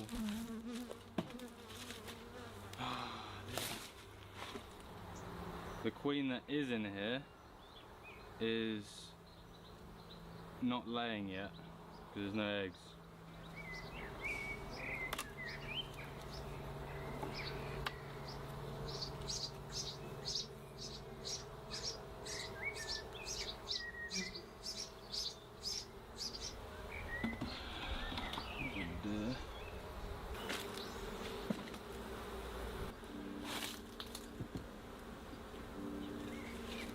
Couldn't have really had any worse news. The bees have eaten all their honey, so we've got none. And both of the hives swarmed whilst I was away on holiday. So we've lost so many bees. So currently we've got no queen in that one. They're going to make a new one soon. There's only one queen cell, so that should be all good. This hive, I don't know what's going on. There were loads of queen cells, all which had been opened, which means that queens had hatched out of them. I've probably lost a load of swarms, and there's a queen hopefully somewhere in there. I'm gonna let both hives just sit for a few weeks now and hope that a new queen is born and the colony is working again. But yeah, what a painful bit of news to come back to after being on holiday. Just shows you've got to kind of be on the ball if you want beekeeping to be a success. Whilst not everything is going particularly well for my bees, I have been lucky enough recently to visit some other beekeepers. A couple of months ago, I visited a guy in Wales called Griff. Him and his family live on a farm and they have, I think, between 150 and 200 beehives. And he started with just a couple and he's turned it into a business, like a proper beekeeping business. He sells his honey, he harvests crazy amounts of honey each year. He sells wax candles, lots of other bee products, and also he sells everything to do with beekeeping. Beehives, all the equipment and tools that you need to go beekeeping. And seeing him was a massive eye-opener that beekeeping, although it's a hobby for most people, it can be turned into a business. He took me for a drive to go to some of his apiaries where he keeps all his bees, and then I had a tour around the farm. So we saw the room where all the equipment is stored, and then we went to the honey house where all the honey is processed into jars, and then we took a walk in the shop where he sells all his stuff, like it's a proper warehouse. I even bought some honey off of him. I bought a whole frame of honey and yeah, that was really tasty. I took it to my friend's place and we ate it for dinner. It was really good, and it definitely inspired me to kind of have that as a little aim in the back of my head. Like I'm gonna keep beekeeping and learning as much as I can, and maybe one day it will turn into something more, and maybe I'll be able to sell copious amounts of honey and candles and stuff like that in the future. Anyway, back to my bees, because it's been a couple of weeks since the confusion of not having any honey there anymore, and also both my hives swarming and losing loads of bees. I went to check on them this morning, and things are looking a lot better. I actually started making notes, so I've got this folder where I put down notes of things that I see in the hive so I can keep track of what's going on. Before, I would look through the hive, and because I didn't note any of it down, I would forget what I had seen. So in here I've put down notes of whether I've seen eggs or larvae or queen cells or anything of interest which I need to remember. So I checked hive number 1, which is the one that I put on the right hand side, the original colony that I had to start with. Good news is that they are starting to fill up the frames with honey again. This one's feeling quite heavy. Oh, that's a nice surprise. That is what I'm talking about. One whole side of the frame and the other side. It's a full frame of honey. Like this, because it's all capped, it means it's at the right moisture level to take it. Like I could, if I wanted to, take it all now and eat it on toast. But I think what I'm gonna do is I'm gonna wait till more of the frames are full and then take it all at one time. But yeah, that's pretty damn cool. Wow. And although they have made a crazy amount of effort with all their honey, it still didn't look too great on the brood box, the box below where the queen should be and all the eggs and the brood. Because there were no eggs and no larvae, which means there hasn't been a queen present for a number of days. This isn't too good because you need a queen in a beehive to lay the eggs. There were a couple of queen cells though, which means they are trying to make a new queen. There's a queen cell just there which looks very ready to hatch, like the end has gone really dark. I've got to make sure there's only one queen cell. I once again knocked all the queen cells down apart from one, so only one queen is born, and I'm just going to have to wait maybe a couple of weeks for that queen to hatch and then mate, and then I'll check it again. I'm a bit confused with hive number 1 because I checked them the other week, and I did the same thing. I left just one queen cell. I checked again today and there is still like queen cells. Like there should have been a queen which had been born and mated, but I don't really know what's going on. Anyway, hive number 2, slightly different story. They were filling up their super, so they were filling up the honey box on top, which is cool. There's obviously lots of flowers about at the moment, and they did have eggs. There's the queen. I'm gonna mark you.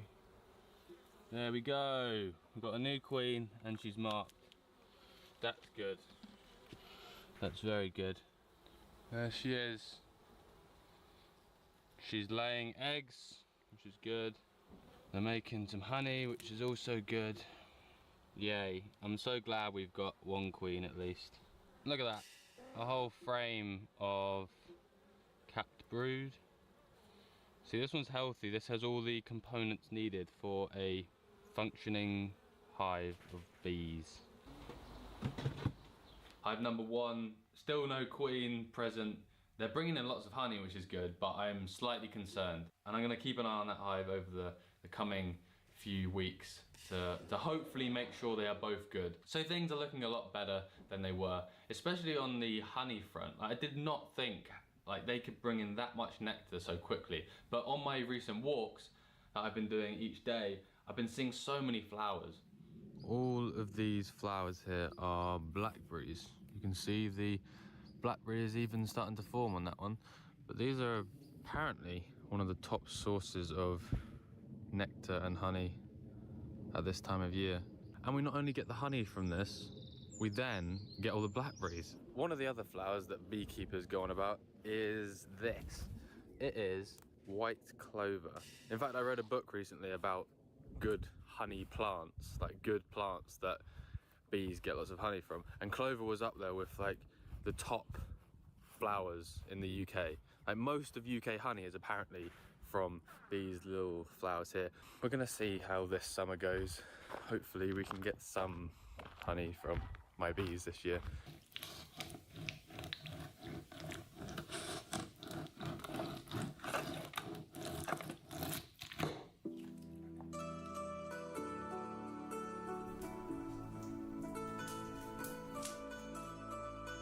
Today I'm very excited because inside these boxes is the equipment I need to extract and harvest the honey from my beehives. I've been working towards this moment for the last 12 months. Stay tuned to see the whole honey extracting process. This is a honey extractor. You can see in there, that's where the frames go. And then you can spin the frames round and it shakes the honey out. You might be wondering why I have invested in this sort of equipment when I could have just, you know, borrowed a local beekeeper's equipment just for the very small amount of honey that I have to harvest. Well, it's because I've got big dreams and high hopes for the coming years when Alex's honey turns into a multi-million-pound business. All jokes aside, I don't have a clue what this thing is. Oh no, it's the legs. 3 legs for the extractor.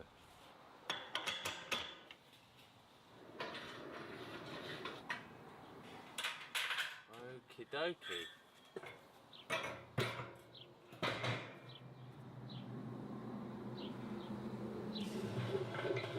There are a few other helpful tools when harvesting honey, and that's what I hope to find in these other boxes. Bucket, and here I've got a couple of different sizes of like sieve.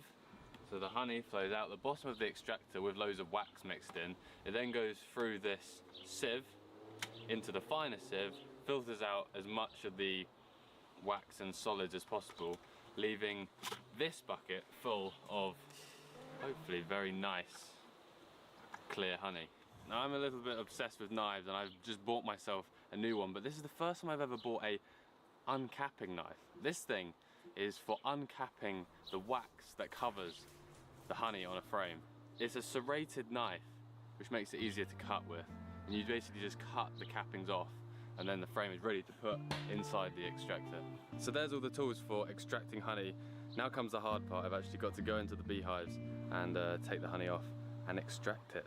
1 year ago I started keeping bees. I didn't have a clue what I was doing, but beekeeping has been one of the biggest learning curves, one of the most fascinating projects I've ever worked on, and it's also been the most long-term project. It wasn't a simple case of getting bees and quickly getting some honey. I've had to work with the bees and look after them in such a way that they are healthy enough and strong enough to produce some extra honey for me to take.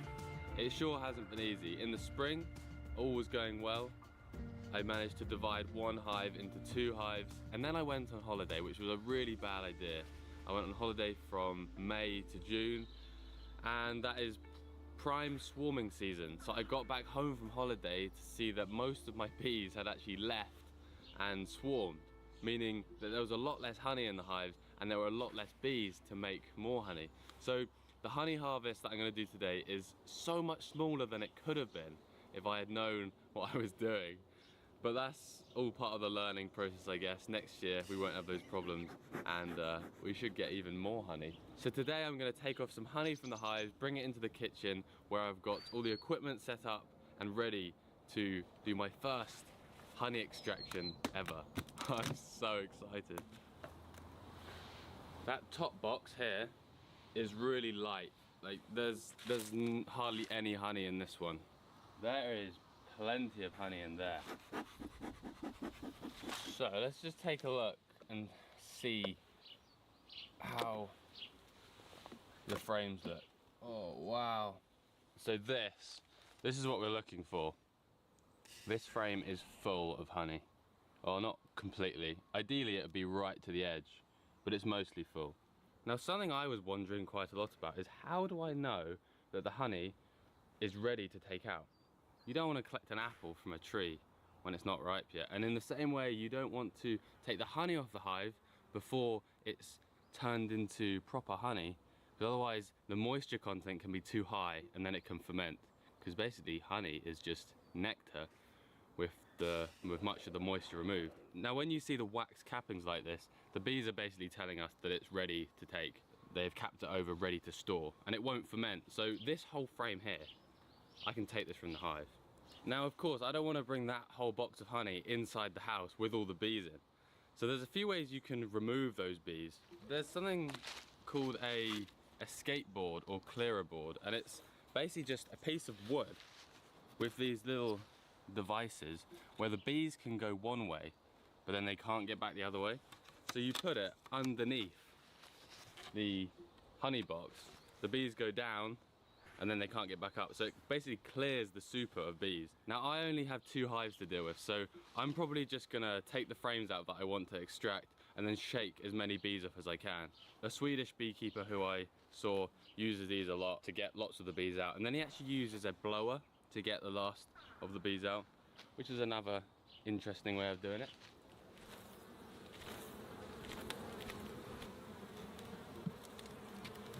I just took that honey into the house where it is bee tight, because obviously when you're carrying around a box full of nice sugary sweet stuff, lots of bees can find it and cause all sorts of problems. So I put it in the house, locked the doors.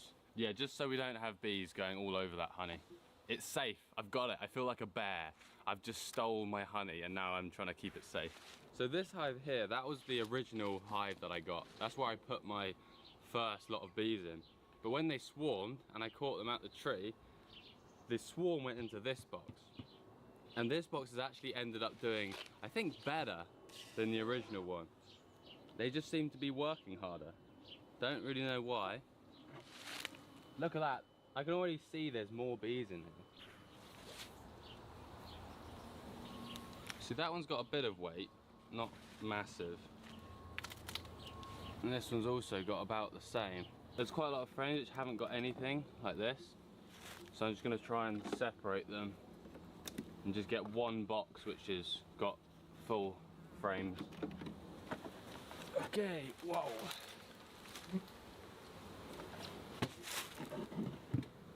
There we go, we've got 2 boxes of honey in the kitchen. Right, let's take a little gander at some of this honey. Interestingly, every frame is a bit different. For example, this one, they've capped lots of honey around there, but then they've stored pollen in this bit here. So they haven't got any stores inside there. I can hear a bee inside. And it's the same on the other side. And some frames are just so incredible. Look at that. That is just beautiful. Oh, this is really heavy as well.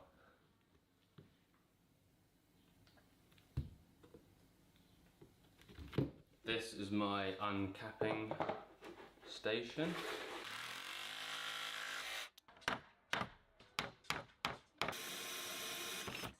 So this is the bucket which all the wax cappings go in. And this little thing that I just made goes on top. The frame of honey rests in the hole, and then I can scrape off the wax cappings and they'll just fall off into the bucket. And then the honey frame goes inside here. This bucket can go underneath, and then these are a couple of filtering sieves which go over the bucket. I've got a couple of tools to uncap the honey. This is an uncapping knife. You simply slide that along and cut the wax off. But then sometimes you miss bits, and this is an uncapping fork. You can just scrape across the cappings, break them open so that then they will come out of the extractor. Shall we extract my first frame of honey ever? There we go, everyone. Alex's first frame of honey.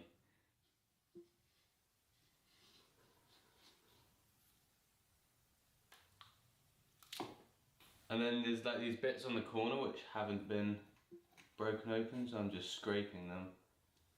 And then I can spin this round.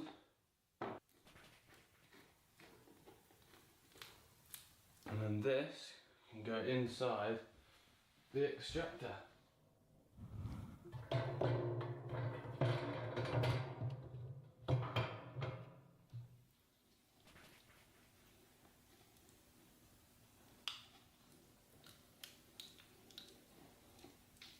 It's possibly the most satisfying thing I've ever done. This is a 3-frame extractor, so you can put 3 frames in it, and it's now full. So I guess it's time to do some spinning.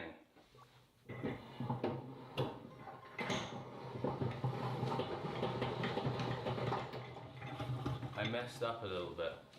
I realised if you spin it too fast, then the comb actually breaks. Yeah, I managed to ruin one of the frames. That's what happens if you try and spin it too fast.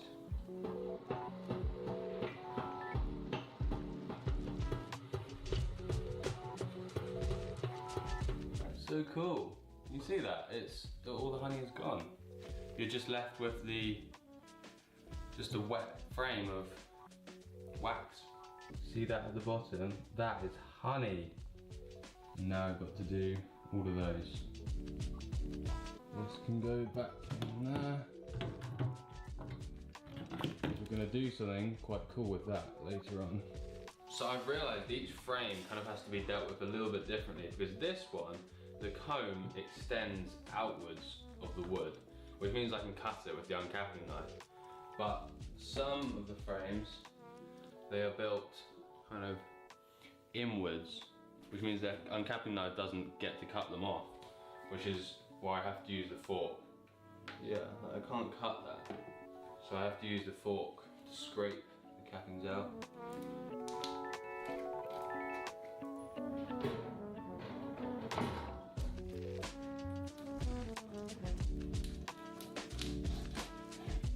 That is just so satisfying. Look at that. Like, it just feels amazing. Smells amazing. It is just totally amazing. Bees are awesome. And I'm so glad I became a beekeeper last year, because it's given me so much enjoyment, and the reward that I'm feeling now is just ridiculous. When you work towards something for a year, I guess the longer you work towards something, the better it feels when you finally get there. This is such a rewarding, fulfilling feeling, harvesting this honey that I've been waiting so long for. And this is probably one of the best looking frames. That's epic.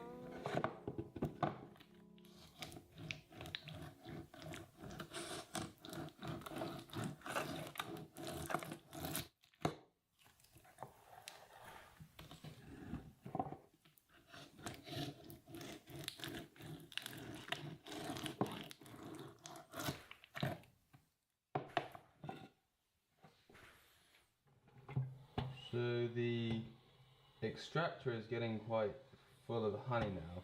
So at the bottom you can see the frames are actually touching the honey when it spins. So I need to undo that valve and let some of it into the strainer.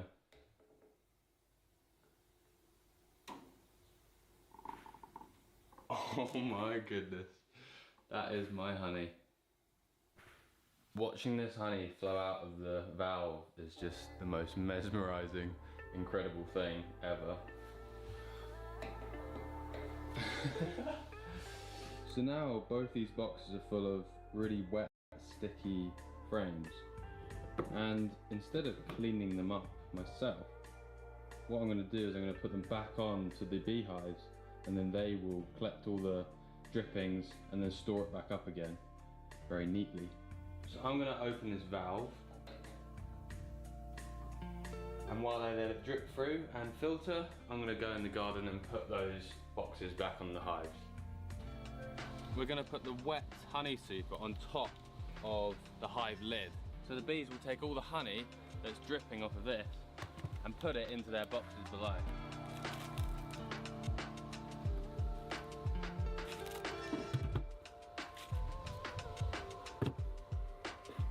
Then once these frames are cleaned by the bees, I can then take the boxes off and then put them into storage for the winter.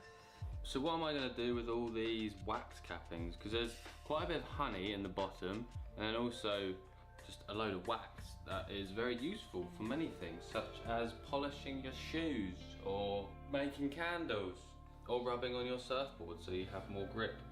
There's many good uses, and I want to get that out of there.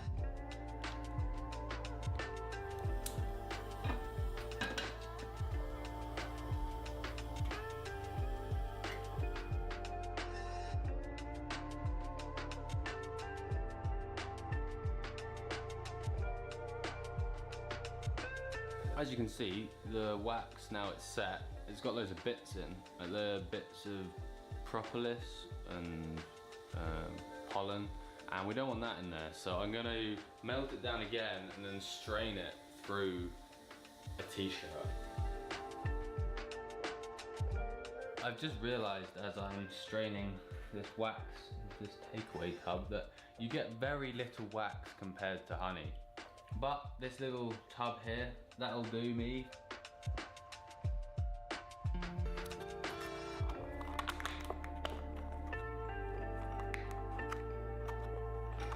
There's a bucket of honey, and that is pretty heavy. Oh.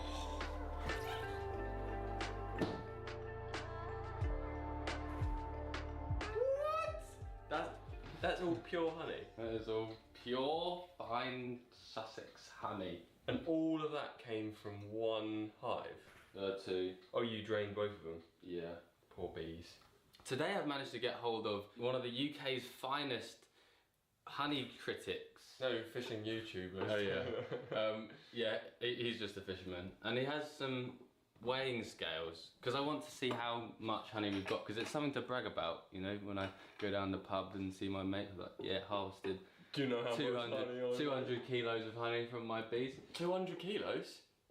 I know, we're going to find out. Oh, 12, 13, 12 and a half.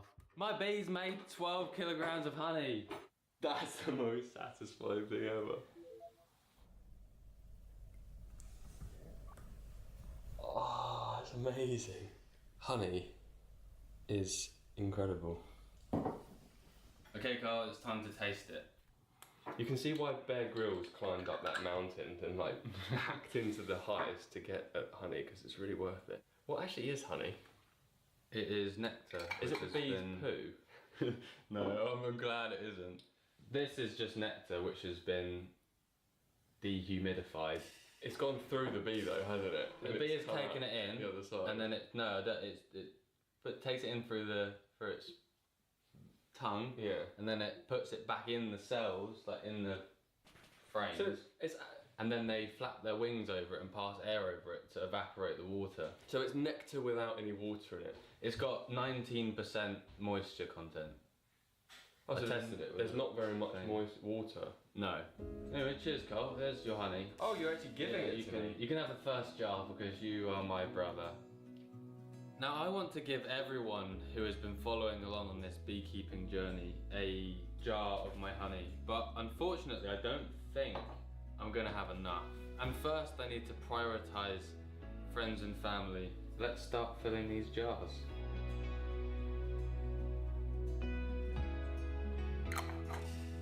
There you go, Mum and Dad. That one's for the grandparents, uncles, aunties. And this one is gonna be for a girl that I really like. 15 jars of honey, and we haven't even done half of it.